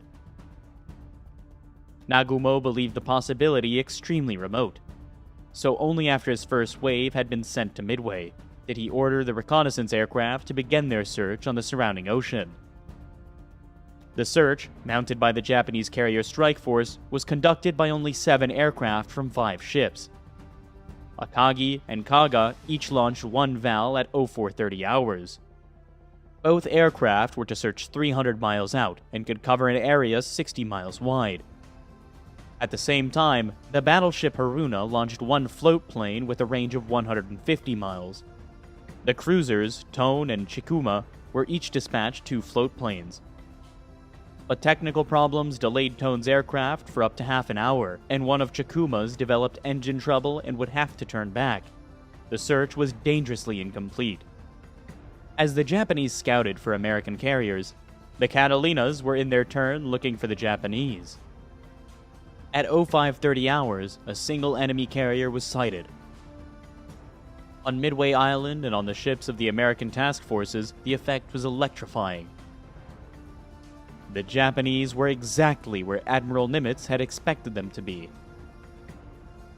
Shortly after the first sighting, one more vital piece of information was received from the Catalinas.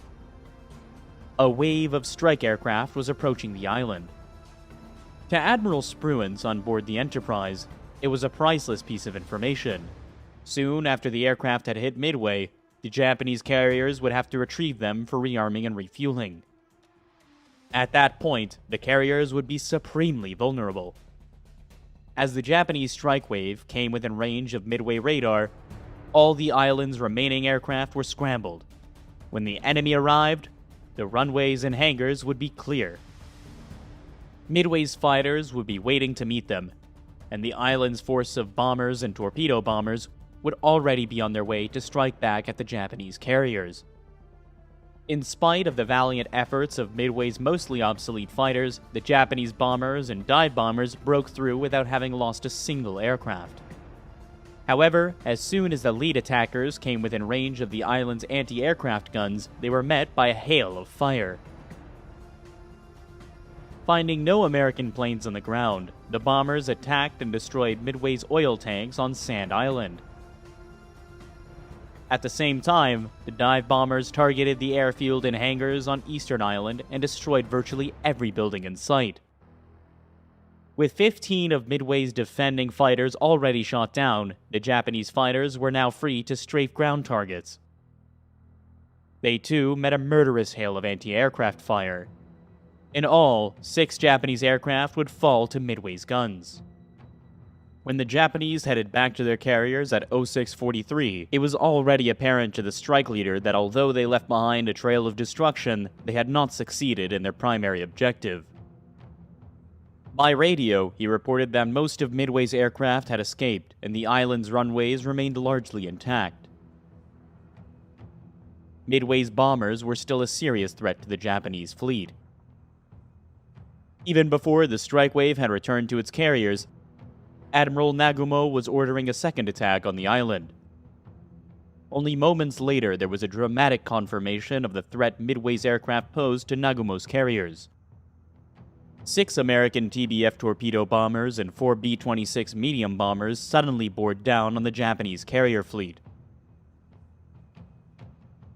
The screening destroyers and cruisers put up a storm of anti-aircraft fire.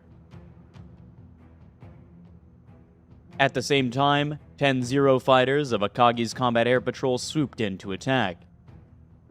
The TBFs did succeed in launching at Akagi, but violent maneuvering saved the Japanese carrier.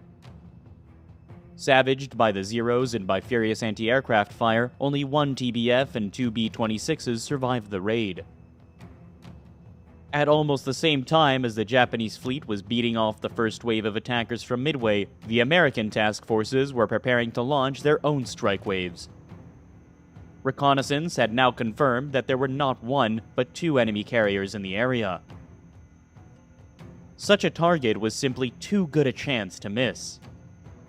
The latest reconnaissance placed the 2 Japanese carriers over 200 miles from the Americans. The maximum range for an airstrike was around 150 miles, so the first priority was to close the gap. Assuming that Nagumo's carriers would still be steaming towards Midway, Fletcher set a course to intercept. Only Sperance's Task Force 16 with Enterprise and Hornet was to be sent. Task Force 17 with Yorktown would wait to recover her scout planes and follow later. If the Americans were to catch the Japanese as they rearmed aircraft returning from the attack on Midway, they would have to launch their first strike wave around 0700 hours. Although the range was closing quickly, it was still too great for the devastated torpedo bombers to strike and return home. They would be sent regardless. Those that survived the raid would have to ditch in the sea. Altogether, Hornet and Enterprise launched 29 Devastator torpedo bombers and 72 Dauntless dive bombers. For fighter, they were covered by 20 Wildcats. Admiral Spruance was aware that only 2 of at least 4 Japanese carriers had been located, and kept 36 fighters to defend his task force from any Japanese counterattack.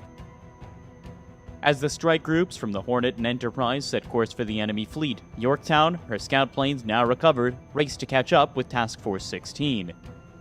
At 0838, Admiral Fletcher launched his strike aircraft.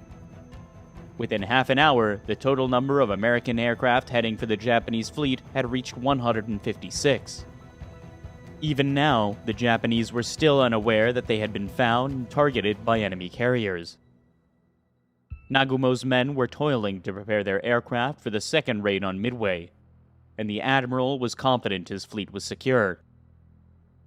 His scout planes had been out almost 2 hours and had reported no sign of an American task force. In fact, Japanese reconnaissance had been a disastrous failure. By now, Task Force 16, streaming towards Nagumo's fleet, was well inside the search area of the Japanese scout planes. However, Chikuma's float plane had flown right past the Americans and had failed to spot them, because Tone's scout could not search the same area until the return leg of its flight, and had been delayed by half an hour to begin with. The error was not detected for a considerable time. When it was 0725, the pilot's report mentioned only enemy surface ships. As a result, Nagumo now believed there was no immediate threat from the American carriers. At 0748, as the Japanese were just about to launch the second Midway strike, they themselves suddenly came under attack. It was another raid from Midway Island. First came 16 Dauntless dive bombers, whose inexperienced pilots approached in a shallow glide. The Zeros of Nagumo's Combat Air Patrol destroyed half their number before they even reached the carriers. Next came Midway's B-17s, dropping their bombs from 20,000 feet. Not a single Japanese vessel was hit. Midway's Marine Vindicators were equally unsuccessful. As the American raiders headed home and Nagumo once more turned into the wind to launch his second wave against Midway, dramatic news was reported by a scout plane. The pilot had spotted a carrier. For Nagumo, the revelation could not have come at a worse moment. While the Japanese second wave was preparing to launch, Nagumo's first wave just returned from Midway was cycling, waiting to land, also waiting to refuel and rearmed with the fleet's Zero fighters, which had been in action protecting the carriers. If Nagumo were to launch his second wave against the reported enemy carrier, they would have to go without fighter cover. Nagumo decided to wait. He would return his second wave below decks, recovering his circling aircraft for refueling, then launch a full-scale attack on the American fleet. At 0917, with all their aircraft recovered, the Japanese carriers, up to now heading towards Midway, turned east-northeast to close with the American force. Nagumo's strike force would be ready to launch at 10:30 hours. As the Japanese surged ahead at 30 knots, the decks of Nagumo's carriers were chaotic. Flight crews struggled frantically to refuel and rearm their aircraft. Bombs and torpedoes lay everywhere, and there was no time to follow safety procedures. And unknown to the Japanese, who had no radar, the first American torpedo bombers were only 3 minutes away. The American air group from Task Force 16 that followed a course based on the assumption that the Japanese fleet had carried on sailing towards Midway. Instead, Nagumo had changed course. As a result, most of the dive bombers and fighters from Hornet, 45 aircraft in all, failed to find the enemy. A second group of Hornet's aircraft had also at first missed Nagumo's fleet, but had then turned north and within minutes had found the Japanese carriers. The first target for Hornet's torpedo bombers was Akagi. As the squadron swept in at low level, the Zeros pounced. The few Americans that survived were torn apart by the fleet's anti-aircraft fire. Not one torpedo bomber and only one pilot survived. Within minutes of the first raid, torpedo bombers from Enterprise and Yorktown began their attack. Once again, the American pilots were slaughtered and no enemy ships were hit. Only 6 raiders survived. With the torpedo attacks beaten off and his fleet still fully unscathed, Nagumo was at last ready to send his waiting strike aircraft against the American carriers. Just as the launch signal was about to be given, American dive bombers, which had been lurking high in the clouds, pounced on the carriers. The first victim was Kaga. The time was around 10:20 hours. The first bomb to strike Kaga landed on the rear of her flight deck, squarely amongst aircraft, armed and waiting to take off. 2 more hit near her forward elevator. Another exploded in the hangar below, igniting fuel and detonating bombs. Kaga was left a raging inferno within minutes, and almost everyone on her bridge was killed.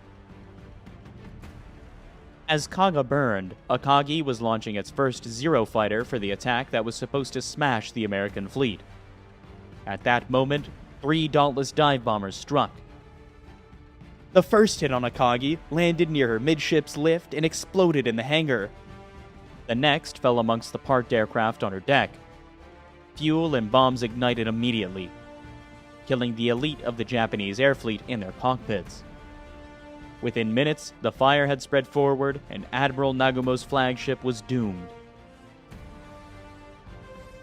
The next victim of the American dive bombers was Soryu. Just after 10:25, 3 bombs smashed into the carrier's flight deck. The first bomb fell between Soryu's second and third lifts.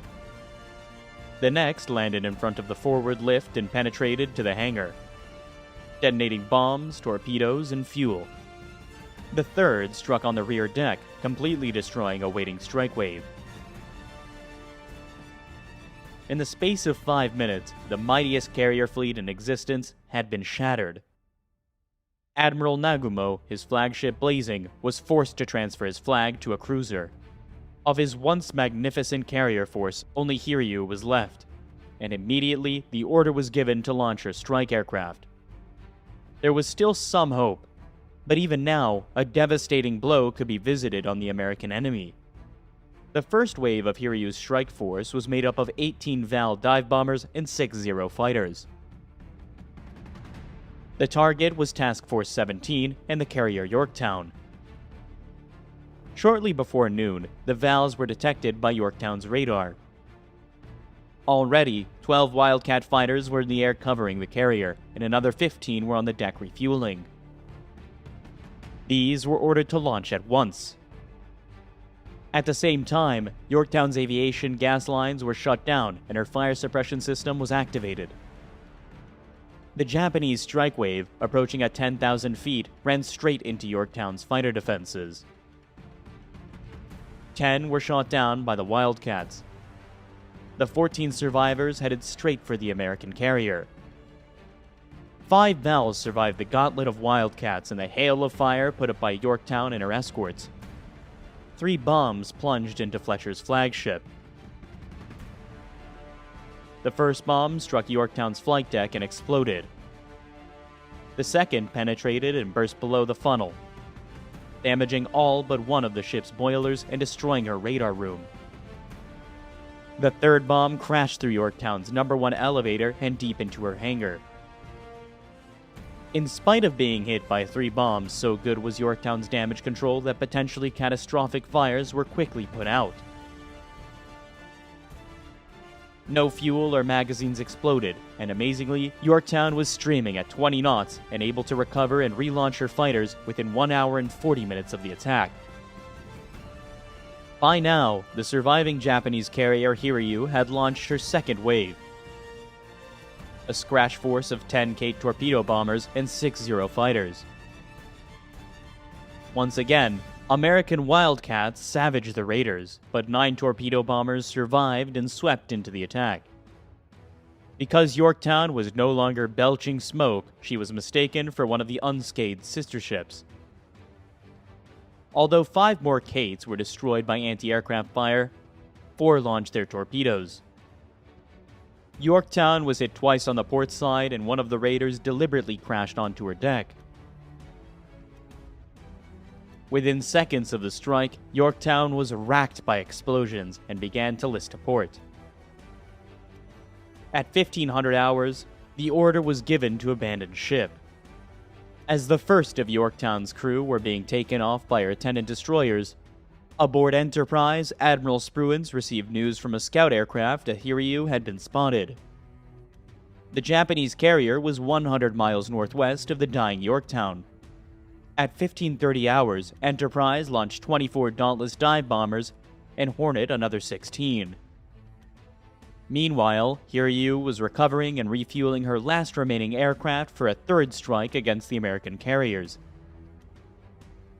At 1705, the Dauntless, undetected by Hiryu's combat air patrol, screamed down out of the sun. Hiryu maneuvered violently, but 4 bombs found their target. The first 2 bombs to hit blew Hiryu's #1 lift clean off, and left the whole forward deck a massive flame. The other 2 penetrated to the hangar, where bombs and fuel exploded violently.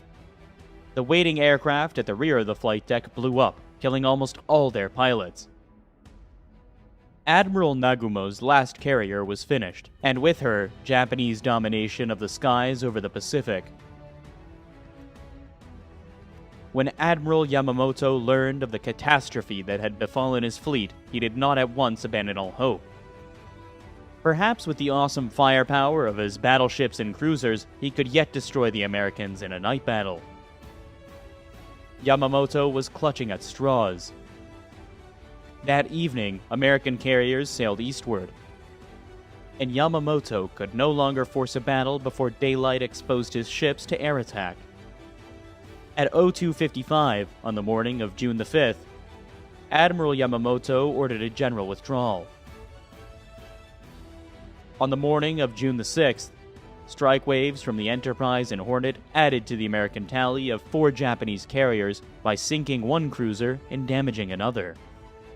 With them, the number of Japanese dead rose to 3,500 men.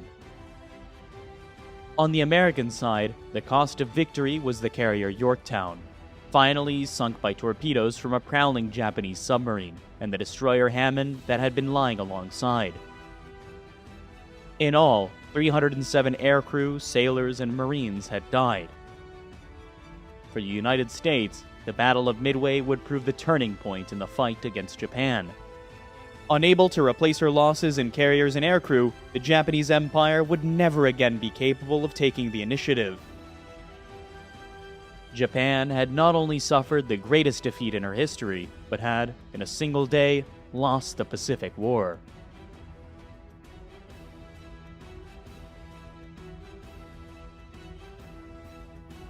With America and the Soviet Union engaged in a massive arms race, both sides are eager to acquire the technology that will give them a distinct advantage over the other. Bombers, missiles, nuclear-powered submarines and satellites launched into space are all highly sought after during a period where the entire world could be obliterated with the flip of a switch.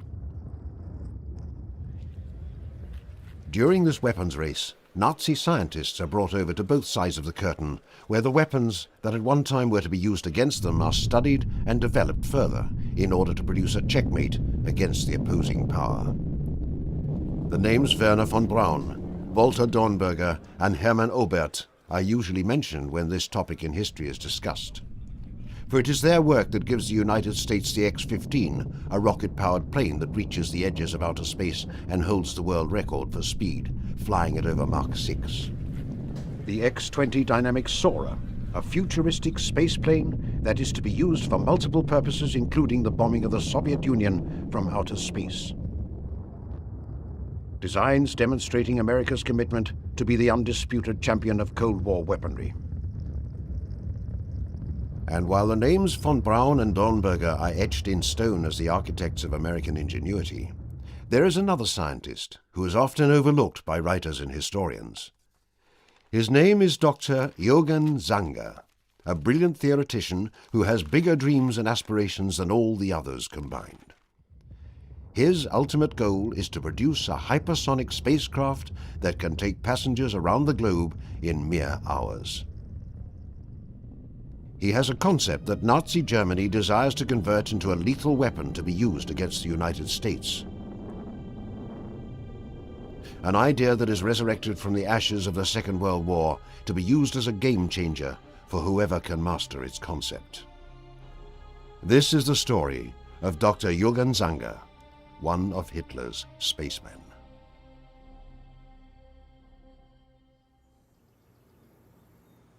The story of Jürgen Sanger begins at the turn of the century in the nation of Austria, where as a young child he is infatuated with the idea of man landing on the moon. Like many others from his generation, the idea of space travel galvanizes Sanger, who reads as much science fiction as he can acquire during his impressionable youth. One book in particular that captivates Sanger is Hermann Oberth's Die Rakete zu den Planetenraumen, or By Rocket into Planetary Space, a prolific blueprint of ideas. He read the books by Hermann Oberth and all the other space travel books. Most of them were science fiction, but that's how he got interested in space travel, going to the moon, going to Mars, and beyond. There was a lot of great scientists there with fantastic ideas, futuristic ideas. I mean, even Wernher von Braun, who did the V2, I mean, his ideas were way ahead of anybody else. Studying civil engineering at the University of Technology in Graz, he acquires his PhD in what would now be called rocket science. Sanger is a true rocketeer who, like others, must adapt to the new regime that is taking control of Germanic lands. During a period of intense military buildup, where Austria would soon be incorporated into the Third Reich, Sanger begins work on his magnum opus, a high-speed transport plane called Silbervogel, or Silver Bird. It was his idea in the 30s, mid to late 30s, to build a high-speed passenger aircraft that could fly from Berlin to Tokyo in a matter of hours, or fly from Berlin to New York City in a matter of hours. It had nothing to do with a military aircraft. It had nothing to do with a suborbital rocket bomber. So the Silver Bird started out in Eugen Sanger's mind as a high-speed, high-altitude passenger plane. It's almost similar, I guess the idea would be similar to the Concorde. When you watch a rocket, when you watch a Saturn V or any rocket take off, you notice it takes off slowly and gradually gathers speed. Well, this is because the most energy in that is involved more energy than any other aspect of that flight is involved in takeoff. So if you could find a way to make that ramjet, this huge ramjet engine and this huge bomber, take off without using any onboard fuel, you'd really have something there. There was a debate among the German and Austrian rocket enthusiasts about whether you would use a pure rocket to launch you into space or whether you would use some combination of the airplane and the rocket, using a winged vehicle. So his Silverbird was an idea that he had, was one of many iterations of an idea for this kind of hypersonic or even orbital rocket plane. It is a revolutionary concept. A vehicle capable of taking passengers from Berlin to Tokyo in mere hours by bouncing off the Earth's atmosphere. Gravity would eventually want to pull it down. And so what Sanger would do, he'd fire up his 100-ton rocket engine, and he would dive down to about 25 miles altitude, where there's a very dense layer of atmosphere. Now, once this aircraft hit that dense atmosphere, it would bounce off of that, and it would be reflected back up again. It'd be like a child throwing a flat stone across a lake. It bounces along, skipping along. That would be the same principle for Sanger's Silver rocket. Eugen Sanger developed a concept where you would launch a bomber, a manned bomber, into the stratosphere, into the high reaches, near reaches of space. And then you would re-enter the atmosphere and bounce back up and bounce back down, up and down. And they calculated that you could easily circle the world doing this with their 20-ton thrust Sanger ramjet engine. While Sanger is not a man of war, his nation is on a path to war. With all of these guys, you face the same issue, that they are space enthusiasts, but they're also nationalists. They're also, in some cases, quite Nazi in their beliefs. So there was no contradiction between their space enthusiasm and being asked to work on rockets as weapons. They saw, on the one hand, rocket weapons, whether it be rocket plane or pure missile, as duty, contribution to the nation, contribution to the Third Reich. At the same time, they saw it as a stepping stone to going into space. So they really didn't see much of a contradiction, if any, at all, between the two. And very soon, Hermann Goering, the head of the Luftwaffe, a man who will be responsible for Germany's aerial arsenal against the Allies, begins to take a serious look at the possibility of turning the Silbervogel into a deadly state-of-the-art weapon. The Third Reich was only interested in weapons. The space ideas are all very nice and exotic, but they funded Sanger, they funded von Braun and others because they wanted weapons. They were out to conquer the world, and they needed the weapons to do it. Although the United States presents itself as a neutral nation, their President Franklin Roosevelt is sympathetic to the nations of England and France. And as the 1930s come to a close, it is almost inevitable that America will enter the war one way or the other. Unfortunately for the Nazis, there is no available aircraft in their arsenal capable of reaching the United States and back to deliver a fatal blow. By 1939, the best means available is Germany's U-boat fleet, who, when given the call, will engage in unrestricted submarine warfare against America's shores. Traditional aircraft, known as the America bombers, are being designed and built on the fatherland during the war, but remain a giant question mark in terms of range and payload. In a country with a fascination for wonder weapons, spending enormous sums of money on ideas and concepts that in the end may not be realistic at all, it is only natural that Sanger's grand vision is given the green light by German war planners.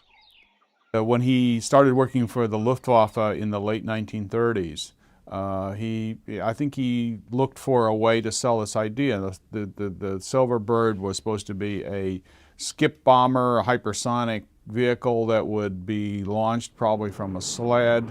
It would go into a suborbital trajectory, and it could extend its range around the world by essentially skipping off the atmosphere like a rock.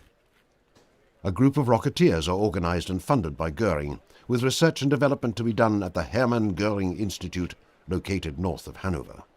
Hermann Goering was involved in rocketry, and he saw what the Army was doing with the V1, the V2, and he said, "Hey, I think I should be involved in this as well."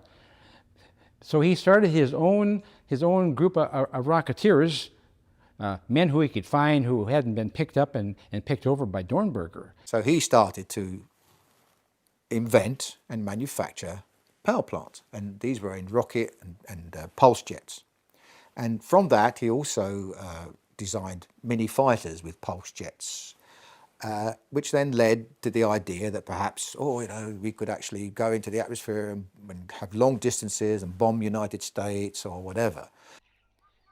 It is there where Zanger and his future wife, Dr. Irene Brett, a brilliant mathematician, begin working on the Silbervogel. On paper, the aircraft is to be launched from a 2-mile-long sled track where rockets will push the Silverbird to over 5,000 feet in altitude. The Germans decided to use this to put a little vehicle behind this Sanger ramjet bomber that was just tied to the sled, to the electronic sled, and it would push this Silverbird off into the air at a good clip. He'd have a 2-mile-long monorail that would be pushed along by probably 2-3 dozen of Werner von Braun's V2 rocket engines. At the end of the monorail, the aircraft is going almost 1,200 miles an hour. Once it reached that speed, it would take off at about a 30-degree angle and go up to about 80 to 90 miles altitude. When the aircraft's power plant ignites, over 600 tons of thrust is generated in a mere 11 seconds. Climbing to over 130,000 feet, the target for its 1-ton payload are the cities of New York and Washington, D.C. Traveling at hypersonic speed, no existing Allied plane or anti-aircraft artillery can touch this Silbervogel on its voyage halfway across the world. After releasing its bombs, this futuristic aircraft will hopefully land on either Japanese territory or on the deck of a U-boat submarine. It is a grand concept, a project that requires years, if not decades, of research and development and vast sums of money in order to complete. Ironically, one of the Silverbird's biggest flaws comes from Zanger himself. He had a habit, when he ever come up against a problem which he couldn't solve immediately, he would move on to something else. So consequently, Sanger investigated a lot of things, but he jumped around. He jumped from one idea to another, to another, to another. In studying its design, those in the top German hierarchy have many questions surrounding the aircraft's rocket engine. With the Silverbird being rocket-powered, there's no plan B for it. Once you ignite the engine, it runs until it runs out of fuel. And you have to, it takes you wherever you have to go, and that's the end. With the supersonic transport, like the Concorde or the SST, I mean, you can turn, you can land, you can refuel, but you could not do that with Sanger's Silverbird. And so, feasible, yes; practical, no. Also, legitimate concerns are raised about the project's feasibility in a time of war. The hypersonic vehicle requires an incredibly difficult exotic metal structure in order not to melt. And then you would have the trajectory problem of skipping off the atmosphere is difficult, not impossible, but very difficult. So essentially it was a completely utopian concept for the Third Reich. This thing flies so high and so fast that how would you even drop the bomb knowing where to drop it and where it's going to hit? For example, the Silverbird, if it went around the world, and that's what it was designed to do, leave Berlin, fly around the world, and on the opposite pole would be New York City. You'd have to drop the bomb somewhere in Iowa. Iowa to New York City is a long, long distance. He is a visionary, but not a practical man. While the V-1 flying bomb and the V-2 rocket are thoroughly tested on Peenemünde during the war years, the Silverbird is never able to get past the drawing board. But it was all really fantastic futuristic ideas which in today's world could be realised. But they were so far ahead of their time that Germany didn't have the capability in terms of facilities, equipment, the technology even was still only on the drawing board. And it would have taken a lot of experimentation to actually realise the ideas. I mean, this was a paper proposal, and I think in so many of the enthusiast, Nazi exotic weapons concepts that the enthusiasts love, have failed to see just how beyond the technology of the time. I mean, it would be a difficult thing to carry out today, let alone in the 1940s. By 1942, with the war going in Germany's favor, the Silbervogel is cancelled indefinitely. As the Third Reich faces attacks on two fronts, cuts need to be made, and an enormously expensive spaceplane is one of them. Around 1941-42, the Luftwaffe lost interest in this whole utopian project of Zenger, because Zenger wanted to scale up his effort to build a major rocket engine and so forth for his airplane. And that was beyond the ability of the Luftwaffe to commit, especially as the war situation got more and more difficult. And there was essentially a contradiction between spending a lot of money on Zenger for rocket development when there was already a huge rocket project in Germany, the von Braun-Peenemünde project. With the Silverbird's termination, Zenger and Brett are assigned to work on developing ramjet technology for the fatherland. The aircraft appears to be all but dead. 3 years after the project's cancellation, Germany surrenders to the Allies. With both sides closing in from the east and west, Nazi scientists who worked on the Third Reich's wonder weapons become highly sought-after bounty. In the United States, Operation Paperclip is enacted in order to bring these men to America to begin work in their own defense industries.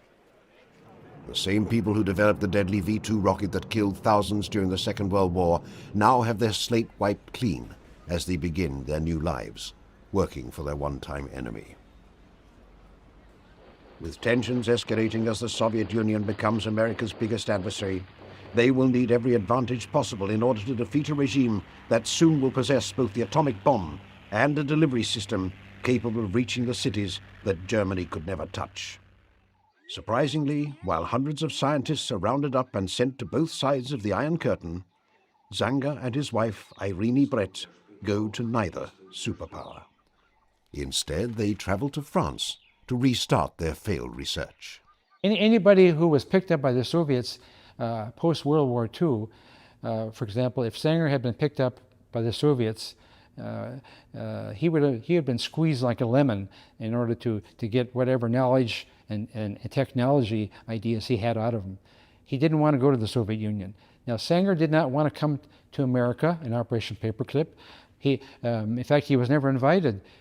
Zenger was that small group of scientists in Nazi Germany who felt betrayed that the Americans had beat them, had defeated Nazi Germany, and that they were still mad, still angry with the Americans.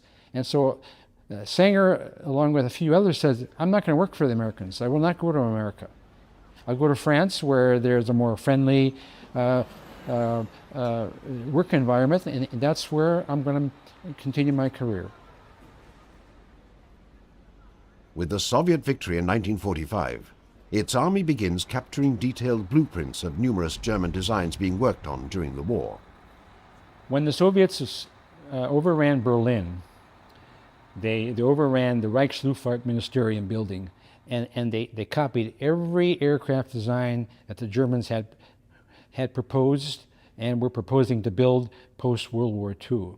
They had all of these documents translated into Russian, so they knew every aircraft that Germany was working on or was thinking about in the future. One plane in particular catches the eye of Joseph Stalin.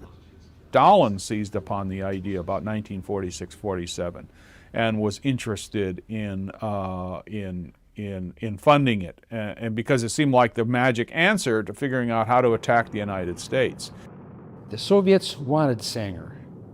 The Cold War was starting, and they thought, well, maybe one day we're going to have to bomb America, or maybe one day we'll have to bomb Australia. Maybe one day we'll have to bomb any other country around the world. Now, according to the documents that we have here, Sanger's suborbital rocket bomber could bomb any location in the around the world. So they said, we got to find. Stalin says we got to find Sanger. The Silver Bird, with all of its unique advantages on paper, appears to be an ideal weapon to use against the United States. And for that reason, he orders a Soviet espionage team headed personally by Stalin's son to kidnap Zanger and bring him to the Soviet Union. The attempt fails miserably. Well, Sanger was tucked away in France, and although Vasily Stalin could travel all over Europe, he was more of a playboy. He'd go to Paris, and he enjoyed the ladies of the night. He drank heavily, and so it got to the point where he was more interested in the cities he visited and the enjoyment he found than finding Sanger. It is suspected that the communists lose interest in Zanger's ideas, as they discover in the same way that German scientists did that Zanger's plane is unachievable. On the other side of the world, where interest in spaceflight is reaching all-time highs, German scientist Walter Dornberger, who now is working for Bell Aircraft in Buffalo, New York, attempts to recruit Zanger, the same man who Dornberger criticized as a hopeless dreamer. There was fascination in the United States with Zanger's Silverbird concept, hypersonic flight rocket planes in the 1950s specifically. His crowning achievement can be seen in America's X-20 Dinosaur, incorporating a similar principle to that of his Silverbird design. A revolutionary spaceplane built during the Cold War, it is ultimately cancelled in 1963 due to both money and logistical problems. What becomes the beginning of the end for Iogan Zanger is his decision to go to work for Gamal Abdel Nasser and the Egyptians, developing missile technology. When it is discovered that an ex-Nazi is working for an Arab nation to defeat the Israelis, he is dealt a fatal blow to his career. For a short time in the early 60s, he was kind of part of a scandal of, old Nazis and working on rockets for the Egyptians against the Israelis. He was secretly working for Egyptian President Nasser, helping him design long-range missiles that could be fired at Israel. Well, the Israeli Secret Service found out about this, and Sanger's lucky he was never assassinated by these people because they were ruthless. Well, anyway, Sanger was alleged to be earning $500,000 a year from President Nasser. And word got back to Germany, German officials, and they didn't know what to do about it. Now, Germany at the time, West Germany, was seeking admission into NATO. And they didn't want any kind of conflict. They didn't want any kind of thing that was embarrassing. They wanted a smooth transition. So they decided that Sanger had to go. Zanger would spend his final years in exile, dying in 1964. I had talked with Sanger's son, Hartmut Sanger, several years ago, about this time when he was fired by the German government. Sanger lost all interest virtually in his work, didn't publish, didn't write, didn't speak. He ended up being a broken man, and Hartmut Sanger, his son, said that what had happened to him was the cause of his early death at 59 years of age. In summing up the career of Iogan Zanger, one can describe him as a utopian visionary unable to turn his ideas into something concrete in the same way Wernher von Braun was able to do with the V-2 rocket. Well, Sanger is certainly an important visionary of the 1920s and 1930s, with some influence on future concepts for hypersonic flight on rocket airplanes, reentry technology. He has influence. He's not technologically, little of what he did actually played out in something familiar that actually got built. His inability to see things through would relegate his career to that of a theoretician, unable to capture the headlines the same way his colleagues were able to.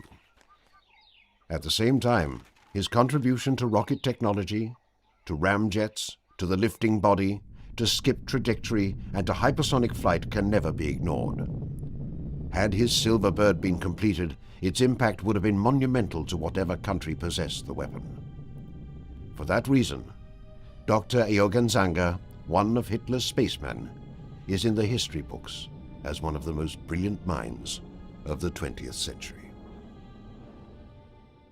From 1933 until the end of the Second World War, German aviation led the world in aerodynamic design and technical innovation.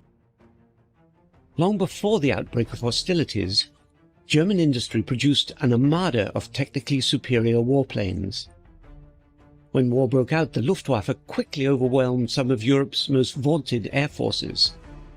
Classic designs like the Bf-109 fighter and Ju-88 proved to be superior fighting machines, while others like the Blumenvoss Bv-141 became one of aviation's true oddities.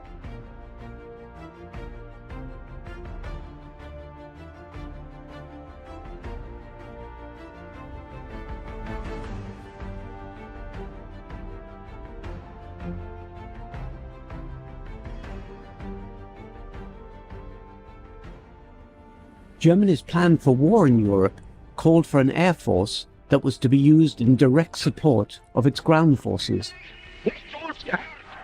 The Luftwaffe's task was to sweep the skies clear of enemy fighters, then destroy enemy troops and installations. Key to the Luftwaffe's success were ground attack aircraft like the Henschel 123 and Ju-87 dive bomber. Ordered in 1934, the Henschel 123 proved to be a rugged and reliable aircraft. It would see service well into 1944. Ground attack was only effective when good battlefield observation and reconnaissance could locate enemy targets. That job was given to the Henschel 126. With its excellent low-speed, short-field characteristics, an outstanding all-round view, the HS-126 proved a great success in the early campaigns of 1939 and 1940. The HS-126 would see action on every front, but by 1941 its limited performance was beginning to show, and a new battlefield reconnaissance aircraft was needed. This led to some of the war's most unusual designs. The Blumenvoss company was one of the first to respond with their BV-141. Designed around the concept of maximum all-round view, the BV-141 was in many ways a problem looking for a solution. The unorthodox design featured an asymmetric layout, with the radial engine installed at the front end of a port-side tail boom, and an extensively glazed crew nacelle mounted to starboard.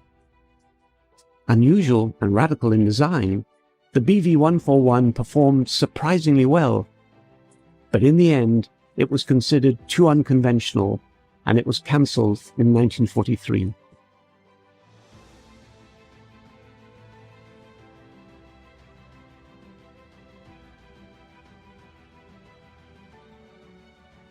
Yes, in my meandering throughout Germany, just after the capitulation, I was looking for unusual or advanced technology aircraft. And the 141 intrigued me a little, but I had heard that they were at an airfield called Größenhain, which was quite near Meissen. There was a big reconnaissance unit which had many reconnaissance types of aircraft, and I thought maybe the 141 will appear there. So I flew there, and there was no sign of one, but I asked if I could speak to some of the POWs who were in the cage there, and one of the chaps told me that a 141 had indeed been there, but the last he remembered of it was not too long ago, it had had an engine problem while flying nearby and had landed on an emergency strip east of Grossenheim. So I flew over in that direction looking for this strip. But it wasn't really a strip, I found. It was a small airfield. And it was, by this time, I'd moved into the Russian occupation zone. And I decided to land there because I had already found that that stage after the war, the Russians were still very amenable to the Brits because we had come in at the early stages of the war to help them. Anyway, when I landed, there wasn't a lot of aircraft there, and there was a Russian commissar and with an interpreter, and I asked if there was a 141 there. He didn't really know things like the aircraft numbers, but he said there were 1 or 2 aircraft left, but his people had examined the airfield, taken away what they wanted, and the rest was left for destruction. So I said, could I have a look around, see what it was? He said, well, yes, why not? Because it's all going to be destroyed anyway. And in one hangar, there was indeed a 141. It had regularly had its engines run up by Feldwebel, who was available. And I said to him, was the aircraft flyable? And he declared, oh, yes, it was. I rather suspected his motive, so I wasn't too sure of what he was saying or believing what he was saying, because I think he had hoped I would fly him out of there and out of the Russian zone. But the Russians were obviously not going to play with that. Anyway, I thought I'll take his word for it and have a go at this. And the commissar didn't object. He said, as long as I stayed within sight of the airfield and I'd only have enough fuel to do that, he didn't mind, because it was due for destruction anyway. And so he let me fly that, and I had about 30 to 40 minutes in it to try out this theory that it flew very nicely in a straight line when on an angle of bank of 90 degrees. And after about 2 or 3 goes at this at various speeds and heights, I had trouble with the engine. So I had to return to base. And so I formed an impression that it probably did what it said it could do, but its real reason for failing, in my opinion, was it certainly wasn't an aircraft in the same category of handling as the Focke-Wulf 189, which I had already flown and was its competitor. Another odd-looking aircraft was the Focke-Wulf 189.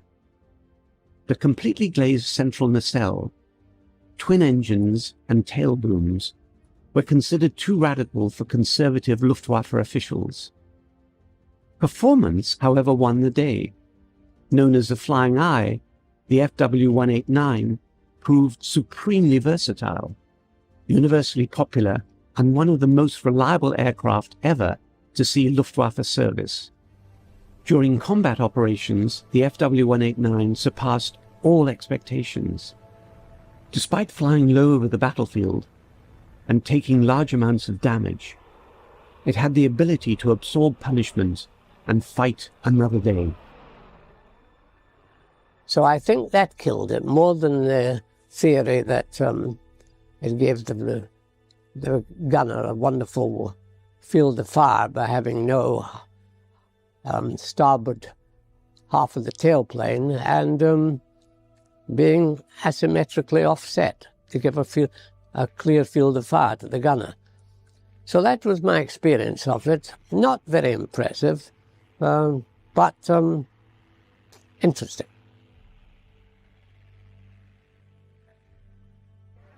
The Arado 234 was a beautiful looking airplane. Aesthetically, it was very clean and looked dynamic, aerodynamically, very attractive. And the cockpit was unusual. It was a glass cockpit right at the nose, and it reminded me, when I got into it, rather of like being in a helicopter. You were stuck right out in the front there with completely clear vision around you. On the other hand, you were sitting pretty close to the accident if it had to happen too. And my first meeting with the 234 wasn't a very happy event, because this was up at Grove in Denmark, where we found a number of 234s, and I had one prepared for a flight by the German crew, because we obviously didn't have the expertise to deal with it at that stage. And I taxied it out to the end of the runway. I was well aware, of course, that the Jumo 004 engines, so fitted to it, had a scrap life, total scrap life of 25 hours. So one really needed to know the service history of the engines you were flying. Now, the Germans were very, very adept at destroying documentation, and we could find no service records. However, I taxied out to the end of the runway at Grove and revved up to full power, ready for takeoff, and then just about to release the brakes when the starboard engine exploded and totally disintegrated, taking most of the starboard wing with it. And this, of course, could have been one of two things. Either the crew had sabotaged it, or it was an engine with 24 hours and 50 minutes on it. We never got to the bottom of what caused it, but suffice it to say that I must have flown something like 300 to 400 hours on the Jumo 004 in various aircraft, and never had another problem with it after that. So it did not give me a poor impression of the 234. On the contrary, when I flew it, it was a very nice aircraft to handle, at a very fast turn of speed. It could fly at cruise, and its top speed was 474 miles an hour, which was very high. And of course, it relied on this speed for its survival, because it had no guns fitted to it, and was purely a reconnaissance bomber as such. But as I say, handled beautifully. It was straight wing, was not swept wing, and made a very good impression.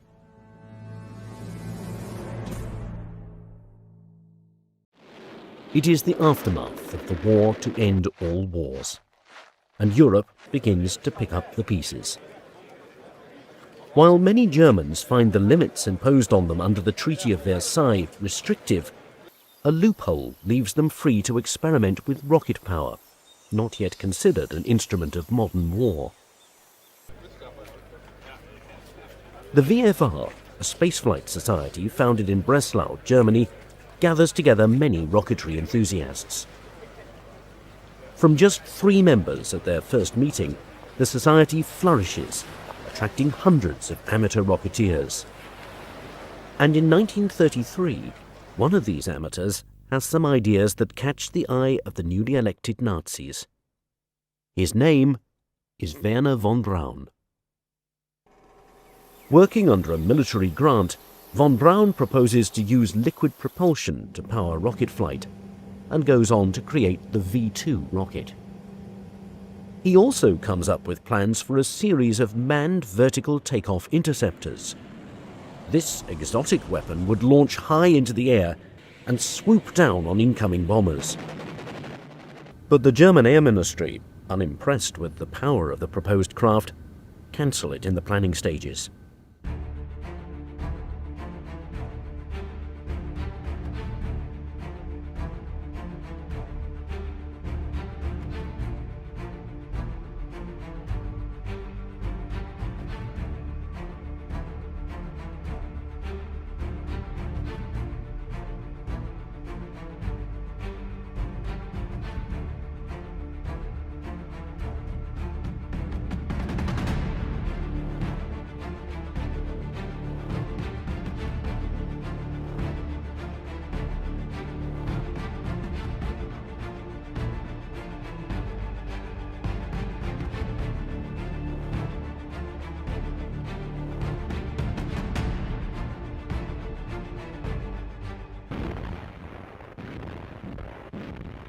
1941.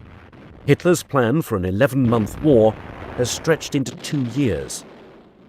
The German Air Ministry has a new rocket-powered interceptor in development, one slightly more conventional than previous efforts. The Messerschmitt 163, the Comet. If you want a brief description of it, it's like flying a runaway train. Before design plans are even complete, General Oberst Ernst Udet orders 70 of these wonder planes into production. You could describe the Comet as a manned surface-to-air missile.